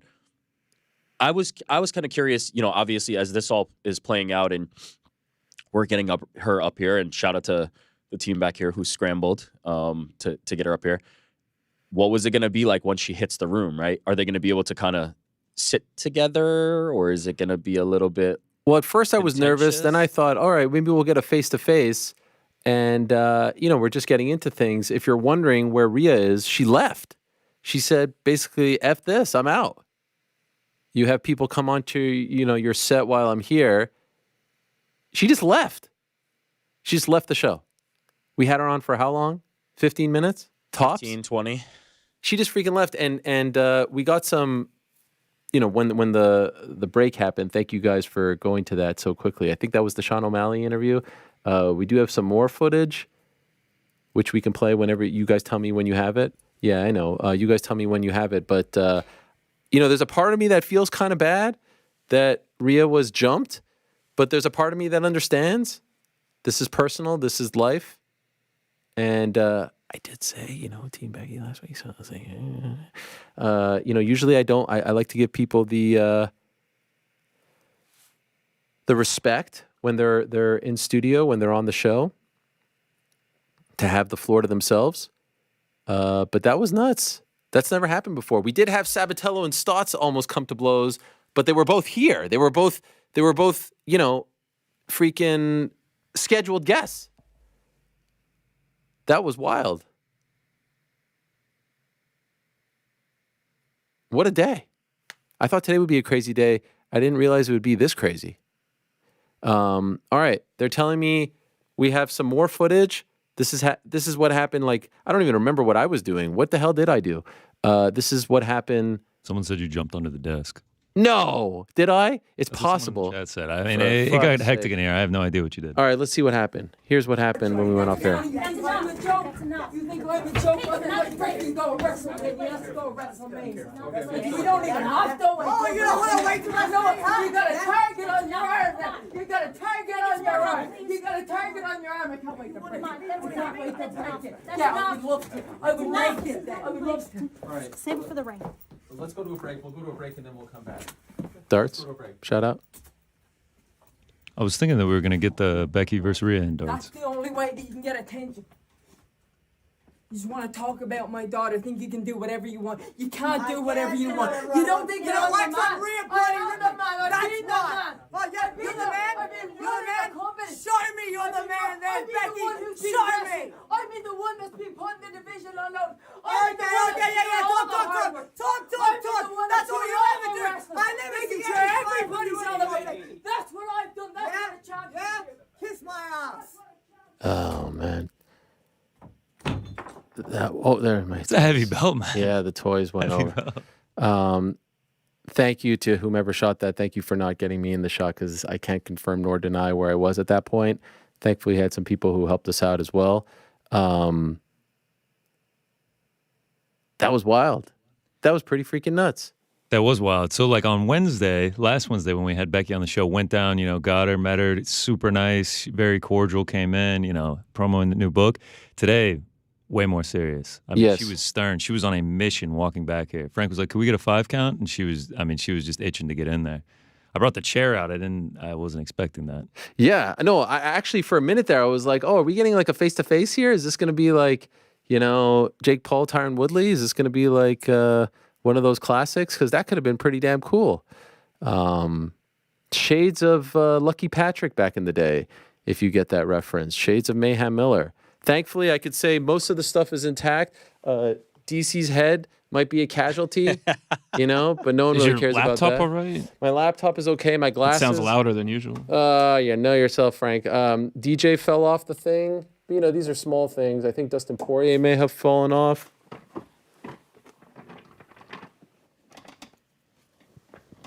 Sorry, Dustin. What happened to my mic? Sorry, Dustin. Did you really turn down my mic for that slight move there? I thought you were going to get up. That was so ridiculous. That was wild, but it's a great day to be a part of this show, I guess. I actually genuinely feel bad that Rhea left. She's never been on the show before, and I hope that she doesn't hold this against us. I feel like the questions were fair, but I guess the big takeaway to tie this whole show together is maybe Joaquin Buckley was right, Maybe I do try to weaponize the fight. Who, me? Oh my God, you know yourself. Where do we go from here, guys? Yeah, how do you transition? What do we do now? I'm still shaking. Oh my gosh, Frank, are you okay? That's who I'll be fine. Just didn't know that could happen. Yeah, I mean, I saw the old video. I'm just worried about your well-being and your safety. I don't want this to be a place where people feel unsafe. You know what? Can I just say this?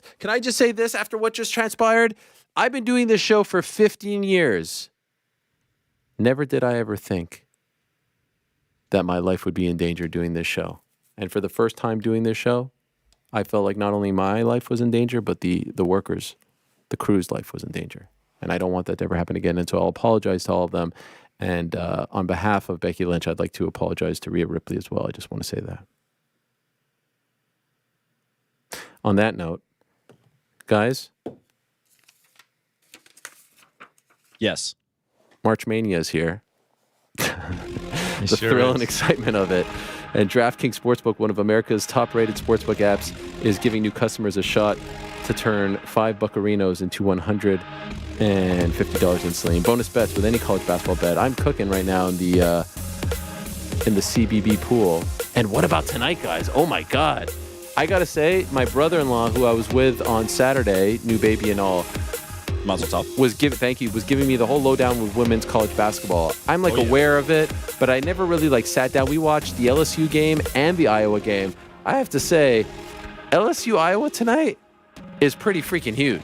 Yeah, if the ratings from the past couple of women's games have been any indication, it has overtaken. It is the destination. Caitlin Clark obviously is huge, and LSU is massive. Fuck. Caitlin Clark, Angel Reese. Oh my God. We get the Ivy right. Van Lith, shout out. Yo, Iowa's fun to watch. So is LSU. Two very You distinct have styles. a flamethrower in Caitlin Clark. Yeah, she is incredible. By the way, if I could buy stock in one league right now, I think it might be WNBA. With her coming With all into those it, people coming in? Yeah. Damn. So yes, I'm looking forward to that. Obviously looking forward to Raw and the place to be for all your sportsbook needs, DraftKings Sportsbook. And by the way, North Carolina listeners, don't forget, it's now live in your state. Shout out to NC State, killing it on the men's side of things. No shout out to Duke.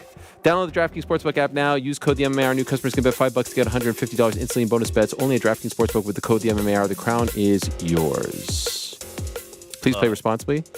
21 plus age varies by jurisdiction. Void in Ontario. Bonus bets expire 168 hours after issuance. See dkng.com/bball for eligibility and deposit restrictions, terms, and responsible gaming resources. What was that? I was going to say NC State women's also in the Final Four. No, Elite Eight.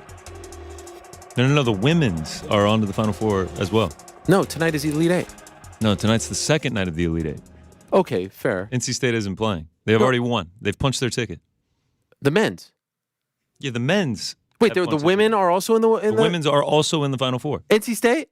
Yes, South Carolina. Who, me? That's who they're playing. Who, me? Yes. Wow. By the way, would this be the first time? Wait, is UConn women? UConn's done it. UConn women play tonight. Paige Beckers. No, has it ever happened where men and women won the same year? Oh, yeah. 2014, I believe. They did it. Yeah, I get all the updates. My my girlfriend's doing the coverage for ESPN. I watched that on Saturday. Is she in Albany or is she back in? She's in old the Big B. I loved it. Ryan Rucco on the call. Yeah, the man. No, she's all into it. Kayla Clark is freaking. She's a freaking she's a beast. I mean, she's a superstar. Yeah. She's getting, but she's tenacious. She's putting up 35 points a game. There was also another player on. You know what I actually liked about it, if I do say so myself. The defense was impressive, and they weren't just chucking threes the whole time. There's actually good, solid basketball. It wasn't just run up and down the court, chuck a three, get back, chuck a three, get back. It's dare I say, fundamentals. Anyway, gents, are you alive or are you not alive? What the hell's going on? Oh, we want to talk about that? Well, there's 30,000 people watching right now, so no better time than now. I feel bad that we have to introduce 30,000 people to the losing streak that the Parlay Pals are on. Yeah. I mean, it continues. I mean, just an absolute mess. I feel like every week I'm just what is there to say? What is there to say? This is 13 straight losses. At this point, it's becoming a gimmick at just how bad we are. Rick carrying the load. He's 8-2 on picks this year. Okay, so I was right? Juliana's went bust, right? But then you guys were alive. Juliana went push because the fight got canceled. Rick's hitting the main event. Mine lost. Frank's lost. It was bad. If it's any consolation, I did grab Frank's knee when it lost. Yeah, that is consolation actually yes, for me. That's a lot of consolation. In fact, I think I reached over Tracy. So sorry to Tracy. We had such a fun night on Saturday. Do we really need to hash it out? Yeah, not good results for your boy here. One of the worst betting nights I have had in the history of this fine program. We won't even get into the nitty gritty. We'll just hit the final. 2-6 on singles, 0-3 on parlays. Just rough stuff. We couldn't. It's got to be this day. A lot of people watching, tuning in just to see how terrible I am. Yeah. I kept looking at Rick and Frank. I was just I still haven't hit a bet yet. We got to the main card. I still had not hit a bet. I don't think the strategy of because I was going to the event, I should bet on every single fight, is going to get replicated anytime soon. Not my best work. For sure. If you had done that and they were hitting, would it have increased your enjoyment tenfold? Tenfold. If this was inverse, had I gone up 10 units and gone 9-2 on my bets, I would have been singing the praises that Atlantic City is the greatest city on earth. So did it detract from your enjoyment tenfold? Not tenfold. It detracted a little bit. Okay. It made it less enjoyable when we were getting to the main card and I was like, man, guys, I still haven't hit a bet yet. That's rough. But we live to fight another day. We've seen worse. Bad cold streak right now. Bad cold streak. I'm sure we'll get hot. You know what I said, though? Still up 85 units all over. I did say from the beginning. Please. It was all going to turn. It was all going to turn when Brendan Allen and Chris Curtis ran it back. That was the one. I remember you saying it. I just want the record to show. You did say that. You did say that. As soon as Brendan Allen and Chris Curtis run it back in the Apex, that's when we catch. That wasn't even the originally booked fight, and you knew that fight was going to happen. Yeah. And that it was No, I felt like the only way for you guys to get off the schneid was for that fight to happen. Then the fight got I mean, it's a great poster. Little purple action going on. I mean, it's good stuff. Yeah, you can see it there. Chris Curtis. We got the updated one. Yeah. Though I did terribly, I do have just a couple big hitters I want to shout out. First up, Matty Betts. I mean, this guy's an absolute legend. He's actually taken every underdog in the NCAA tournament. It's not working out that well for him right now, but he did hit this on Saturday night. 3-team parlay. Chris Weidman, Nate Landwehr, Manon Fiorot by decision, plus $29.94. He put $1,000 on that, paid out over $30,000. A couple other ones here. Jay Singh. He hits 2 different parlays. One 10 picks, the other 10 picks, plus 57.43, plus 64.16. Both of these over 2 weeks. If you see, he's got Mick Parkin, Peyton Talbot from last week. Then he's got Chidi and Manon from this week. Either way, a total of $1,025 bet and a total of $62,000 won. I mean, I need $1 from old Jay Singh. And then last but not least, SKP 180, Luke Bradley, plus 92,310. He only threw 10 cents on it, but Chidi, Kyle Nelson by KO, shout out to my brother, Nerlston by KO, and Chris Weidman by KO, 10 cents to return 92.31. So some people were winning money. I mean, that Chris Weidman by KO, that was dicey. Okay, so how do we feel about that? Could we talk about that? What should have happened? And by the way, the plan as of right now, if you want to add to it, is Chris Weidman on Wednesday too. All right, so we got Manon Fiorot, we've got Chris Weidman. Breaking news. Yeah, we've got Cody freaking Rose, the American Nightmare. Oh, if you don't like the wrestling talk, boy. First of all, it's WrestleMania week. I mean, like, give it the pass is granted. Why do we have to keep even like talking about this? If you don't want it, don't watch hit the road, Jack. Hey, who, me? Get out. Yeah, hit the road and go fuck yourself too. All right. Okay, well, all right. I wasn't going there, but all right. I'm following your lead. Okay, so what was this? I think that even though it looked absolutely ridiculous, I think what ultimately played out is technically the correct call. The only in the position that the referee and the commission is in, there's only 2 outcomes, right? If they think that the eye poke was intentional, then disqualification. Chris Weidman loses. Bruno Silva wins. If they think it's accidental, you could have a point removed because this is not the first, right? He's not being responsible with his weapons. Or you can ultimately, the fight is over because of the referee was not able to step in and stop the action and remove a point. The fight gets finished. You ultimately have to, at that point, make a ruling. The in the cage ruling didn't make sense to me, where now it's a TKO, because that was not a TKO, right? But upon review, the fight was stopped at that point. You score the fight to that point, and Chris Weidman wins a decision. And ultimately, Chris Weidman had already won the first 2 rounds. So ultimately, regardless of what happens in the rest of the third, short of Bruno Silva recovering and knocking out Chris Weidman wins that fight. So it's not a great circumstance. The scenario kind of stinks, but ultimately, I guess what happened is the correct outcome. Unless you are somebody, and I'm certain there are people out there, including Bruno Silva, who would say Chris Weidman should have been disqualified. I would understand that position. I don't think that's the right outcome, but I do understand that position. Disqualified, or there was a world where, I mean, we saw a point taken from Herbert Burns for 2 groin shots. There could be a point taken, and then Bruno Silva wins that round, and then it ends up being a draw. But the problem is the fight continued, right? The action he turns away. The referee was not granting a stoppage, and now it makes it impossible to kind of have that be the outcome. Right. And also, when I said dicey about the Chris Weidman KO, not just about him winning, but it was the fact that they came into the octagon afterward and Bruce Buffer was like, it's actually been changed to a decision.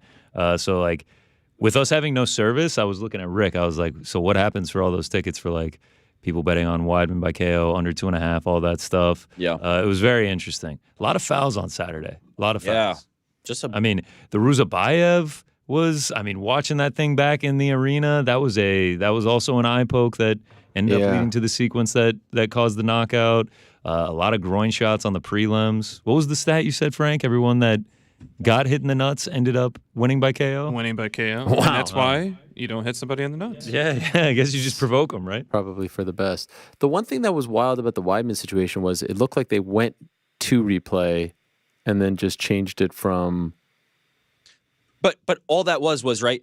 You know what I mean? But like they got they like, does anyone They did care? not reverse right. one. But does anyone care? They made the change, but it was such an inconsequential I change. think it's significant to Is it? get that correct because again, in action, in the the elevator pitch, in the one sentence, all they've done is change from finish to decision. But the process of that is more important, which is okay. We are establishing that it was not a knockout that occurred, but what instead occurred is the fight was halted there, and we score that round as if the action to that point is going to be scored, and that is why he wins by decision. So ultimately, like, even though it's only slightly different and it requires some nuance, I think it's important to say, like, for Bruno Silva, he was not knocked out, nor did Chris Weidman score a knockout. So they are correcting the official record of sorts, but I will say, even though I agree with how, in a weird circumstance the outcome was,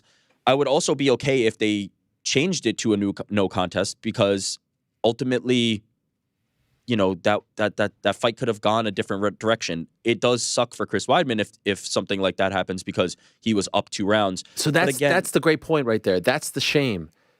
We were all worried. Let's be honest. A lot of us were worried. He was an underdog. Bruno Silva gave Alex Pereira a run for his money.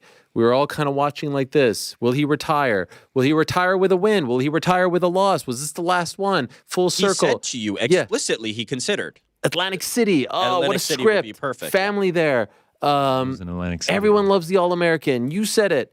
He got the biggest pop. He's not even from Jersey, but he's considered, a Northeast guy. And he was fighting a great fight, all things considered, right? Great. So that's the shame. The shame is, to me, Chris Weidman isn't a dirty fighter. Chris Weidman isn't someone with a history of doing this. It was what it was, and ultimately the ref made the call and the officials made the call.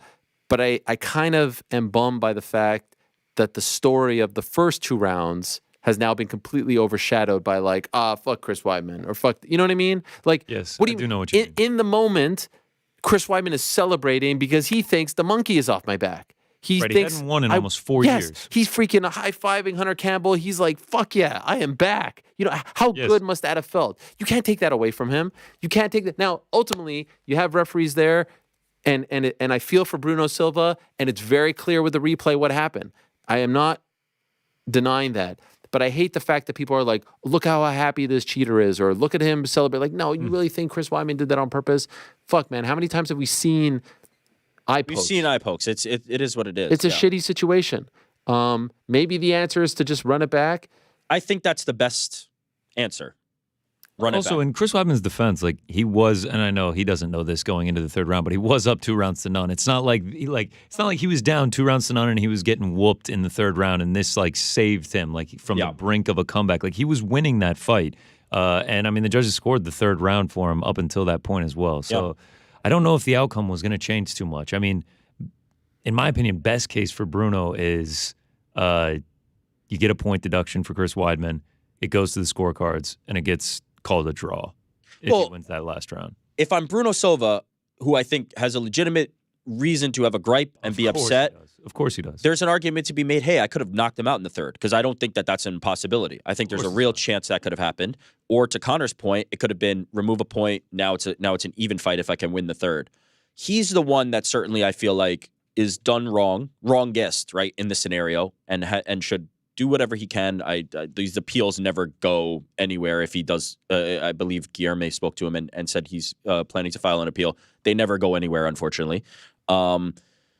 He's the one who's done wrong. He's the one who I can understand. Anybody else, I mean, it's very clear. Chris Weidman was not trying to cheat. To Connor's point, he was winning the fight. He was winning this fight. There's not an incentive for him to do that. There is an argument, though. The one thing I would say is, this wasn't the first eye poke of the fight, right? There's an argument to say, Bruno Silva didn't get a fair crack because of it hampering him. And so to that I say, run it back. Let's see it.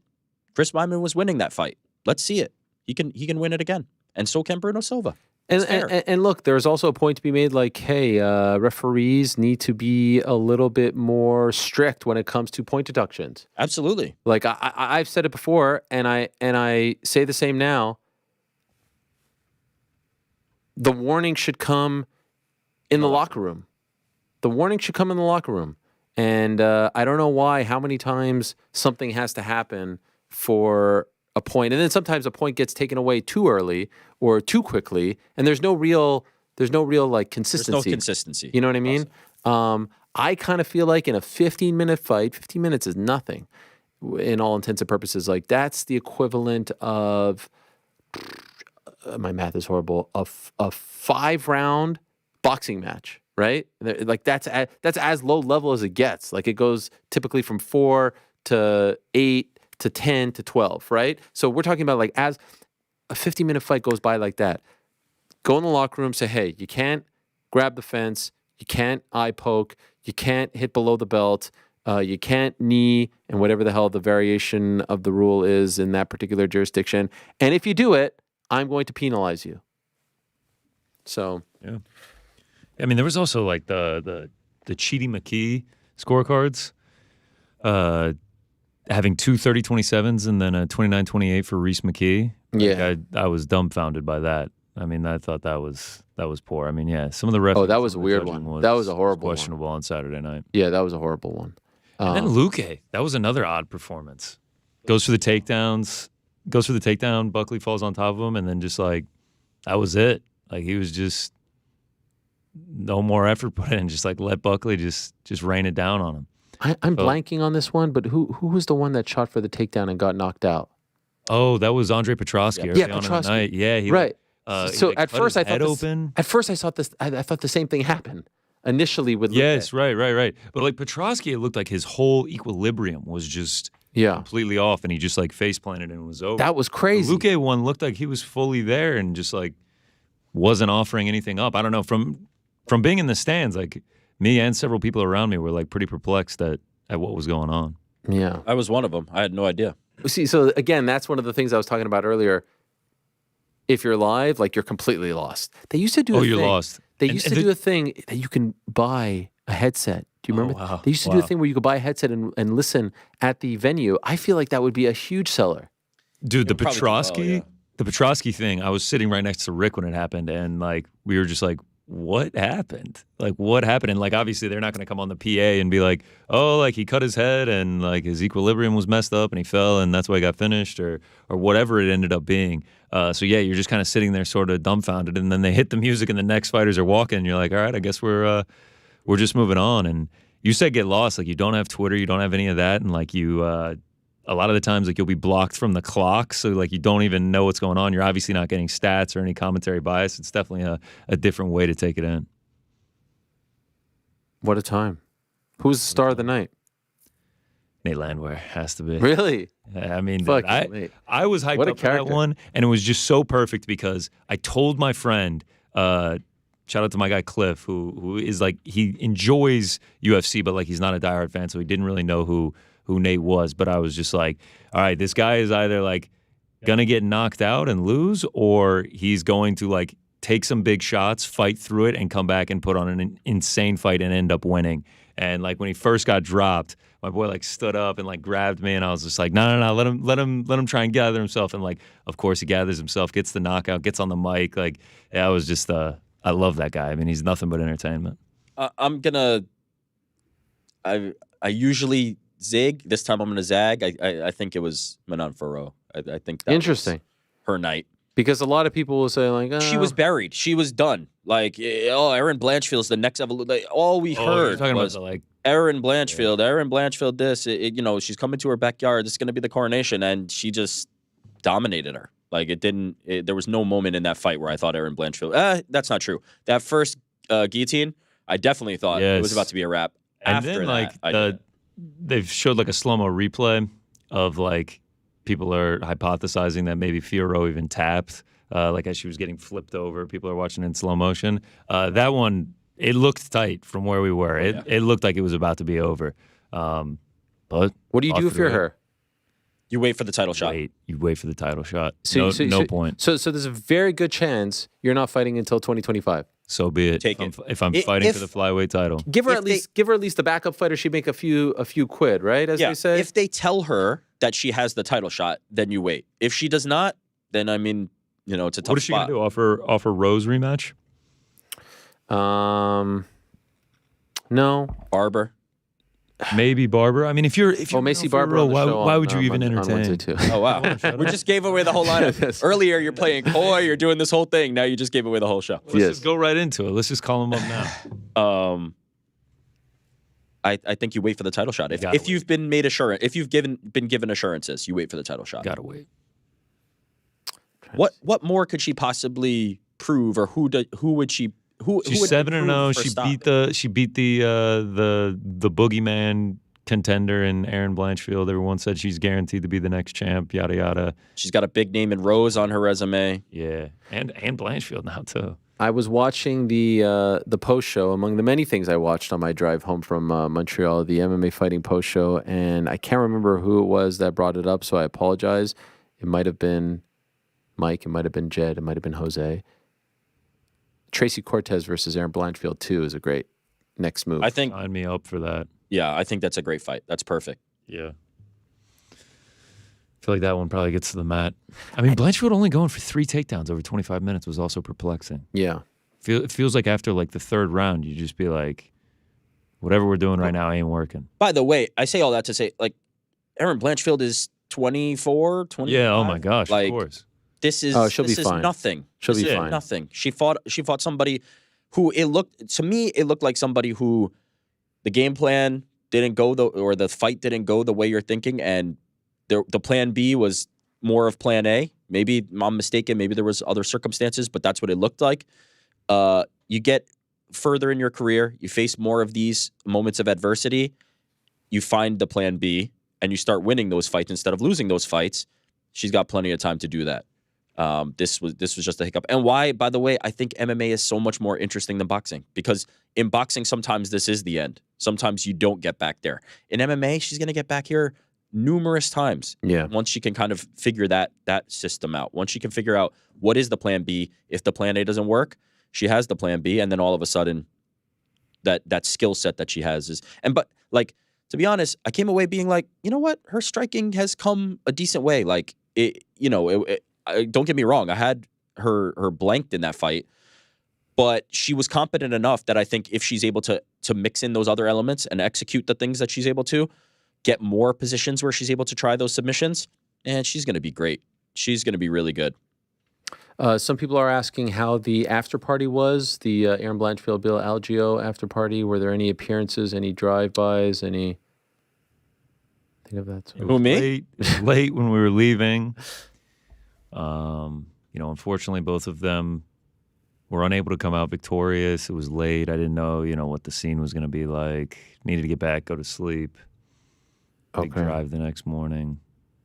I mean, I feel like I made my intentions very clear. No, you were very. I'm to the fights. By the way, I'm not. I actually pushed Rick. I was like, "Let's go, man! Like, come on, we gotta go show support." And Rick was like, "Nah, no way, man." Table's calling me, baby. Yeah. By the way, we do have some breaking news. Wow, more. Yeah. 2 bits of breaking news. Number one. Okay. Yeah. Number one. I would say this program's favorite feature film. Of course, I'm talking about the Roadhouse remake. Oh, there you go. Wizard of Oz. No, of course not. Titanic. According to our sources here, it has attracted over 50 million worldwide viewers over the first 2 weekends on Prime Video. What are the sources? The studio's biggest movie opening ever on the service. That would be Amazon Prime. Sources are my good friend Jeff, who works for Amazon PR. Amazing. Some McGregor quote tweeted that. Oh, listen, I've been locked in here. Okay, Yeah. Fights happening. There's been interviews. I think he did it this morning, but yeah. I mean, I've been at least 3 of those. So you've been at least what? He watched it 3 times. Those, yeah. Oh, wow. I think we discussed whether this would happen. Like, will they release numbers, won't they? And if it was a success, I think we thought, yeah, there's a chance. And here it was. It was a success. I see people poo-pooing it. Does this validate the move? To streaming? Yeah. I don't know if it does that because, right, you could argue, hey, if there was so much appetite for this, maybe they could have drawn more money in theaters, and that is ultimately more lucrative.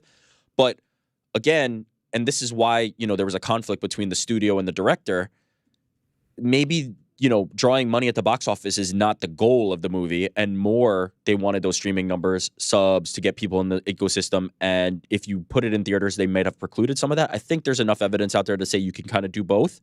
But it seems like Amazon, whatever it is, it seems like Amazon got what they needed out of it and accomplished their goal.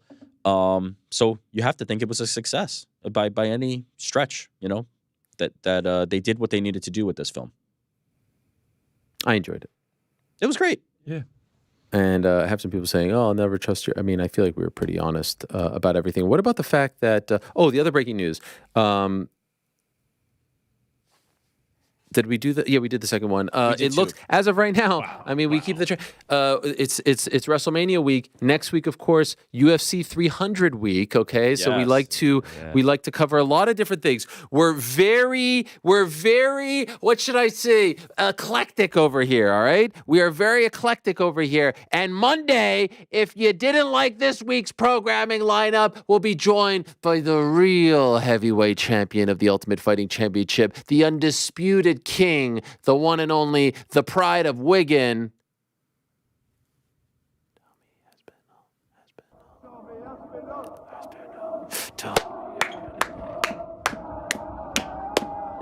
Yeah, Tommy Aspinall in studio, bringing in his real heavyweight championship. What about that, guys? We kick off WrestleMania week with Punk, the best in the world. We kick off 300 week with the best in the world, Tommy Aspinall in studio. What do you have to say now? I have to ask real quick. He's going to behave himself? No. Nothing's going to get John Jones. John Jones on the hook. Oh, yeah. Where you at, John? Yeah. John Jones is going to face Where you at, John? Ariel, I'm outside the building. Get your shit together. I'm waiting for you. That's unbelievable. Tom's a class individual in general. We're I gonna have a expect great no time. funny business. No, it'll be Gonna have great. to break out the old hoodie. What is that? Oh, the Tommy Aspinall hoodie, yes. Oh, yeah. And what about the fact that last week on the program we were talking about James Krause, and all of a sudden James Krause surfaces. Wow. Surfaces. Can you tell us about this, Rick? What happened with James Krause? I don't know enough. Connor, maybe you? You're the one who told me. You're the one who sent me the Facebook post. I was just passing around the Facebook post. I don't know anything beyond that. I need the exact words. What was it? Yeah, I'm $5 million in debt. No, I don't lose a wink of sleep over it at night. Is this really him? I don't know. See, I don't know. See, this is why you came to me. You're like, "What? Tell me more." I don't know more. I just have a hard time believing that this is the way in which he surfaces. Where do we have the link? We were firing the link all over everywhere. Now I can't find it. It's from his. I'm seeing it right now. It's right here. Well, there's a story on MMA fighting, and there's. Here we go. I found it. Here's the story. James Krause, the embattled fighter and MMA coach who remains on suspension amid an investigation into suspicious betting activity, resurfaced on social media this week to proudly proclaim that he's more than $5 million in debt, but using that to his advantage. Back in 2022, Krause was effectively banned from the UFC after an investigation was launched into a dramatic shift in between lines just before his fighter Derek Minner lost to Shailan Nurdambeki at UFC Vegas 64 following the fight, which prompted several sports books, blah, blah, blah. We know all this. Despite the suspension by all accounts, there's no word. Okay. I wanted to actually read the thing, but it's not. I'm in over $5 million of debt and don't lose a second of sleep over it. Because of this, I learned a few things along the way. And then he gets into inflation, cash flow, leverage. Once I learned how debt worked, it changed my life. If they keep printing money, then why wouldn't you use debt? If the people running the country are using debt, the largest companies in the world are using debt, why wouldn't you? Lastly, once you understand fractional banking and how it works, you know that most of this is just numbers on a computer screen anyway, but that's for another post. I'm calling Cap. One of the many topics to discuss in my real estate coaching group. I'm calling. If I can help you in any way, shoot me a DM. This is from James Krause, certified account. Blue check mark, 29K followers. Blue check mark on Facebook, which actually means something. 29K followers. I'm calling Cap. He's talking about all the houses. You're calling Cap on it being him. You're calling Cap on this business venture. Okay, sorry. Just to be clear, I have a hard time believing that after a year of silence, he returns like this. I just have a hard time. I have a hard time. So actually, I don't know. So like he's been posting, but he resurfaced on March 22nd. Before March 22nd, his last post was October 19th, 2022. Check out my breakdown on the new UFC breakdown show I did for Sterling versus Dillashaw this weekend for UFC 280. Do we think that somebody trying to capitalize on his notoriety has jumped on, taken his account? How could you? I don't think so. I mean, the good news is him surfacing like this would lead one to believe that everything has been resolved. Or maybe that's what he wants you to that, think. But at least that it is not in the same state as it was previously, which would lead me to wonder what is the current state. Right. Which leads me right back to where we were 24 hours before this happened, and just going, what the hell happened to he had another post on March 23rd. We're late to the party. Another thing about the real estate courses. Oh, really? Yeah. Anything? He's been posting some houses. Anything on betting or anything like that? No, but did you see Joaquin Buckley's video? It was obviously in jest. Oh, it no. was like Jesus. He said he saw James Krause with Vicente Luque after the fight. And I thought about us. It was like, no. No. It was a joke about James Krause. Basically paying Luque to fix the fight. Yo, Vicente Luque ain't that guy. Yeah, I think it was just all a joke. I mean, James Krause has but he even words said about Buckley in the past. Oh, has he? He said he a lot of he went in trying to lose though. Yeah. Yo, James Krause, Vicente Luque, didn't he have like an issue with his brain? This guy ain't trying to lose, in my opinion. Why the hell is he doing this? If he's gone, he might as well just not do it. Last thing, what about Max Holloway saying everybody keeps on bringing up the fight with Poirier, the 155 fight? It is what it is. I said what I said. No excuses. I just had 6 weeks. This came. This time we had 10 or more weeks. Blah blah blah blah blah blah. You guys want to see the difference? Tune in April 13th. You're gonna see the difference. Great promo, by the way. Great promo. The best quote. Yeah. I'm getting to it. I see the minds being blown. Oh yeah, Max talking like this. Weighing to heavyweight. Francis Ngannou asked him to fight him. Think I care? That's why. Bring it on, brother. Think I care? That's why me and you guys are different. That's why a lot of fighters is cut from a different cloth. Even some fighters is worried about certain weights. Why? If you're on the pound for pound list, you should be willing to fight anybody. That's what the pound for pound list is for, right? Ain't that what the pound for pound list is for? I thought the pound for pound list was of not just their weight class. If you're in a weight class, you're number one in your weight class. You're a champion in your weight class. I mean, if you're on the pound for pound list, that means pound for pound where you stand amongst the other pound for pound guys. I'm sick and tired of everybody telling me what I got to think. This is the good stuff. How I do, putting a limit on me. Just because you put a limit on yourself, don't put a limit on others. You guys' limit is the sky. I'm reaching for the star. Other universes, we're not the same. That's one of the best. Different. That's one of the best Max promos. Dare I say, I feel like he was talking about this program. What do you mean? He was talking about this program limiting it? It's putting No. I feel like they're trying to limit us. Oh, we are in Max Holloway's shoes in this. Yeah. We're Max Holloway. We're identifying with Max Holloway. Got it. I thought you meant Max Holloway was actually referencing. Yeah, I didn't know. Oh, no. Me and Max, we go way back. Why not? Max is the man. I am very excited for next week. I will be riding the Blessed Express. For sure. All the way. I agree. The show is built different. Let's go. Yeah. Max, all the way. He's looking pretty big on Instagram. He's looking pretty big. Jacked. I mean, we know he's got that chin. It's going to be a war. I can't wait for it. We've said it a million times. That's our most anticipated fight on 300 for sure. Yeah, and me I'm too. riding with the you too. What? No, wait, what? Out of here, bro. No, I'm kidding. But I will say that promo got me. That was all right. We're moving it up the ranks. It's. I think. See, now I feel something. Come on. Yeah. By the way, say what you will about pro wrestling. It makes us feel something. When it's done right, it makes us feel something. MMA, when it's done right, feels something. Boxing, feels something. What's the problem with kickboxing? Don't feel anything. 300, okay, but that's not fair. That's your own personal preference. I'm kidding. Okay. What's the problem? Wait, did you know kickboxing's fake? Yeah. Wow. I've seen you can't those like kicks. It. You're not allowed. I've seen it's those fake. kicks. 300's got me feeling something. There's a lot of fighters that I'll be cheering for next week. I'm excited for. Top three? Top three fights? No, top three fighters that you're cheering for. Max Holloway, Alex Pereira. I don't know who the third one is.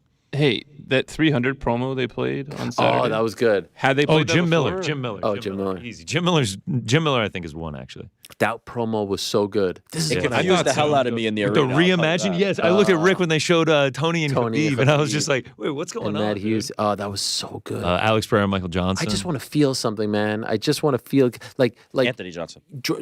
Sorry. Draw on me, rest in peace. Draw on the nostalgia. Draw on the legends of yesteryear. Please, for the love of God, if they're listening to me, bring back some of the legends on April 13th. Have them sit cage side. Have them walk out. You know those walkouts that you do for Donald Trump? Can we get some of those? Can we get one from Mark Coleman? That actually would be sick. Okay, but are we more likely to see that maybe in June instead of No, 300? this is it. UFC I don't 300. think so, this is the 31st year. You feel like they would have done it last year. No, for 30. 300, they didn't do yes, it. Yes, I agree with you. 300. No better time than now. That's what I'm saying. But I don't the Hall think of Fame thing is always around. Yeah, but they didn't do it last 300. year. 30th anniversary. Do it for Hoyce. Do it for Dan Severn. Do it for Don Fry. Do it for Mark Coleman. Wouldn't that be something? Do it for Mark Coleman. Do it for Matt Hughes. Do it for, okay, probably not for Randy Couture and Frank Shamrock, yada, yada, but do it for Chuck Liddell. Do it for Tito Ortiz. Do it for BJ Penn. How great would it be if there's just 10 minutes? These are the legends of yesterday. I still maintain they should have done a top 30. It's only 30 slots. The NBA is at 75 already, right? Oh, like the 30 it'd be so great. Bring back Ronda. Bring them all back. Come on. Like it might happen in June, if any time, because of the Hall of Fame thing. 300. That's when it'll be around. I know, but what does 300 signify? Oh, come 300. It's a big deal. Yeah, 300 is a big It's a big deal, but it's not like there's no history to tied to it. I think the Hall of Fame is Yeah, but it's the fact that it's the 300th numbered event, and they're making a big deal of it. So I'm for it. Really make a big deal of it. I'm in. I would take it. I think it says on the poster, it's like history made. And like that whole promo was about how all the fighters so are good. That poster, I don't even know what's in the poster. poster. There's nothing in the poster. There's some small text on the bottom that's just like history something. I don't know. I haven't really looked at the poster that much. But that promo was like all the fighters are good. tied through time and history. Oh, so good. Gave me chills. It was great. It was great. As was today's show. Yes. One last thing, just Okay. like the Baba O'Reilly. Yeah. Got to witness it. I missed it last time. Yeah, I got to witness it. It's actually Teenage Wasteland. Teenage Wasteland. Sorry, yeah. Frank was reaching for the mic to correct me as well. Sorry. He was like, I think I built it up in my head too much. No. I think I built it up in my head too much. Didn't enjoy it. I enjoyed it, but I was like, people were like, you're gonna run through a wall. You're gonna be 10 out of 10. Like you're gonna be ready to rip your shirt off. I was like, oh, that was pretty good. I will say, it depends on the fights that you've witnessed, right? If all of a sudden the prelims like have you frothing at the mouth, and all of a sudden you can't contain yourself, and then it kicks in, and then you know that 5 fights on top of that are going to be crazy pay-per-view atmosphere. You're sitting at UFC 300. That hits right before you know it's about to go off. Different feeling, you know. Mm-hmm. It's kind of situational dependent. One day we'll experience it. You know, have we talked about who first cut that? We've talked about this probably 1,000 times. Did we? It's not ringing a bell. Really? I have no idea. Who did the first Bubba O'Reilly? We've 1,000% talked It's about Teenage Wasteland, but yeah. Yes. No, it is Baba O'Reilly. Do not let him get in your head. I thought it was Teenage Wasteland. Come on, Frank, lighten up. We haven't talked about this in the history of the program. The original Baba O'Reilly video was cut by current UFC matchmaker Sean Shelby just for fun. You know this, Rick, right? Now it's ringing a bell. Just for fun. He just put it together for fun, early days, and then just showed it to either Dana or Lorenzo. I don't know exactly who, and then it just kind of evolved from there. But it's Sean Shelby who made it. Incredible. Sounds like I learned this weekend as well as we continue down this UFC history that Bruce and Michael Buffer didn't meet until like 1989, and they're only half brothers. I never knew any of this. Yep. Yeah, because they were talking about it. They were like, "Oh, do you think he influenced?" And I was like, "Sorry to break it to you, like, independent, you know, I'm a casual. Happen separately." No, you're learning. The Bruce Buffer, I mean, that you talk about energy and electricity. When he's doing the main event thing and the whole crowd is like saying it's time along with him, that's some that gives you chills. I mean, that is incredible. Yeah, there it is. Let's not do that. Did you get a picture with mommy by any chance? I didn't get the pic. No, She kind of stormed out of here. Yeah, wasn't really in a picture taking. Not the right time. I actually didn't even see her leave. I went out there and the people were just like, yeah, she's gone. Is Becky banned from the studio after that? I mean, you and Rhea both gave permission, so I'm gonna say no. I don't. Should have seen her, bro, in the bag. Frank was like, "Could I get a 5 count?" She just stared at him, and then he was like, "Fuck you and your 5 count." And she was like, "Yeah, 1, 2, 3, 4, 5. I got the." And then just came right in. I thought it was gonna take like, a minute there. She just came freaking. No, I'm telling you, she was leading me to the studio. She was like storming, and then I opened the door and like tried to open the door. She just ripped it open, walked in. And I tried to bring the chair up. The chair goes flying. Then I take a couple steps back. Then the security's running in. I didn't even know there was security here. That was wild. Yeah. What a day, Don't guys. talk about our kids. Yeah, seriously. That's the lesson. What a day, gentlemen. What a day, ladies and gentlemen, or lady and gentlemen. It's almost like I don't want to say goodbye. There's still 30,000 people on the stream. Like, what are you supposed to do, Right? Do you say goodbye? Do we just hang out? No, we just let it go. Play some darts? I mean, just play some darts? Yeah, I wanted to play darts with Punk, but the arm, I felt like it would be unfair. Wanted to play with Mommy, too. Yeah, but she got the... Oh, she got the thing, too, yeah. With apologies to who it was, because I didn't take a username down. I didn't look at it. But one person earlier in the show tweeted, very early in the show, at the very beginning, who's clearly a wrestling fan and not an MMA fan, tweeted, CM Punk, I'm going to tune in for CM Punk, but they're making me watch these 3 guys talk about sandwiches. Phil Brooks ain't seeing heaven if I had to sit through this and it's a dud. And so I hope that person's happy because it obviously wasn't a dud and it was one of the best interviews that you'll ever see.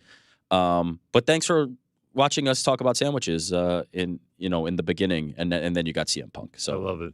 Hopefully you were happy. I love it. Yeah, if you jump in randomly, it's just like we're talking about how much excess meat was on these sub sandwiches in Atlantic City. Rough. Like, where the fuck is the sandwiches were good. Yeah, I wish you guys would have brought me one. Wow. Yeah, man. You could have. I mean, where were you? I was in Montreal. Where were you? 2-day-old sandwich. Salami on it. I'll tell you right now, starving. I love that Gotta be sandwich. hungry, That was a great sandwich. Shout out to. By the way, another little tidbit. Joaquin Buckley was at White House Subs. Yes, he was. When you guys were there? Staff. Yeah. What a Saturday he had. No, not when we were there, but the waitress was She like... told us that he was in. He pulled up. He was hype. She was like... our friend Cliff was placing some wagers while we were at White House, and she was like, you better take Joaquin. He's going to roll through Luque. So... hopefully she took Joaquin as well. I love the fact that Joaquin Buckley has been the constant thread throughout today's show. Star of the show, some people. Who says we don't like Joaquin around here? Come on, dog. No one. Who, we me? all. Yes. We all genuinely do. Yeah. All right. It's time to go. Gentlemen, what a day. Let's do it again on Wednesday. What a time. Appreciate everyone who tuned in today. We will be back on Wednesday. It is looking like Cody Rhodes is going to kick off the show, so stay tuned for that. That should be a time. Obviously, card subject to change, but I look forward to that, and I'm just happy that everyone is okay back there. That was crazy scenes. We're living the dream here, friends.